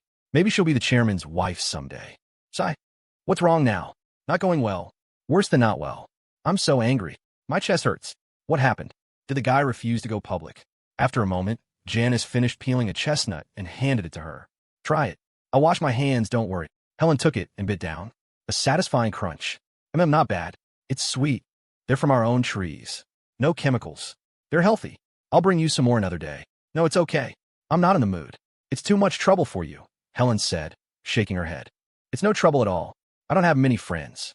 Coming here to chat with you is my greatest pleasure. Janice picked up another chestnut and continued peeling. It was slow, meticulous work. She glanced at the door, then turned back, asking with concern, I'm not bothering you, am I? If it's not a good time, I'll just finish this one and go. It's fine. Exams are still a ways off. Annoyed, Helen waved her hand, feeling a bit touched. If there's really nothing you can do, then just let it go. Take care of yourself first. Don't make yourself sick with anger. Janice brought the conversation back around. How can I let it go? How can things continue like this? Helen pressed her hand to her forehead. But what can you do? The man's a billionaire. He knows you can't touch him, Janice advised, then added with an indignant look, this young man is really something else. He's made his money, but he's lost his conscience, preying on an innocent young girl who doesn't know any better. Si, let's not talk about it. It's giving me a headache. Helen's head was throbbing. Her thoughts were a jumbled mess. She had considered using the Shun family's power to apply pressure, but then she thought better of it. The kid hadn't broken any laws. Even if she tried to entrap him, how long would that take? By then, they'd have 2 kids, and it would have to be done in secret. If her brothers found out, they would definitely disapprove. She'd just get an earful. Don't be upset. Actually, there's an easy solution, Janice said, handing her another peeled chestnut. Helen took it, looking at her quizzically. An easy solution? Yes. Janice nodded, then lowered her voice. I could find a couple of women to harass him. Say he used them and abandoned them. Even if it doesn't take him down, it will at least ruin his reputation. What kind of idea is that? It's useless. He's not afraid of that, Helen said, deeply disappointed. She had thought there might be a real solution. Sigh, I'm just anxious for you, Janice said, embarrassed by her own bad idea. Then her face twisted with resentment. People like him with no conscience. Why don't they just get hit by a car and die? The wicked live 1,000 years, Helen replied automatically. They fell silent for a moment. Then Janice's eyes lit up. Hey, what if you just scare him a little? Get a couple of cars to cut him off as a warning. What? No, absolutely not. Helen was horrified, waving her hands frantically. What if the car actually hits and kills him? That would be murder. No, that's going too far. She would never dare do something like that. Cutting someone off could easily lead to an accident. That was murder. The thought alone terrified her. Janice seemed to realize this wouldn't work either. She sighed. I was just saying, I'm angry for you. If it were me, with my temper, I might really have him killed. What does it matter how much money he has? He still only has one life. Let's not talk about killing him. That's a separate issue. The worst that can happen is we burn our bridges, Helen said, shaking her head. Okay, let's not talk about it. Sigh. I just hope the bad guy has an accident of his own, Janice said, stopping the conversation and adding a curse for good measure. But a strange light flickered in her eyes. She didn't mention the children again. She peeled a few more chestnuts, made some small talk, and then left. Helen, still annoyed, didn't think much of it. She stood up and paced around her office. After much thought, she decided she had to go to Rockford herself. She would force the boy to declare his position. Either he goes public with her daughter, and if he did, she would have to accept it, or he goes public with another girl. That would be even better. Her daughter would surely be unable to bear it, and would finally give up. Downstairs, Janice hurried to her white BMW. She pulled a recording pen from her bag and looked at it, her eyes a mixture of excitement and nervousness. She didn't know what use this would be, but the other party only wanted this level of conversation. The car started, heading directly back to Rockford. In a rearview mirror, she could see a motorcycle. The rider wore a helmet. The bike was old, looking like a scooter taxi. In Linden Creek and Rockford, such scooter taxis were a common sight. But Janice despised them. The motorcycles weaving in and out of traffic made driving a car a nightmare. It was probably just a coincidence, but the motorcycle stayed behind her, sometimes close, sometimes far. When her car got stuck in traffic, it would even pull ahead. It seemed they were just heading in the same direction. This continued until they reached the highway toll booth between Linden Creek and Rockford. The motorcycle turned onto a side road, and the rider parked and went to the window to ask a question. He seemed to have been denied entry to the highway. Janice snorted. "Serves you right. Take the back roads." Once on the highway, she felt a sense of freedom. She pushed the car past 60 miles per hour, flying down the road. In less than half an hour, she reached the Rockford toll booth. After exiting, a white Kia that had been driving slowly pulled in behind her. Janice paid it no mind. She drove straight to her destination, a private kitchen. She entered the reserved room. Inside sat a man in his 30s, somewhat thin and gaunt. He had a buzz cut and an ordinary face, but his eyes were sharp as hooks. When Janice came in, he looked her up and down without a word, simply taking a drag from his cigarette. Janice's heart tightened. After sitting down, she didn't immediately take out the recording pen. She took a sip of tea, forcing herself to appear calm. "Where's the IOU?" The man took an A4 sheet of paper from his bag, placed it on the table, and slid it over. He remained silent. Janice picked it up and examined it. It was the 10 million RMB gambling debt her son had racked up in Macau. She tossed it back on the table. Though her teeth were chattering slightly, she managed a tone of anger. "This is a copy. I want the original. Give me the recording. I need to verify its authenticity and usefulness. If it's no good, you'll have to go back." The man finally spoke, his voice like a croaking duck. "What if I get it to you, and you don't give me the IOU? And the video of my son and that girl? And the business contract for our factory?" Janice's eyes were wary and greedy.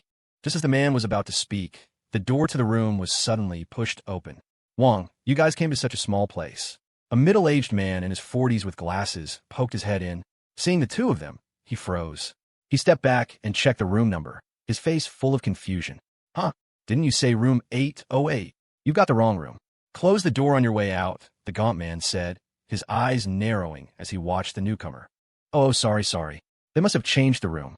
The man with glasses apologized profusely and quickly closed the door. A few seconds later, his voice could be heard in the hallway as he called a friend to ask for directions. The gaunt man remained silent, got up, and walked to the back of the door, listening intently to the sounds outside. After a moment, the person seemed to have entered another room. The man opened the door and walked out. He happened to see a waitress. "The guy with the glasses just now, which room is he in?" he asked. 806, the waitress pointed. "Thanks." The man walked to room 806 and pushed the door open directly. Inside were two men and a woman, one of whom was the man with glasses.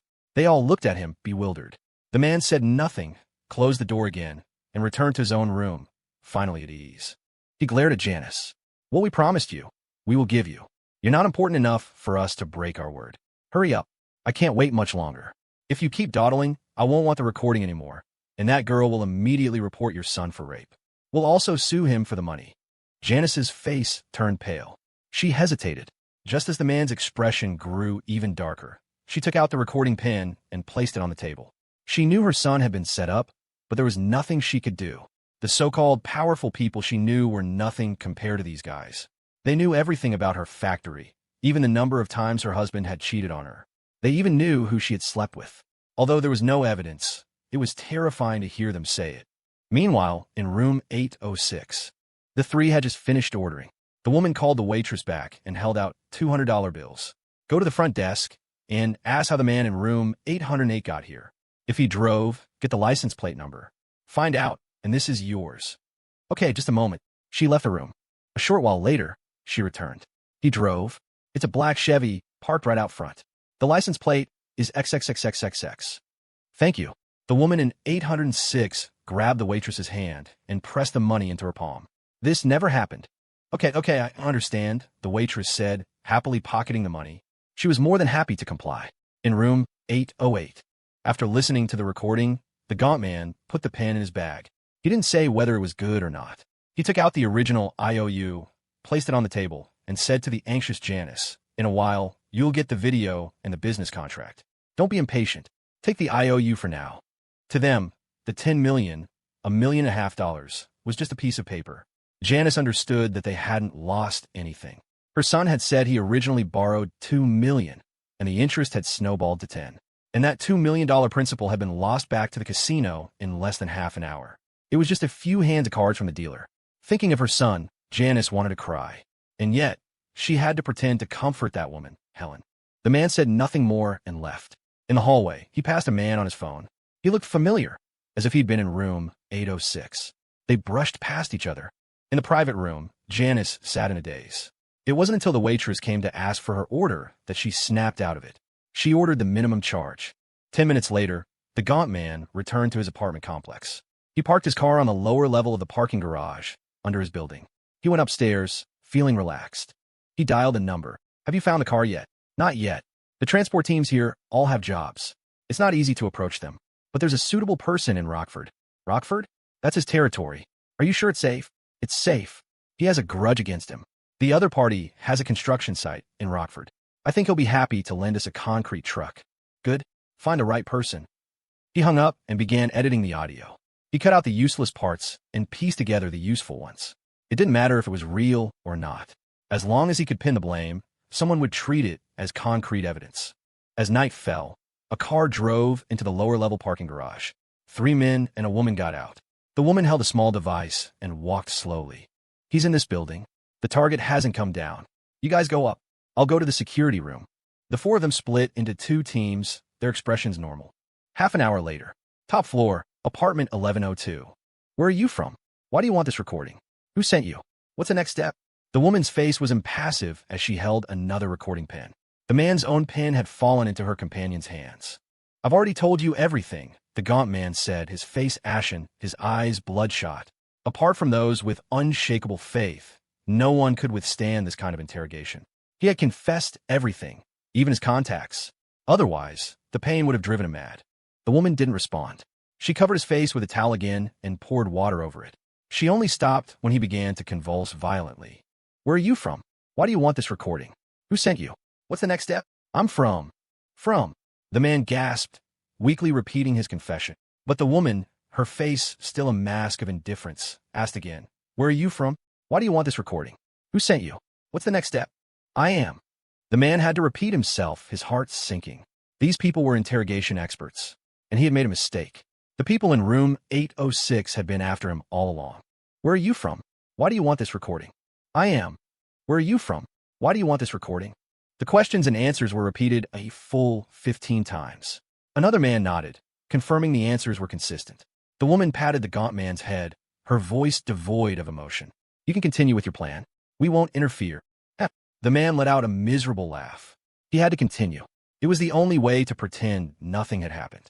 If he was exposed and caught, he would face a terrible fate. The 3 men and 1 woman left. They wouldn't take a life. Their job was done, and they had to email the results as soon as possible. Double the pay was waiting. In the room, the man struggled and found that the ropes had been loosened. He slid from the chair to the floor, completely exhausted. Panting, his heart was filled with despair. He hoped he could get through this. 8:00 p.m. Rockford. Cole sat in his office, quietly reading the contents of an email. He was a little shocked. If he hadn't prepared in advance, Serena's dream might have come true. The other party was really playing for keeps. It was terrifying to use such a heinous act just to create the stain of a family member condoning violence. Or perhaps it was killing 2 birds with 1 stone. He was just a secondary target. If he died, Headline Today would be thrown into chaos, and the other party could seize the opportunity to take over. Sometimes, inheritance rights are powerless. Cole pondered. Someone I have a grudge against? A construction site in Rockford? Could it be Warren Ning? The Ning family did have a construction project in Rockford. Cole immediately called David Shun. After a brief conversation, he hung up. His phone soon received an email address from David. After forwarding the email, all Cole had to do was worry about his own safety. Someone else would take care of the rest. Vanessa Fans people had already reached out to the hundreds of fuel, sand, and concrete transport companies in the Rockford area. What Cole could mobilize were the vast numbers of freelance operators. He offered a $20,000 reward to the head of the freelancer company, the same buzzcut guy who had tried to scam his tea shop, if they caught the target. The man now had a small reputation in the freelance world, but he was still limited to low-end jobs. He had opened a bar and 6 or 7 pool halls. As for how much he paid his employees, Cole didn't care. The freelancers fanned out, keeping a close watch on the concrete transport team subcontracted by the Ning construction site.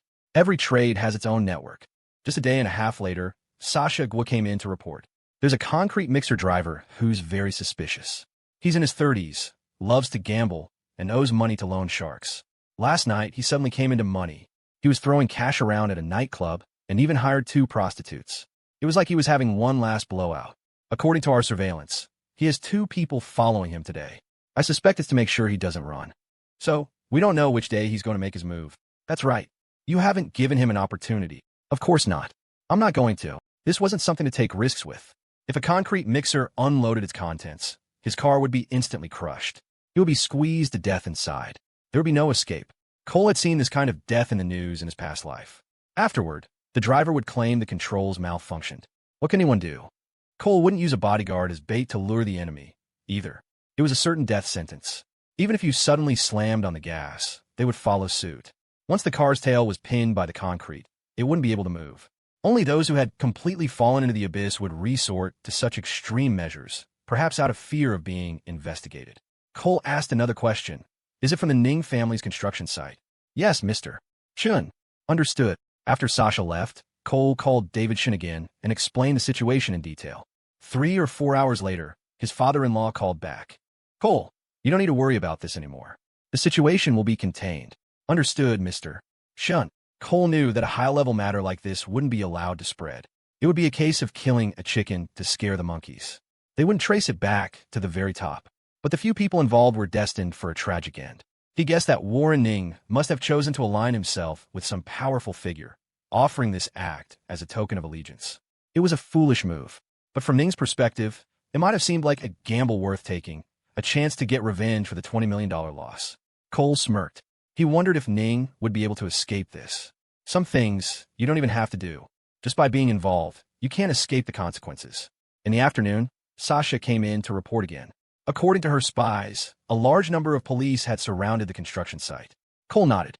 It seemed the Shun family had made their move. Sasha had just left when a knock came at the door. Knock, knock, knock. The receptionist called from the doorway. Mr. Shun, a Mrs. Shun is here to see you. She said you would see her. Yes, let her in, Cole nodded.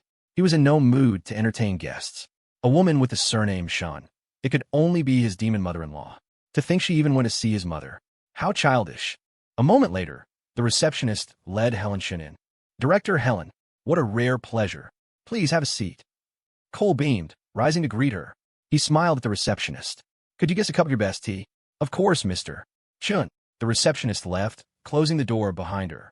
Helen swept her gaze over Cole and sat down on the sofa, her face cold. She was furious. This mother-son duo was exactly the same. So polite on the surface, but who knew what they were really thinking? She didn't even call her Aunt Helen. Director, you wouldn't come all this way for no reason. Are you here to offer some guidance today? Cole asked, a look of humble deference on his face. Cut the action, Helen snapped, her anger almost boiling over. I came here today to have you do one thing regarding Serena Shun. Serena? Director, I'm not sure I understand. What about Serena? Has there been some kind of misunderstanding? Cole looked stunned, as if he knew nothing. Misunderstanding? Do you find this amusing? Helen was about to explode. This kid was nothing but a scoundrel. No, Director, I really don't know what you mean. A faint smile played on Cole's lips. Serena is a senior executive at our company. You are her mother. Why would I ever pretend in front of you? He emphasized the word mother heavily. Helen's face turned ashen. She snorted. Cole Shun, I'm not going to play games with you. You either publicly announce your relationship with Serena, or you cut off all contact with her and have her resign. Or you can publicly announce your relationship with the young girl. 3 choices. Pick one. Director, I don't want to pick. I like things just the way they are. Cole was still smiling, his cards now on the table. It was impossible. Going public with any of them would be detrimental. They would never be able to live a normal life. If you don't pick. Helen clenched her jaw, her anger surging. Her chest ached with fury. So arrogant. She glared at Cole. If it weren't for this boy, she and her daughter would still be fine. Her daughter would be focused on her path to a government career. What? Are you threatening me, Director? Or are you going to hire someone to run me over with a car and kill me? Cole asked, a half-smile on his face. Even if his mother-in-law hadn't ordered it, he had to scare her. What do you mean? How could I do such a thing? I'm just asking you to be clear with Serena. Helen's heart skipped a beat. She remembered her conversation with Janice, but she had never said she wanted him dead. Director, listen to this. Does this sound like your voice? Cole opened an audio file, saved on his desktop. The voices of Helen and another woman filled the room. The other woman suggested finding someone to harass the target, but Helen's voice was the one that said, "The wicked live 1,000 years. Run him over with a car, kill him." The more Helen listened, the more her face changed. That's not what she had said. Panic set in, and she screeched. "Where did you get this? That's not what I said. What are you doing? Where do you think I got it?" Cole's smile vanished. He continued flatly. "Do you have any idea that by talking so carelessly, you could implicate the Shun family and Mr. Shun?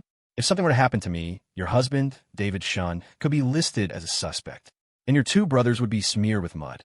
Do you know what the consequences of that would be?" "Nonsense. I didn't say that. You're making it up. Delete it." Helen screamed, losing her composure. Her mind was in chaos. The voices were indeed hers and Janice's. Deleting it won't do any good. "Director, if you're not a fool, you should know how a recording like this can get out." Cole looked at her as if she were an idiot. The look stung Helen deeply. Of course she knew. That's why it hurt so much more.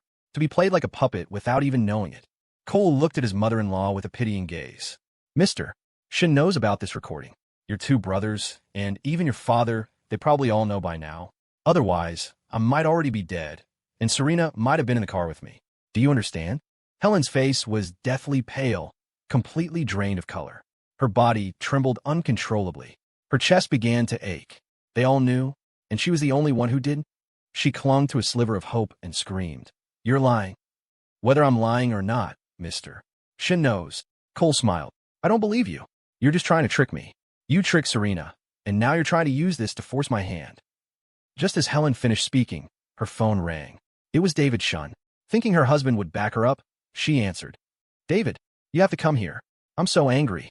This Chun kid fabricated a recording of me."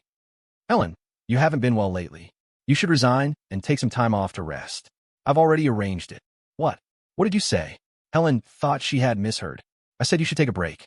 Don't worry about work. Go back to the capital." "David Shun, what is the meaning of this?" Helen couldn't accept it. She roared. The husband who had always doted on her, loved her, supported her, was saying such things. He had removed her from her position without her knowledge. "This is what your brothers want. It's what Dad wants. And it's what I want. Helen, call your brother." The line went dead. David Shun said no more. Helen's chest heaved. She couldn't believe it. "How dare you, David Shun?" She immediately dialed her eldest brother. On the third ring, he answered. "Brother." David said, "Helen, you should come back and rest for a while. Dad has some things he wants to say to you. Let go of the director job for now."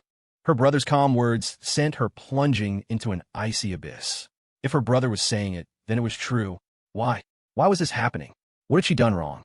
Her hands and feet began to tremble. A feeling of being abandoned by the entire world washed over her, accompanied by a crushing pain in her head. Her vision went black, and she pitched forward, the phone slipping from her hand. Cole called 911. He didn't want to see his demon mother-in-law, but he had to save her. It was all for Serena. While waiting for the ambulance, he called two of his female bodyguards into the office. They helped him move Helen to the sofa. Then he sent them to the university to pick up Serena. Looking at the pale-faced woman, he sighed inwardly. He felt a sliver of pity, but he truly disliked her. A classic case of someone who didn't know how good she had it, always needing to stir up trouble. When life got too comfortable, she started chasing after empty prestige. He didn't dwell on the incident any further. The people involved wouldn't be arrested. Their fate was sealed. If he were in their shoes, he would have done the same. The CEO of Headline Today had called, so the ambulance arrived with lightning speed. Cole went with them to the hospital. That night in Rockford, Janice had dinner with a friend and returned home. As usual, she opened the door, walked in, and closed it behind her. She called out for her son. No answer. She walked into the living room and called for her husband. Still no answer. Suddenly, she froze. A stranger stood behind her, and another at the bedroom door. Before she could scream, a hand clamped over her mouth. Late at night, in a city on the coast. In the chairman's office of the Ning Corporation. 4 men stood before the desk, their faces impassive. My son and daughter know nothing about this. Let them go, Warren Ning said, forcing himself to remain calm in his executive chair. The chairman of a Fortune 500 company, yet his body was trembling. He had gone all in on one bet and lost far too quickly. The powerful backer he had just aligned with had become his executioner. He had thought about fleeing to America, but he didn't dare. His son and daughter were still here. Only his death could ensure their safety. Mr. Ning, you misunderstand. Your son and daughter have nothing to do with this. We won't involve them, a middle-aged man said languidly. He then added, Mr. Ning, it's time to go with dignity. My promise to help your son secure the chairman position will be honored. Forget it. That won't be necessary. He can't handle it, Warren Ning said, then stood up, his body trembling, his legs weak. It suddenly dawned on him why no one had come to arrest him. Logically, the police should have been at his door immediately. But they hadn't come.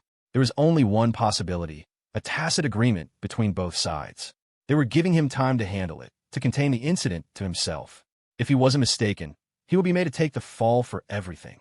He was filled with regret. He had thought he was at least somebody. But clearly, in their eyes, he was nothing. He regretted getting involved. He regretted his own arrogance. He regretted ever thinking of getting revenge on that young man. And his family couldn't help him. His brothers were probably hoping he would go quickly. His entire network had gone silent. No one responded. Mr. Ning, your time for repentance is running a bit long. Do you need some help? Someone behind him urged. Warren Ning, trembling, walked despairingly to a spot 2 meters from the floor-to-ceiling window. Images of his children and his wife flashed through his mind. His eyes turned red. He grit his teeth and charged toward the glass. The next day, at 5:00 a.m., on the southwestern border, the gaunt man, after a great ordeal, had fled overnight to this place. He had chosen to run. He knew the consequences of being exposed. He had a feeling he wouldn't get away with it, so he had made a run for it. His documents were all in order, and he passed through the checkpoint smoothly, arriving in North Vietnam. A wave of relief washed over him. As long as he could get to Thailand and then to America, he could live comfortably. Many people passed through this border crossing. The road was bustling with people. 2 Vietnamese men walked toward him. Just as they were about to pass, he felt a sharp pain in his side. The 2 men, who had looked harmless moments ago, now stared at him with vicious eyes. In broken Mandarin, one of them said, "The boss told me to tell you, thank you for your hard work. Have a safe trip." The 2 Vietnamese men stabbed him a dozen more times, then fled into the woods. The news broke the next day. Fire breaks out in high-rise apartment in Rockford. Female resident jumps to her death to escape the flames. Husband and son die from smoke inhalation after rescue efforts fail. Breaking news. Chairman of Ning Corporation plotted to murder CEO of famous internet company. After being exposed, he left a confession and committed suicide to escape justice. Cole saw these 2 headlines on the hospital TV. He was filled with a sense of gravity. There are some things you should never get involved in. This was the most important reason he had rushed to set up the offshore holding company. Next, he would have to change the legal representative. Although he had Vanessa and Spencer, he still needed a fail-safe. He would never place his safety in someone else's hands. He was sure that after this incident, the Shun family would receive some kind of exchange, a spoil of war for containing the battle. In the VIP hospital room, Helen slowly woke up. The first thing she saw was her daughter sitting by her bed. "Mom, you're awake," Serena said softly, her eyes filled with a complex mix of emotions. As a daughter, of course, she didn't want anything to happen to her mother. But after learning about the mistake her mother had made, she was terrified. The dream had almost come true. How could her mother be so foolish? She was so angry at her, she could hardly bear it. Helen said nothing, just stared blankly at the ceiling. Her face was haggard. She looked as if she had aged several years in a single night. "Mom, it's all over now. You should rest for a while. I don't need you to tell me what to do," Helen snapped. "Mom," Grandpa said, "he's sending someone to pick you up in a couple of days. You can stay there for a while. Dad is very busy lately, and so am I." Serena ignored her mother's petulance and continued speaking. Helen closed her eyes, a single tear rolling down from the corner.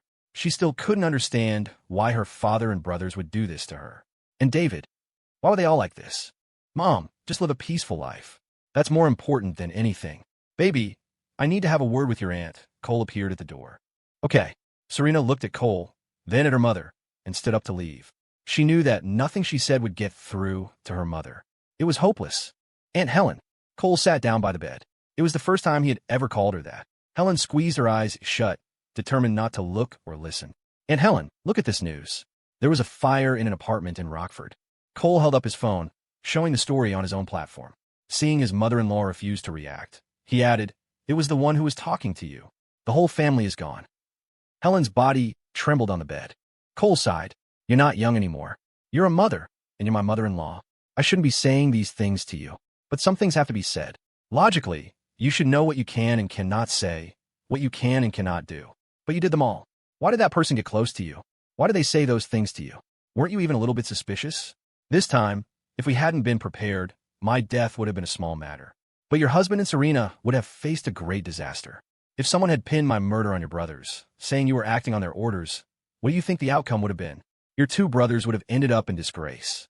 If they were lucky, they'd be forced into early retirement. If not, they'd go to prison.